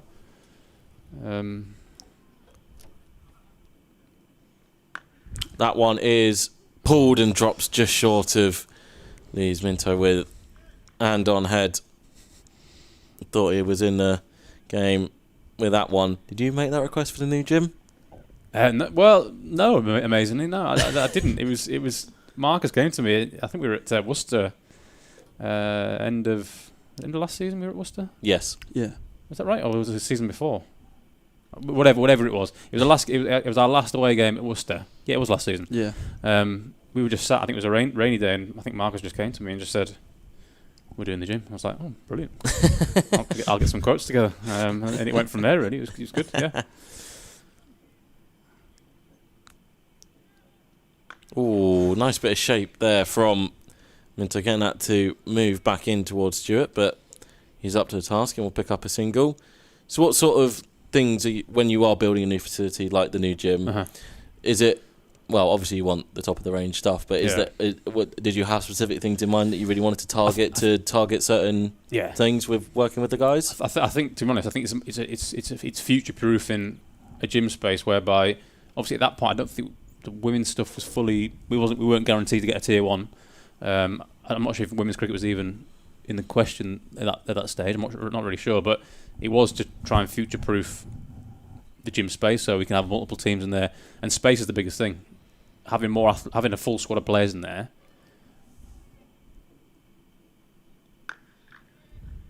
Dropped into the offside for a single. Having a full squad of players in that gym space versus having to do small groups all the time. This is far better environment, better vibe in the session, if you want to call it that, because all the lads are in there together, everyone's working hard together, and everyone see the work people are putting in. If we have groups, it then becomes very, like, you barely even see the blokes that you're working alongside, your teammates. So from that perspective, it's been brilliant, and that's the biggest thing. And then obviously, we got the new track in there, all the new dumbbells. Dumbbells from in the previous space were really old, like since the inception of Durham, they've been in that gym space, so they were very old dumbbells, as an example. Minto rolls in for his 5th delivery.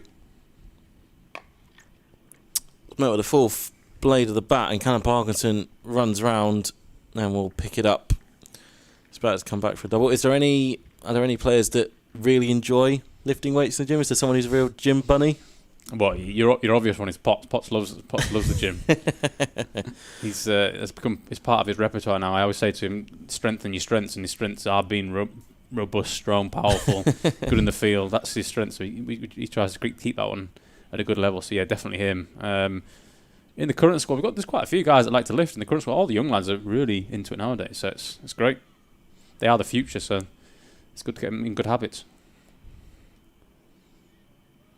Left outside the off stump, first over with the second new ball done and dusted. On the flip side, is there anyone that you kind of have to chase up and maybe not slacking is the right word, but maybe they want to try and get away a bit earlier? Is there anyone that maybe aren't as keen? I think it depends. I want to say it depends on the time of year. I think obviously in the winter they know the expectation is they're there to do the physical work. It's quite a hard process. But obviously in season it's difficult then to try and encourage guys to come in the gym space. But everyone knows they need to do it. At times, some people might need pulling along a little bit more, as opposed to openly coming in there and a little bit of gentle motivation. Yeah, exactly. That's a better way of putting it, I think. But yeah, it's going to be Parky to continue here with the new board. I thought maybe a double change, but maybe Alex Lees wants to see if Parky can get a bit of extra bounce of that new cherry. Oh, aerial, but in the gap in the offside, maybe that little bit of extra bounce off the surface. We see the guys going through the warm-ups every morning that you put them through, pretty vigorous, I think. Yeah, especially day one, yeah. Yeah, is that how did that come about for you? Is it was it something you picked up? Is it completely your own doing? What, how I structure them? Such a routine. Is there, again, there's obviously certain things you're trying to hit. You're trying to get the mobile. You're trying to get the joints moving. Yeah. But how, what determines what goes into the pre-match warm-up for the guys? Yeah, I think a lot of it is just driven by... It's been a process of trial and error from my time being here. So what guys enjoy doing, so ultimately you're not trying to annoy them, shall we say, before the start of a game. So you're just trying to give them bits of... That's high. Ben McKinney running in. Takes a tumble, and so does the ball out the hands. It's another chance gone down in the field. Cambo has said that fielding is something Durham need to work on for next year, and there's another instance. I wish you could have seen the facial reaction that Sam's just pulled up in the commentary box.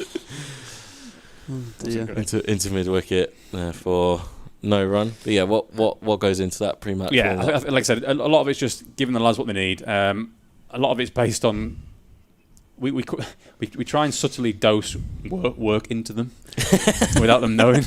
Obviously, they'll hear this now on the stream and know exactly what we're doing. But ooh, big appeal from Parky. Umpire is unmoved. End of the over, 291 for 7. But you see the guys do the band stuff in the mornings. That's consistent. That's been consistent throughout every format, throughout the whole year. And that's just more of a mitigation of any side issues that potentially could arise. Obviously, we can never completely eradicate injuries. That's never going to happen. You can minimise the... Yeah, but we're trying to do our little bits to just chip away at the guys and make sure they're getting enough work through them areas, especially when the time for gym work is limited because of the congested schedule of travel and that sort of stuff. So yeah, it's all about just finding little windows, pockets of time to try and get a small dose of work into them. And then... Yeah, a lot of it's just getting them up to speed for bowlers, making sure they're actually running at their run-up speed prior to them bowling with Bunny in the middle, then obviously into the game. And then obviously you've got your mobility, your flexibility, you're going for range, etc., etc. So yeah. Welcome back, Hello, Mr. Parkview. G'day, boys. How are we? Good. Minto. I love it. I was a bit nervous when I disappeared there and I saw that Kent had passed the follow-on mark that we might have started giddy season with with regards to bowlers.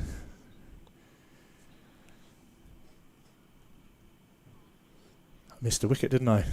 Missed a couple. We got 7 down. When did you leave? Did you leave at 6 down? 6, yeah. Yeah, so we missed 1. Well, should have had another, but We dropped another catch. yeah, yeah. No. Do you want to take a wild stab at who did it? Not Parky again. No. Someone you know very well. Big Ben. Yeah. He's got good hands, Ben. Has he been banished down to fine leg for it as well? Looks that way. It was the previous over. You mentioned over the congested schedule, travel on the road pretty much every other week. Does it change when you go on the road? Obviously, you obviously have a decent idea of what the facilities are like when only 2 counties are changing in the county championship. Mm-hmm. Well, this year's obviously been a bit different. We've got an entirely new place to go, bar Worcestershire. But does that change when you guys go on the road? Do you have to kind of take a stock check of when you get there the day before of what the facilities are like, and then you have to change your plans? Yeah, I think, like I said, most first class grounds have a decent gym facility now. What's this ball coming? He's so naturally trained, isn't he, Ash? Just talk over it. They'd rather listen to you. They can see the pictures anyway. This one's pushed out to Parky, out and doing the sweep. Yeah, we know every ground has a decent gym facility, just general facilities really nowadays, I think. So I think it's ultimately just the trickiest ones are the outgrounds. Yeah. Um, Right, I'm killing myself laughing here. You've got the head of S&C and you are trying to sneak the biggest slice of chocolate cake I've ever seen.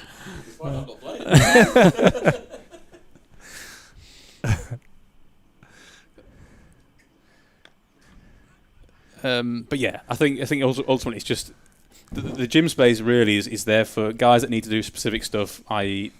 that have had issues in the past and they're returning and need to keep loading things, but also the 12 men that need to just keep chipping away at their physical work when they're like I said, running drinks.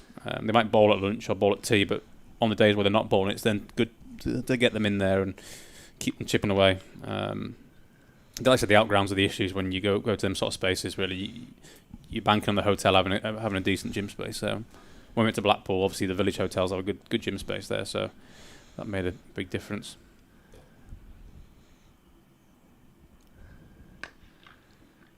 So the guys have pretty much changed the strategy on hotels though this year, haven't they? Rather than going at kind of the expensive hotels and doubling up in rooms, rather than going kind of a bit more mainstream and having their own rooms. Yeah. Has that been a challenge with regards to facilities to use? Yeah, well, like I said, the grounds are obviously good. Mm-hmm.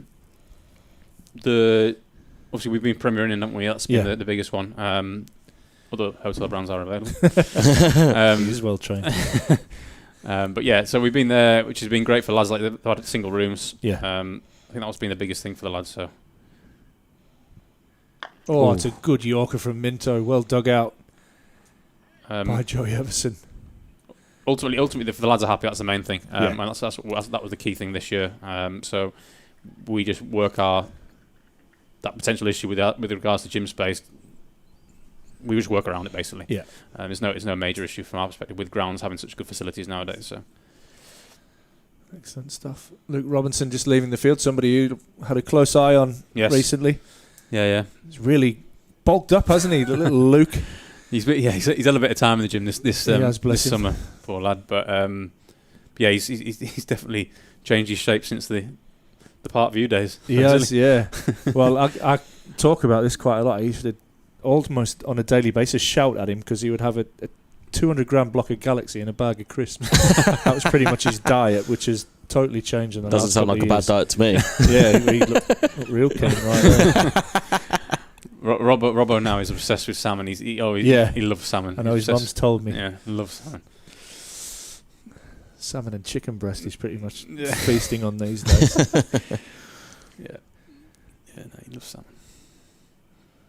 But no, he's been good, Luke. He's been, like I said, I was saying to Rob before, he's been a bit unfortunate with this knee, this patella tendon issue that he's had. But like I said, it was nice for him to be selectable for this last game. From our perspective, it was good to get him back to a point where he was available for selection. So yeah. No, great stuff. Hopefully we'll see lots more of Luke and the likes of Stan next year. Yeah, definitely. Yeah, you've had quite a close eye on them. So Ben Stokes having a little run around this morning, mate. Just getting ready for Pakistan. Yeah, pretty much. I was saying to Rob before, second running session. So, his first one was with the England guys 2 days ago, and then Okay.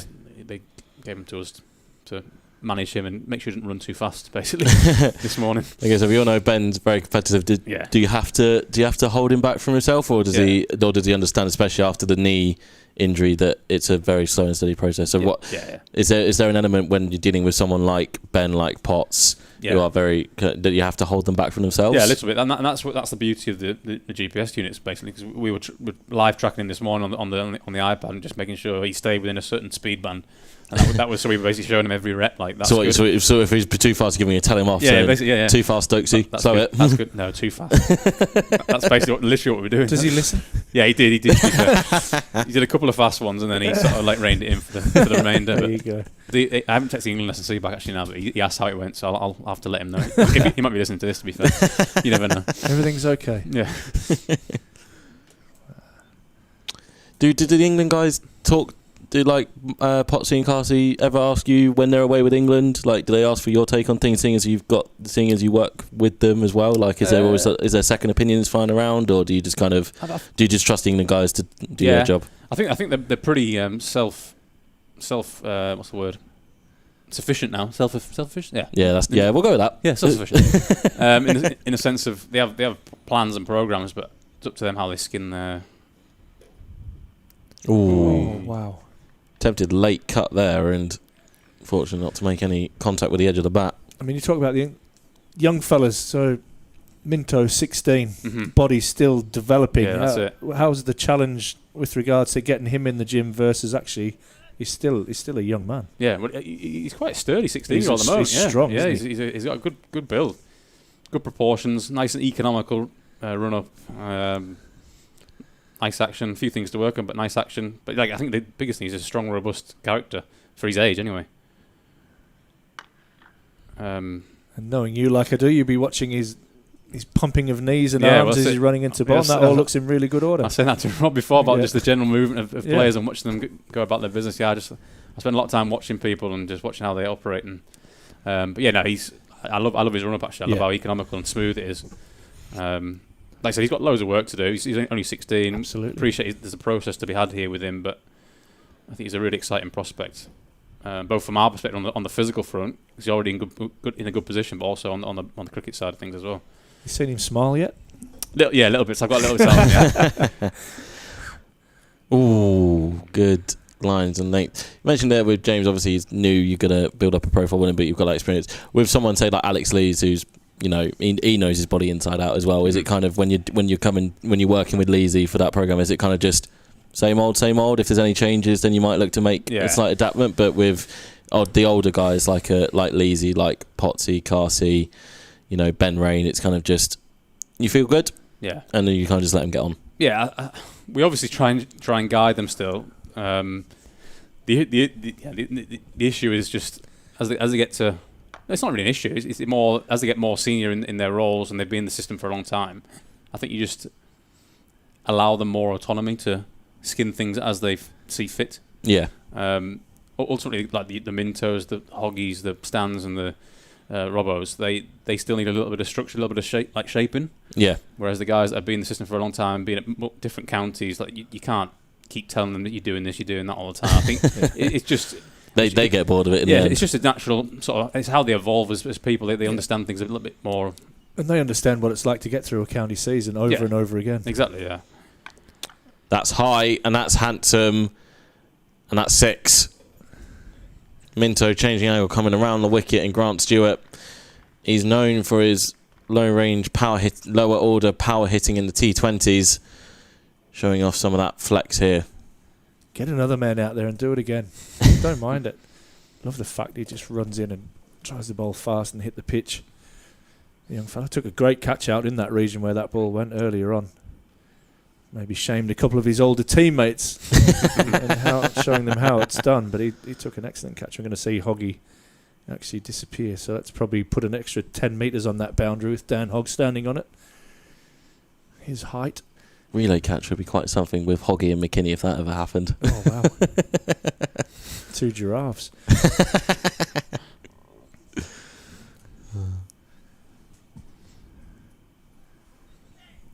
I guess I mean, I don't know if you've discussed this already, and apologies if you had. Somebody like a Dan Hogg running styles, Yeah, really important to him and his frame and how he approaches the wicket. yeah. I think the running efficiency or economy of everyone is so important, just purely because they're required to do it so often. Yeah. Not just running to ball, but in the field, like covering ground in the field. There you go. Changing field position, exactly. Like He's going from boundary to boundary here at the moment. I think you try Get those steps in. exactly. You're just trying to shape them to be as efficient, as economical as they can be with their movements. Otherwise, they spend so much time in the field. By the last session of the day, they could be absolutely frazzled if they're poor movers, for example. Especially if they've got a ball multiple overs a day as well, multiple spells. So yeah. And again, sorry if you've discussed this, No. but what kind of distance would a fast bowler typically do in a day? We actually at the Oval last week. We actually had from our time using the units, we had a record in terms of distance covered in a day. Bass, 27,500 meters, something like that. Jeez, man. Just in the Oval. And was that him pretending to play football with McKinney, or was that like, I don't know if you saw that earlier on. That's a 300 up for Kent. But yeah, that was pretty. That's insane. Yeah, pretty decent. Just on the field of play as well. Wasn't including anything else. All cropped to just game data basically. Which was, Okay. Yeah, massive. So add to that to his warm up and that kind of thing. He's Yeah. probably looking at over 30k plus in the day. Yeah. Wow. Impressive. Yeah. I think one thing we haven't covered is just brought it to my attention, the recovery process after Parker gets a lovely turn and beats the outside edge. So with Baz doing that and other what's the recovery process like when you, as you mentioned, it's such a congested schedule? Yeah. Is it quite literally when it's a long day like that, feet up, as that's played down the ground, it looks like it's going to run to the boundary for four, and it will? We have multiple options as part of like a bit of a menu of recovery options. So ice bath is one. Recovery pumps, which are basically like compressive pumps. Yeah. Seen the lads in them before. Yeah. Is that you put the sleeves over your legs and It's segmentally pumps from the bottom upwards, like fills up from the bottom upwards. Yeah. We obviously have like this real high concentrate cherry juice that the bowlers definitely have. How sour was that? Yeah, really. Like it's like, I think it's the equivalent of like 100 plus cherries in one sachet. So they have that with 200 ml of water. Uh-huh. In the T20s, we preload that as well, so we have it before the game and then after the game as well, where possible, where we don't forget to do it, but definitely after the game. Obviously, protein, carbohydrate drinks, they're on tap after every fielding innings, typically. Good stop there. What else? And then obviously sleep, nutrition. That's the other thing. And obviously you got the other elements to cricket. The other elements of hydration. Yeah, exactly. But yeah, after that big day game at the Oval where you covered all that distance, obviously ice bath was one, cherry was the other, protein was the other, and then from there it's just encouraging them to go and have a big meal, and then make sure you get to bed a reasonable hour so you get a decent 8 hours plus if you can. So you reckon still the 8 hours? Get your 8 hours in. Yeah, still the secrets. There's a lot of stuff out there with regards to injuries for anything below 8 hours of sleep, basically, and injury risk increasing. Right. So I think 8 hours is a good ballpark figure, and you just obviously structure that based on what time you go to bed and what time you want to wake up, and just work it out from there. Yeah. If you want to wake up at 7:30, structure it backwards, work backwards. Sure. So you're saying there's a menu for the recovery. Yeah. Would you go right? Massage. So, Bus, I think you need a ice bath tonight, or yeah. So will you recommend? We played around last year with on the screen as the players come into the changing room on the TV monitor. So it's basically like you get a certain amount of points for certain aspects of recovery. So for example, it might be within the first 24 hours have a massage, within the first hour have food, protein, whatever, like that sort of stuff. Ice bath might be one of them. A spin on the bike might be another one. So that's using the recovery optimal recovery periods. Yeah. And if you need to accumulate, say, 100 points from that, and each one scored at a different points scoring system. So however you make up that 100 points is up to you. Yeah. And what about your hydration? Do you still have the old P charts in the change rooms? They are still there. The authentic, probably originals. Same ones. Yeah, the authentic originals are still there. They're still the same information, pretty much. So. Ooh, standard cup of tea. Get a few leaders on board. But yeah, so there's various things we try and do, and we encourage the guys to do. And nowadays, it's more conversation with the athlete and the player. We obviously provide the cherry and the drinks, like drink it. Can you Yeah. can you mix the cherry in with? No, well, I've tried that before. With Just checking. You probably knew where I was going with that. I've tried it before with Bedders actually after a big 200, and he. I remember watching him. Oh, watch his ball first. That's his story. Pulled. Oh, Nobody can see it. oh, it's going the wrong way. It's gone for 4. Absolutely nailed. Yeah, Stewart can more than hold a bat. Running some lower order impetus for Kent. But yeah, he's so basically. I think David scored maybe a double 100 here. I'm not sure what game it was. There's been so many games where he scored lots of runs. Was it this season? No, it was maybe 2 or 3 seasons ago now. I think it was a while back. But I remember there was a team talk at the end of the game, and I'd obviously put this cherry and chocolate protein together. I call it chocolate gatto. All the little tricks of the trade. Yeah, and I remember watching him. I was stood in the entrance to the shower area, and I watched him, and he drank it and literally went just as the coach started the team talk, and like the coach was like, "You okay, Dave?" And he's like, "Yeah, this tastes like rubbish." And yeah, so that was. I never do that. I never do that ever again. So it's always separate now. I like always a good separate. stitch up. That's good. Yeah, always separate. But yeah, we tried everything, but not everything works. No, absolutely. Bit of trial and error. At least it's a trial and error on somebody else and not you. Yeah, no.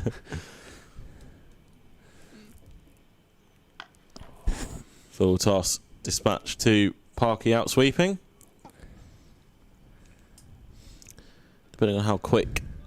Well, Good work from the skipper. There'll be a tick in Will Gidman's little fielding box that keep on the move and the backup. you're feeling this might be the last ball before tea. Yeah, it's just ticked, hasn't it? As indeed. So this is. It'll be the last tea break of the season, and I imagine last 50 minutes of the season following up after that. I think handshakes can be done from about 4:20. Yeah, I think the timings, doesn't it? That Kent would declare, given And then- that 10 minutes. And then just shake hands. Play and miss outside the off stump, and that will end the last afternoon session of the season. Kent finished 310 for 7. Thank you very much, Sam, No for worries. coming and joining us. No No worries, worries. mate. Thanks, Cheers. lads. And yeah, we'll Grab some cake, mate, if you're allowed. I'm all right. If you've got the calories I'm deficit left. I'm all right. Kent go in 310 for 7. We'll take a break and we'll be back with you for the start of the final session of the season.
Right, we think we have 50 minutes of cricket remaining.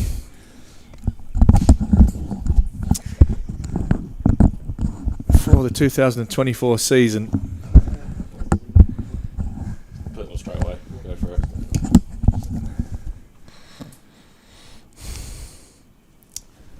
So there we go. We have a couple of thank yous there.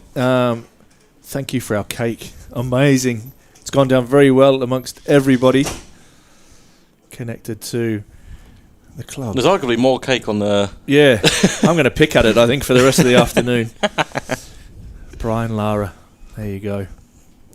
Yeah, thanks, Graham. And to the Vic and the ground staff who have done an absolutely outstanding job. There's a thank you there that Graham Madison has put those couple of images together. That's a good photo, that.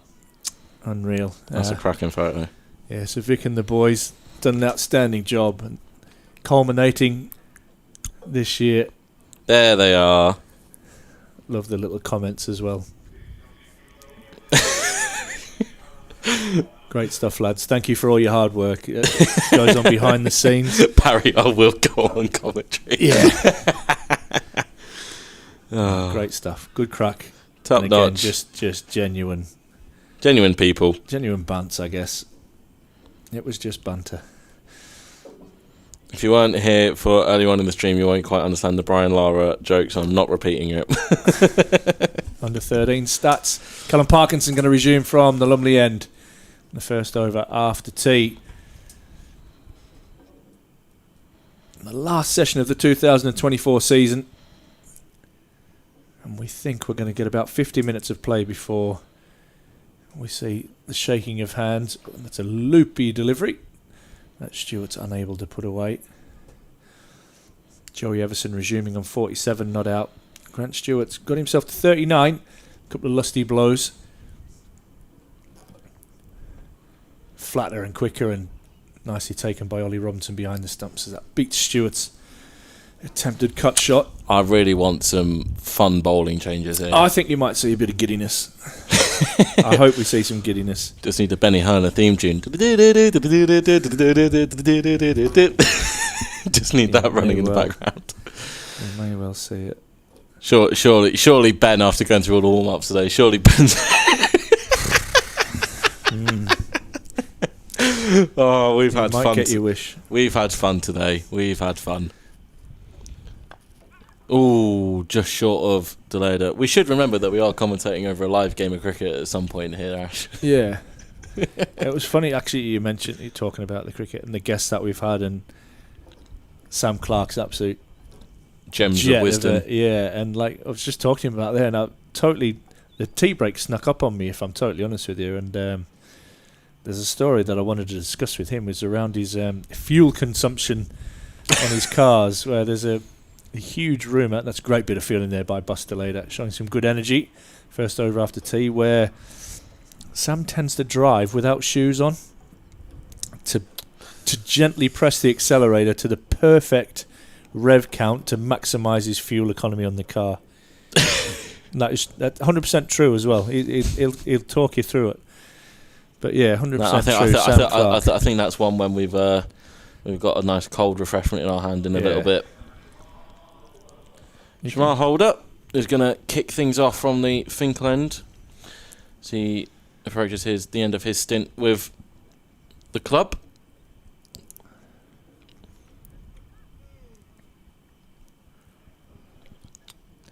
I'm gonna put on my favourite two bowling changes I want to see. Obviously, Ben McKinney's one. Love to see Ollie Rob.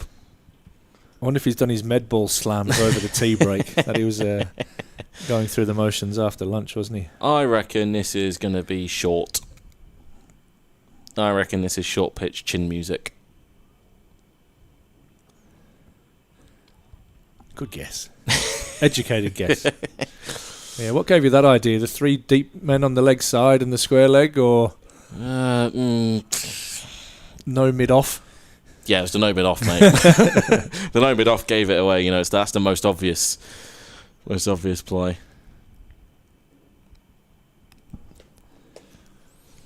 Meanwhile, the Durham boy is going pretty well down at Bristol, Bryden Cast. First ball straight into the attack, and he's made Travis Head his bunny over this ODI series. Yeah, he's picked him up again. I think that's 3 out of 5. Is it the last 3? He's got him? Yeah, definitely got Travis him. Head not playing it in Durham. Yeah, definitely got him at Lords. He's got him again here, so that would leave one of the first 2, which I can't remember where they were played. Nottingham, maybe? Yeah. Just having a look at Ollie Robinson, who's stayed on the ground here. Probably, again, just more stiffness and soreness as that one bounced up into his body down the leg side. Think he might be Having a look at his left hand. I think he might be his mind might be wandering to some nice Australian sunshine. Well, Lions call up depending. That's high. Alex Lees is under it. Grant Stewart's fun comes to an end. Well aimed short pitch bowling by Shamar Holder. Back after tea. 3rd ball of the spell. Like, there's no high fives with hands in your pocket. They're all just congregated. There's not a high five in sight. Absolutely craziness. They've just gone, it's too cold. I think the umpires here might be having a word about the light. Well, it's definitely not dark. Well, Grant Stewart has definitely gone for 40. Alex Lee's settling himself under a simple catch. Do you know what? I think it's that penguin tactic. Let's all huddle together for warmth. Yeah. Everyone's feeling a bit cold. Well-deserved wicket for Holder. Very entertaining innings from Grant Stewart. Yeah, he strikes a clean ball. He's gone for 40. It definitely is the penguin tactic. Nice, comfortable catch from Alex Lee. He's catching it reverse cup in front of his face. What is the score? 93 for 1 off 9. God, they're in a hurry with the bat. England were in a hurry as well, weren't they? Yeah. And then collapsed towards the end. But who's going to stride out to the middle? It's yes, the park off. Round 2. Well, that is assuming Parky survives. 3 balls from Shamar Holder. I think we all know Cowell loves bowling anyway, but you're not what if he bounces him? Yeah, that'd be good. Bowls a beamer. Bowls a beamer. Bounce your brother. Run through the crease, and they're just about to cross paths here, as you're going to see on your camera. Here we go. See if there's any words of advice from one brother to the other. Ross, don't change the camera angle. Couple of words exchanged there between the two of them. Probably make sure you survive to the next over. Oh, is it? They're good lads. Obviously, we got to spend a bit of time with Matt last year on loan, and very good character. Bumped into him. I went down for the One Day Cup match down at Canterbury and had a nice catch up. And he's definitely still well remembered around these parts. Yeah, it was a big part of the promotion push, wasn't he? Coming in at the end of the season, picking up some important wickets. And again, my lasting memory of him is that sprint and diving catch that he took and tumbling down kind of the opposite end of the ground to us. It's got to deal with some Shamar Holder first up. Bit of chin music. Oh, there you go. Good He start. might just remember I ball leg spin, lad. That's what he might be doing. I think Emilio Gay's got a few words for Parky out there as well. He's doing it with a smile on his face, as always.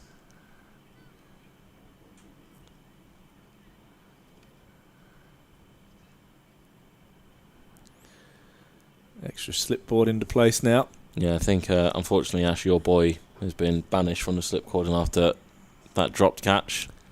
Oi! Was it in the slips that he dropped it? No. Where did he drop it? Dropped it exactly the same place. I think it was from bowling was from this end as well. So he's gonna hook it and it's high looping, but running in. Ben's running in and goes to dive forward and take it. And I think maybe if I'm gonna be ultra positive, No, don't be positive. Just tell the truth. he just dropped it. Okay. The only thing I was gonna say, maybe him moving forward and then the contact on ground maybe unsettled him, but ultimately you called the Cal Parky one as caught and bowled should have been taken, and that one should have been taken from Ben. He's actually much better closer to the wicket, but he's a good athlete in the field. Oh, carved away by Parkinson. Let it run. Oh, no, it's not. Sorry, it's Everson. He moves to 50. He does indeed. That's a glorious shot there from Joey Everson. He's 50 coming up from 67 balls with his 6th boundary to go with his 1-6. And this is a nice way for him to finish the season. He's been a pretty solid contributor for Kent over the summer. That moves him into the 700s. 727 runs for the season for Everson. Very, very attacking player, I think. That's his natural game. Likes to play his shots, and he certainly had the freedom to do that today. And Cal is out for revenge. Dun, dun. I'm a bit disappointed there hasn't been a short leg. Ran out straight away. He's bringing his sweeper in on the leg side, James Minto. Here we go. He's bringing in Daniel Hogg as well. So the big shot is there if Matt A wants to try it and B has it in his locker. 2 slips. A short extra cover. A standard cover. Backward point. Mid on, mid off. Mid wicket. And short backward square. I wonder how much they've bowled to each other over the years. Battles in the nets and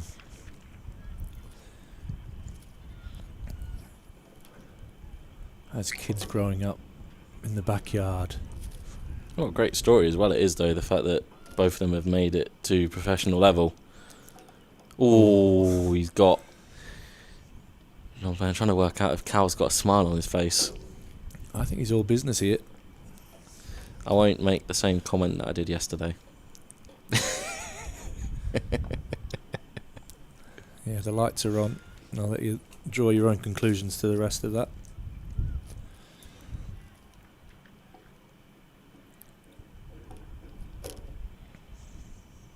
It's fine. That now means that if he picks it up, you get the brunt of it, not me. That's all right. We've got the same haircut.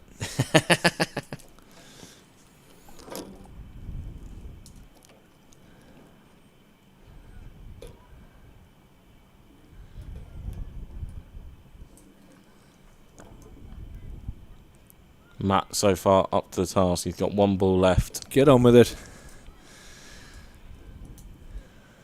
There's definitely a lot of pride at stake here between these two. Nicely bowled and nicely played. 6 dots. And a maiden over for Callum Parkinson. Safely negotiated by his brother. Yeah, Cal up to 30 wickets now for the season with that one he's picked up so far. Given to the game on 29, but Matt with that 6 for Kent's exploits with the ball means he's comfortably ahead, and I think you've mentioned it a couple of times, Ash. Matt has Cal in the runs tally as well. He's up over the 200 mark, wasn't he, I think? 234 runs. High score of 48 for the season.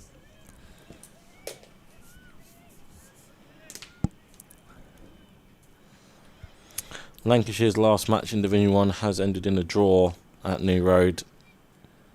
Is it raining there, or have they managed to escape early? I'd imagined rain's kicking about. I'll try and find out for you.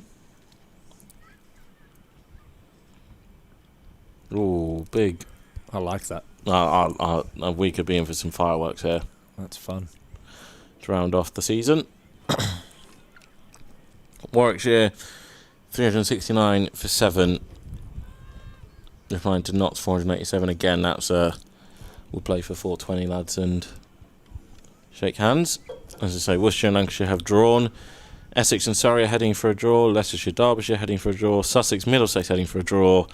Yorkshire have racked up 726 for 7 as Everson pulls that one. He's got an edge on that and it runs away to the boundary. It's gone all the way. It has indeed. It's gone for 6. Yeah, what? I think James Wharton was... How many did he get in the end? 285, so that record is still intact. Yeah. Will Luxton, 49. Johnny Bairstow, 78. Johnny Tattersall, 21. George Hill, 54, not out. And Jordan Thompson, 56, not out. Yeah, decent day out for James Wharton, that. You'd take that to finish the year. Nice little boost to the average.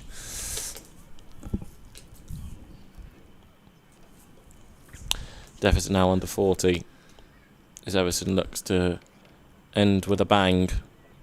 Oof. His stumps nearly ended with a bang there. That one was very close. Bit of variable bounce.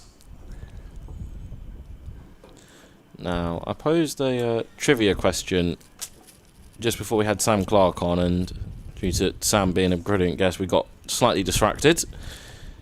But to refresh your memories, what are the most common forename initials to have played for Durham?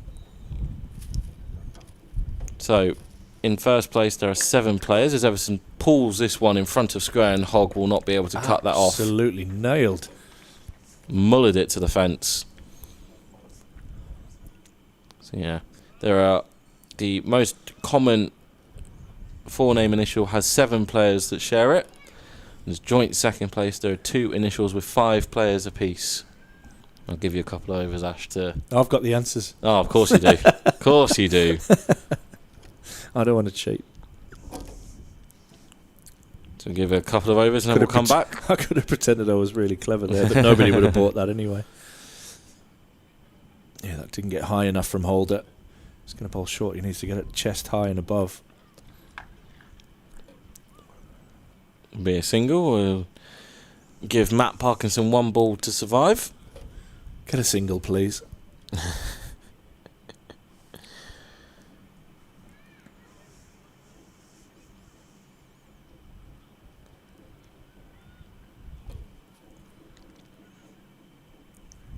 Bit of Premier League action going as well. Ipswich, Aston Villa in the early kickoff. I think Ipswich have just pulled level through Liam Delap. Liam Delap. Yep. Any relation to Rory Delap? Yes, it's the relation you think it is as well. Yep. Excellent. I hope it was from a long throw. No, unfortunately not. That would be written in the stars. 227 for 8. His second goal of the game. Yeah, Liam was in Man City's academy, and then I think he went out on loan to Ipswich back end of last season, and Ipswich decided to make that a permanent deal. So that'll be a good point for them.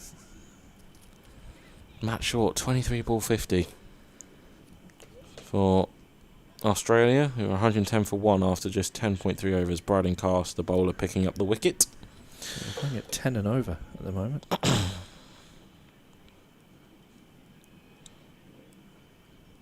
Travis Head caught Salt Bowl Cast for 31. Australia 112 for 1 off 11.2. Good pitch, small ground. Ollie Robinson having a quick chat with Alex Lees. I'm loose, Skip.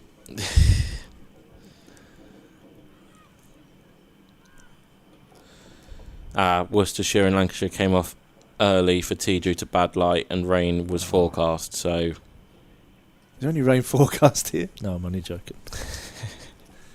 Imagine that. Yeah, it might rain. We're going to come off.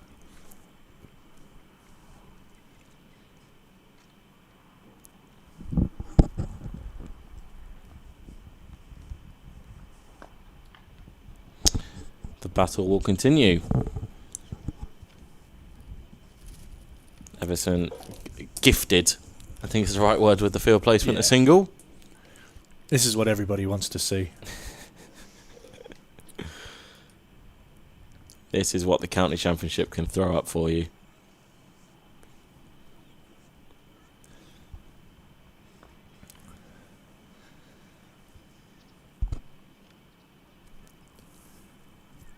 As usual, any comments you can leave in the YouTube feed, any emails, streaming at durhamcricket.co.uk, or you can contact Rob and I on Twitter, ashthorpe25 or robrush02. If you want to give us anything to finish the season off. Got around probably 40 minutes of play, or about half an hour actually, of play left in the season before we think both captains will agree to call the game.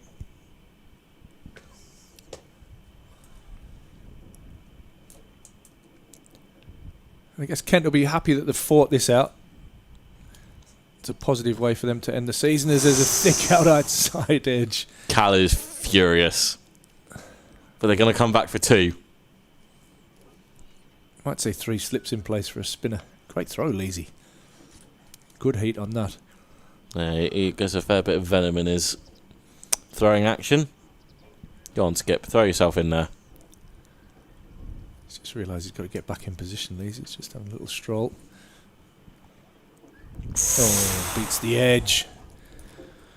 Callum Parkinson, a frustrated human right now. His shoulder's slightly slumped. Well, as we wind down to the end of the 2024 season, if you've liked what you've seen from Durham this year and want to get amongst it for next year, early bird memberships are on sale. And if you are a member, the club will be organising several members' events over the winter.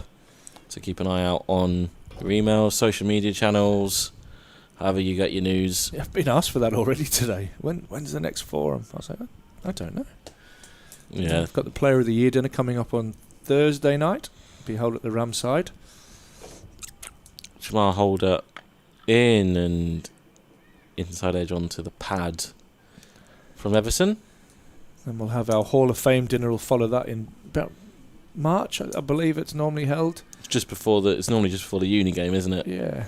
So some things, and yeah, we'll be in touch around some members forums that we'll host here. Hopefully get some of the players that are still around and some of the coaching staff, and maybe even Tim or Marcus to share their knowledge and wisdom. And obviously Danny Hazel will be around as well, head coach of Durham Women. The girls starting to build an excellent roster. Still more to be announced as well. There is. Don't tell them.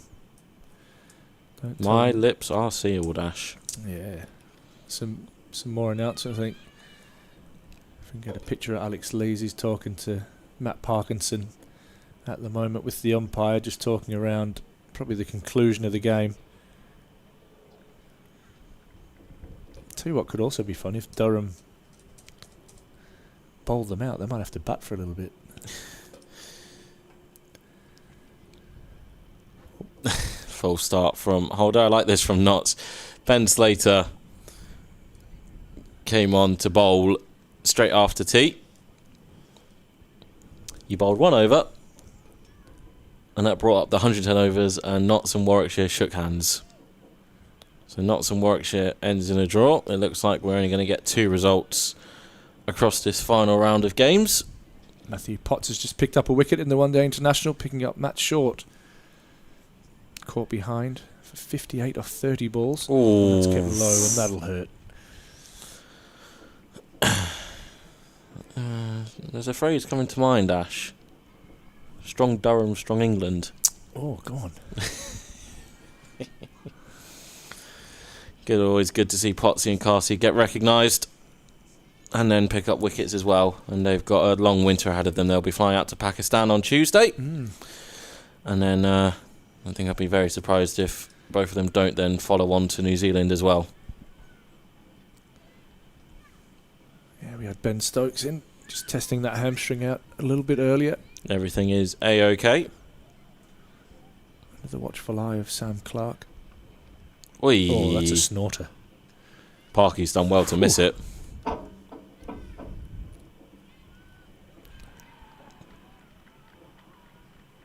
sure what's going on there. Holder just maybe having a word with Matt Parkinson. Got a smile on his face as he walks back to his mark.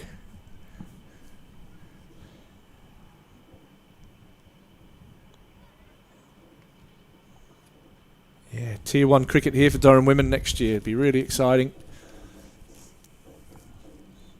More action. Saw a few Diamonds games up here this year, but we'll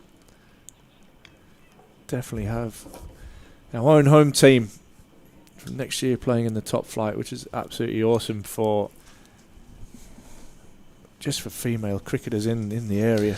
One last Part of guest. it. Oh my God, he's going to finish the season off. One last guest. He missed out on cake too. G'day, mate. You doing okay? Yeah, good, brother. Scotty Borthwick, the Badger, comes in to finish the season off with us. What a guy. Yes, how are we doing? Okay? Very well, mate. How are you? Yeah, not bad. How's that elbow, mate? Yeah, it's getting there. Oh, get I off had me. Bit of a naughty injection last week, Oh. which was pretty sore for like almost a bit of 5-6 days, and it's just starting to settle down. I've got sort of full movement back into it, but it's just time now, just letting it settle down for as long as possible. Really. And the good thing is, we've got time to do that, haven't we? I don't need to do anything for a few months, which is quite nice. So that was we've gone down the injection route rather than Yeah, the full so operation. when we got it scanned originally, it said that I'd torn the ligament in my elbow, and then when we saw the specialist, he gave us some good news. He said, look, there's actually a little bit of ligament hanging in there. So as soon as we heard that news, Susan the physio was over the moon. She said, look, that's a little bit of good news. Yeah. However, you can't afford to play with that now because like one throw it could damage it. It could tear it off for good. And then if it comes away, then it's a big operation And a longer rehab, I'm guessing. which is almost like a 9-month rehab, which is it's not what you want, is it? As a professional Absolutely sportsman, not. you don't want to be out for 9 months. So yeah, we tried this injection last week,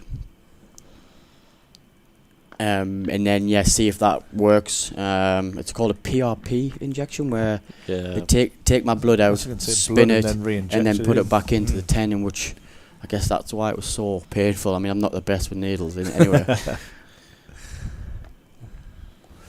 So yeah, it's just a matter of sort of waiting now, and I might get it re-scanned in about sort of end of October, start of November, see how it's feeling, and then if I do need an operation, it's a smaller op, and then it's like a 3-month turnaround rather than a big reconstruction of the elbow. Great news. But yeah, the battle continues between the Parkinsons. Can't mention anything up in the week in leading up to this about facing Matt. Oh nah, they always.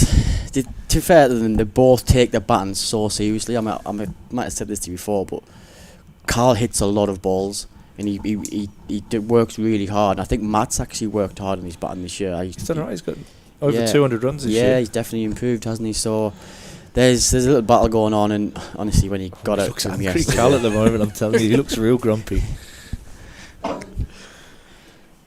To be fair, he came off a tee and he wasn't happy. Yeah. And I mean, he's never angry or upset, is he? He's generally I agree, happy mate. lad. Look at his body language now. Sorry, if he watches this later on, we having a bit of a laugh at his expense. But he's dropped a couple of catches today. One off his own bowling, which would be absolutely fuming at. And he got out to his brother, so it hasn't been a great couple of days. Soft dismissal as well yesterday, wasn't it? He just ran down. We heard the giggles from Matt out in the middle. It was almost like he felt sorry for Matt and was, there's a wicked mate. We're going to see a bit of a change. We're going to have Colin Ackerman come into the attack. Do you think they might see any silly bowling? Bit of some of the batters. I saw Ollie was pretending to med slam. Ollie's not going to bowl. Like, you might see a daft over from someone, but I mean, I don't normally like doing it. You never want to take the nick out of the game, do you? Yeah. But you might just get one daft over at the end from somebody. I know Leesy will definitely not be bowling. And Scott, how have you found the season as a whole? Back in Division 1? I think it's been a decent season, and it's been a canny season. Like we've played some really good cricket at times, but then there's other times where we've probably let a session or two go, especially that Worcester game here. Sort of sticks out in my mind where we 24 wickets on day one, wasn't there? And then you lose a bad session in Division 1, and it can hurt you, can't it? And but I think on the whole, it's actually been a decent season. We're probably going to end up finishing 5th, which first year back in Division 1. It's the first time a lot of lads have actually played in Division 1 as well. So I think we've learnt a lot. We've obviously played against some good sides. We've learnt a lot by playing against good sides, and look, I'm hoping we'll be better for it, and we'll come back stronger next year. And the aim is now, can we get into that top 3? I mean, Surrey run away with it again in the last 3 or 4 years, and they're obviously the standout. And when we saw that last week, I mean, they were brilliant. The way they bowl, like, they just keep coming at you. They don't let you go. So especially with such a young attack last week, seeing how they went about it was impressive, and a really good learning curve for us. Yeah, I guess they set the blueprint, don't they? They've had 3-peat Absolutely, and then you got obviously Essex, Hampshire, and Somerset, and it's like right. The next step for us is to get into Break that top into four, yeah, and because we're definitely good enough. There's no doubt about it. We obviously got a couple of new signings coming in again next year. Like we're definitely good enough, and I think that we've proved to ourselves that as well this year with how well we have played. I mean, you look at that Somerset game here, and Somerset have had a very good season, and we hammered them in 2 days, didn't we? Yeah. Because So I remember speaking to you after that game, and you were saying that winning inside 2 days was never on your mind until. it was amazing. I think that just shows that actually we can compete, and even part of last week down at the Oval. I spoke to. I don't know if it was. Oh wow, that's really ragged out of the rough. I think Giddo said, actually, do you know what it is? We were beaten and well beaten, but actually we got into some positions where we could have had a massive influence on that game and maybe took our foot off the gas. I think that day too, I think it was where I thought we bowled really well for 2 sessions. Yeah. So 60, 70 overs, we were outstanding. And just slipped away a little bit. Yeah, and then we dropped a couple of catches, and then there's that second new ball. We just didn't get it right that last session, and then like I say, good teams hurt you, and put you under pressure, and then all of a sudden the lead goes past 100, 150, and then it's a real battle from there, isn't it? Especially with that young side as well. Especially the attack. Yeah, and I think if we were in a position. Really. What on earth is Robbo doing on the screen there? I don't know. I've given up watching him now. I'm looking at Badge rather than watching him. I'm so surprised at this many fans. Yeah, it's respect, absolute respect.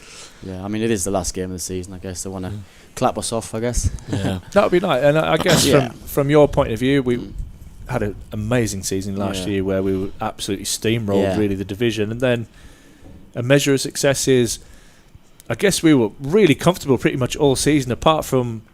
Was it the Lancashire game when we thought, hang on, if this doesn't go right, that result, and we put that to bed with a fantastic win. It's such a competitive league, isn't it? Competitive division, and like I say, from other than the top 2 or 3, the rest of it was actually really tight. Yeah. So you've always got to have that eye over your shoulder as much as you don't want to, and that Lancashire game was a big game, wasn't it? Because it was like. Man, I never 6-pointer kind of thing. Isn't I never it, thought we were. terms? Yeah, I never thought we were going to go down. But you never want to get to that position. You never want to go to the Oval and need a result. It's always better to have it secured. Yeah, I mean, if we needed a result this game, and we've had 2 days washed out, you never want to let it get to that. So those 2 wins when we beat Notts and we beat Lancs were massive, and they were obviously important. And like I say, we're going to finish 5th, which, like I say, it's a canny season, isn't it? Like I say, we've learnt a lot. And we've done all right. You mentioned it's a good learning experience for everyone. As you know, I think you've played Div 1 cricket before. Leesy's played Div 1 cricket, but you know, I spoke to Bedders, and Bedders hasn't played Div 1 cricket before, and you think he's so good. It's nuts, that, isn't it? Yeah. It's been a change of role for you this year, jumping up to open the batting. How did you find it? Obviously, not the return of runs you would like, and not as prolific as it was last year, but. I think that speaks. That's you as a bloke doing for the better of the team. Yeah. Like I mean, I was happy to do it. I mean, there's not a lot of difference from 3 to opening. Sometimes you can be in the second ball of the game, can't you? So, oh my God! Oh, it's happening. Robbo. Bus is going to keep, and Ollie Robinson is going to bowl. This is what we live for. I'm not sure it is. It's fine, Badge. We've got the off season. We got the off season. God, honestly, this is things I never thought I'd actually see. Yeah. What's he going to bowl? It's got to be off spin, hasn't it? Look, it's token off spin. He's marking a run up out, which I find absolutely remarkable. As Why has he got to run up?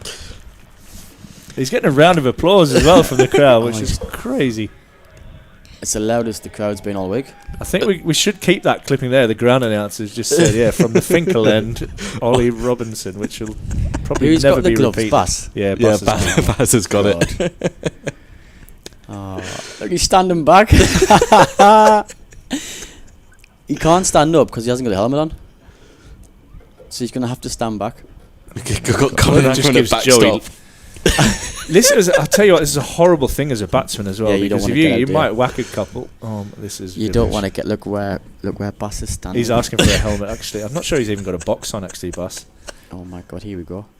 Oh, bit of spin there. Actually. look at Leezy at Gully. At least he's hating this, I think. He's done this. I think Robbo's been badgering him all day. Honestly, Well, he was I've pretending to seen do it. med ball Yeah. slams and everything earlier. He came out after lunch and he was doing all the follow through stuff. Look at Everson. What? I The crowd's going wild.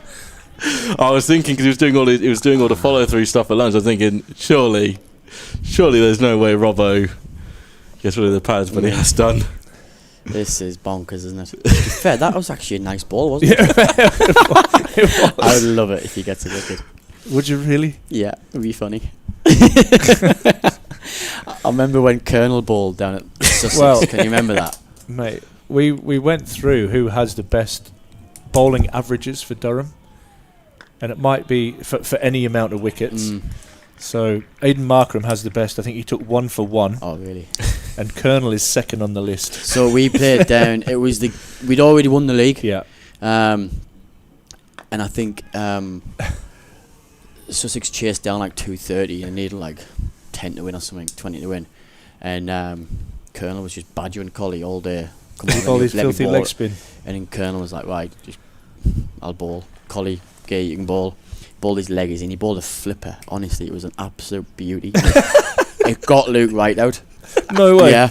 Luke Wright, England international. Hit him on the shin. And the umpire just had to give it. He's just like, oh no. He didn't want to, but yeah. So it's like Cookie's test wicket. Yeah, and Colonel just ran off. It was the biggest celebration ever. Wow. Well, he's coming round the wicket now. He's got tactics and Here we everything. go. Trying to catch the edge of the rough. I'll tell you, he's getting a round of applause there. I don't know if that's from the balcony or not.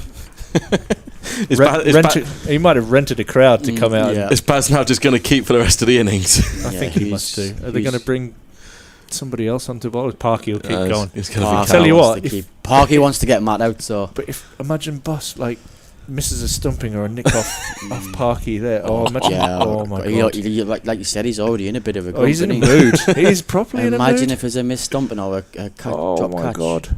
Look, he's not happy, is he, Cal? He's not even looked at the umpire. He's just taking his jumper off. He's thinking, "Get me off this field." He wants a nice cold one in the dressing room afterwards. Yeah, he does. He's absolutely does. He's left his left the helmet. helmet and everything. Bas Bus. has left the helmet. Russell Warren's had to go and fetch the helmet. Oh, this just needs like He's the blaming Ackers there. Like, this just needs the comical music theme behind Yeah. it. This just needs some quality editing needs to be done here. Brilliant. I'd love a penny for Parky's Do you thoughts right now. Yeah. Do you know what though? Like, common sense should have said at tea time you can call this game We've off. said the same. Like, why have we got to play? It just Cricket does have bizarre rules, it doesn't does. You just. This is where you'd like the umpire. Actually, the floodlights have stopped working, and the umpires But go, you "Yeah, just it's literally bad." common light." sense. Look, Yeah. who's going to win this game of cricket right now? Absolutely nobody. So, just shake hands at tea. Yeah, we're with you. I mean, 100% with you. yeah, I'm a bit thirsty as well, to be honest. yeah. I think that time remember that what time of the season, isn't it? Can't remember where we were before Ollie Robinson rudely interrupted us. Oh, opening the batting, obviously not the returns Yeah, you'd like, no, but I- it's what the team needed. Yeah, of course, and like obviously we signed Ackers as a middle order batter, so it was a case like I'll just move at one, and I'd done it before. I'd a couple of times I'd filled in and done it. I think I'd rather be in the middle of three, but like I say, I didn't mind it. It's obviously hard. I just found the first like 3 overs when the ball brand new. That's when it's it's almost a bit more of a challenge. Isn't Yeah, it? Opening the it's batting. such Jeez. it's such a good skill, isn't it? And but yeah, it was a challenge, and like I say I was always up for it. But yeah, I'll let Leesy keep doing it, and some other openers. Obviously Ben McKinney's flying there now as well. So hopefully those two will be at the top for a long time now. Be interesting next year. We're going to have some serious left-hand power. Oh, in the absolutely, team next yeah, year with definitely, yeah. The 3 you guys, and then you've got Emilio and Yeah. Will Rhodes to Yeah. add to all of that. It's Absolutely. really exciting. Definitely, it's competition for places, isn't it, Yeah. as well? Which is what you want. You want to go into the season where you know what you don't really know your 11 yet. Same with bowlers as well. You want the second team to be strong. You want people to be putting pressure on the lads in the first team. And if you're not in the first team, it's actually going in the second team and banging out hundreds and putting pressure on guys, which we've probably not had a great deal of in the last couple of years because we haven't had the squad depth where you think next year we could have that definitely, and which I think is only a strength for the club, isn't it? Absolutely. Focus there on the balcony. Well done, Ross. I'll be having a look. Everybody's out there watching. Look at Campbell. He's loving this, I think. He is laughing at this. Northie's laughing. Yeah. Ollie Rob's going to continue. I'm sure Northie was in the top 5 as well. Don't tell him. Oh, really? Bowling averages. Northie's bowling was good, though, wasn't it? Decent on the Lord's Honours board. 5 for. Yeah, absolutely. It was against Pakistan. Oh, bit slower there from Robbo. Bit of flight and guile. I think Bedders might have a go, you know. Bedders is getting loose. He doesn't want it. Oh, he is. He's getting loose. Is he allowed to with his shoulder? Oh. Go on, Bedders, stop the boundary. No. Yeah, Bedders actually bowled in the winter in South Africa. Did he? Yeah, for Western Province. He sent me little off spinners or? Yeah, off his like Flat horrendous action. Is it? He sent me the video of him bowling. Yeah. Are we talking Dan Lawrence? Like this? Are we it's not quite Dan Lawrence levels of actions. Oh. Playing off the back foot there. Where's Joey Everson? He's on 70. He's on 75 now. He might be just thinking, I might just take this on and see if I can crack 100 here. But by doing that, you might actually give Robbo a wicket, though. Well, what's the worst that could happen? He's already got 70 odd. Yeah. Oh, a little bit flatter from Robinson. That partnership this morning was massive for Kent, wasn't Leaning it? and Denley. Yeah, if we'd have gone sort of bang this morning and got them 6 down early, then we could have gone through them and then put pressure on them second innings. But as soon as that partnership sort of went past, as long as it did, it was always going to be a challenging day for us, wasn't it? Yeah, 100%. On such a good surface, it's probably it's a good pitch, isn't it? One of them. It would have been interesting if we had 4 days on it, because obviously we had the international. Breaking up. Yeah, we had the international on it on Tuesday, so it would have. Oh no, Robbo, that's a pie. You try and bounce him there.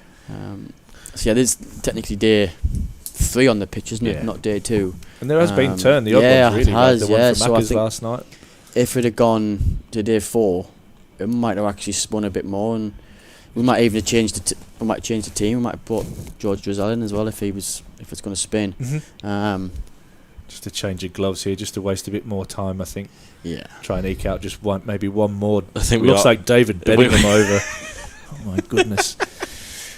Oh, this is it. He wants it, doesn't he?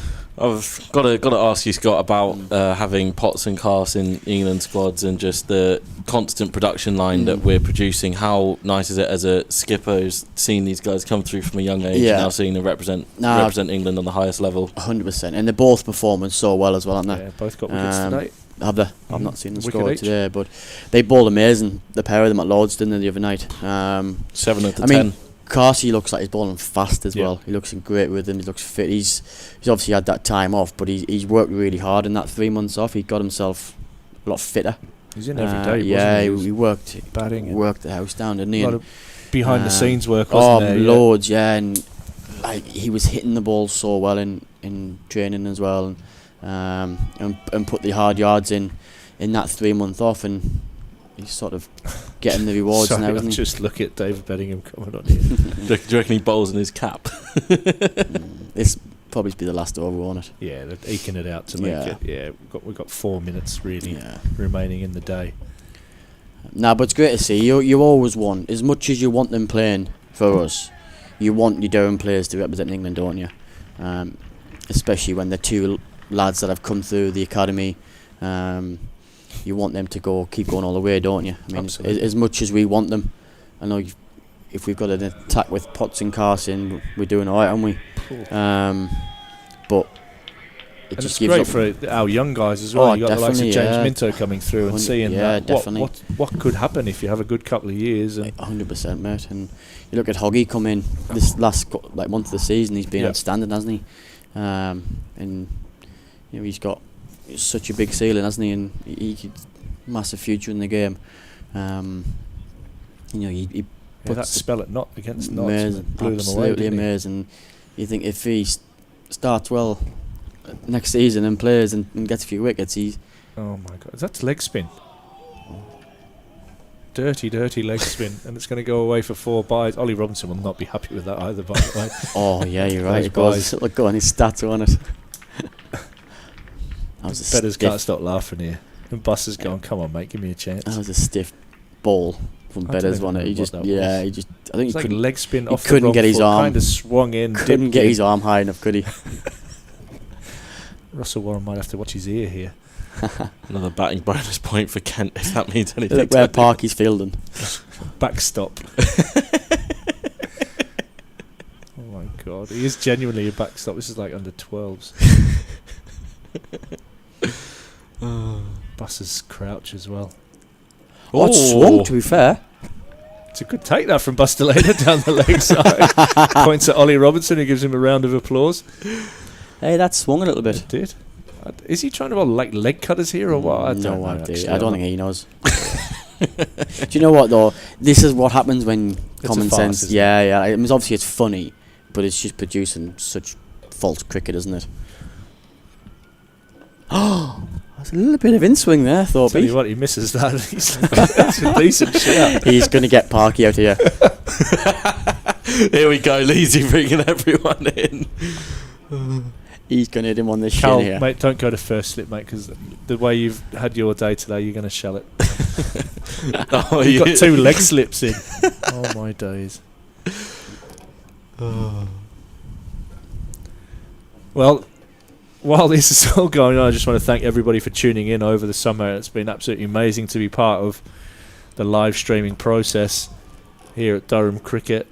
We've had some fun in the championship, some amazing nights in the T20, which Scott and Harmy, and we've had some great times on those nights. And thanks to John Pigeon and the media guys, Ross and Stevie, for hooking us up with such good pictures most of the time. Sometimes some sweets. But yeah, it's been a great experience, and thanks to Sam Blacklock and the club for putting this on. We think we've hopefully given you guys some really good entertainment along with the cricket that's been played. Some great cricket this year. I was just reminiscing on this. It was less than, when we were confirmed we're moving everything in house. It was less than 48 hours until the start of the season against Hampshire. Yeah, we like to do things. I think from a player's point of view as well, like, you guys have actually been brilliant, and I think it's like the lads speak about a lot in the dressing room. Like the stream this year has been amazing, and like thanks to you as well. Like, cheers, buddy. Because Bas, good really good stop. But no, it's the stream this year has been brilliant, hasn't it?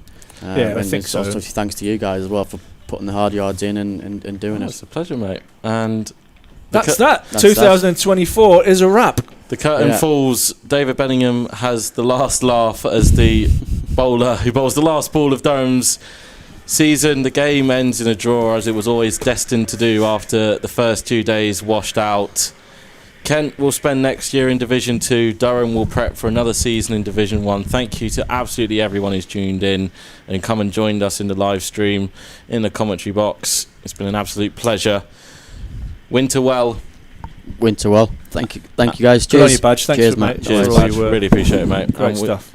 Cheers, brother. Cheers, mate. Thank you very much. And then, from me and Ash, I'll echo Ash's thoughts. It's been an absolute privilege and an honour to bring you guys a better look at the behind-the-scenes stuff. You know, this is the great stuff that we were able to do, bringing everything to you with our new live stream setup, bringing those insights from Brian Campbell, Marcus North, Scott Borthwick, Peter Siddle. You know, that hour conversation me and Sam had with him against Essex is a fond memory of this year. Vic with all his chat about the cricket pitches, and you know, everyone else that's... We had Bumble as well. We had Bumble on our live stream. Absolutely amazing. Thank you to our technical staff as always for keeping us going and bringing the pictures as the lads make their way off for the final time this season, and no doubt there'll be a few cold ones shared over the coming hours as the lights turn off, and we will sign off as well. From Ash and myself and every other commentator that's been with you this summer, thank you very much. Winter well, and before you know it, we'll be back for the start of the 2025 season. Go well.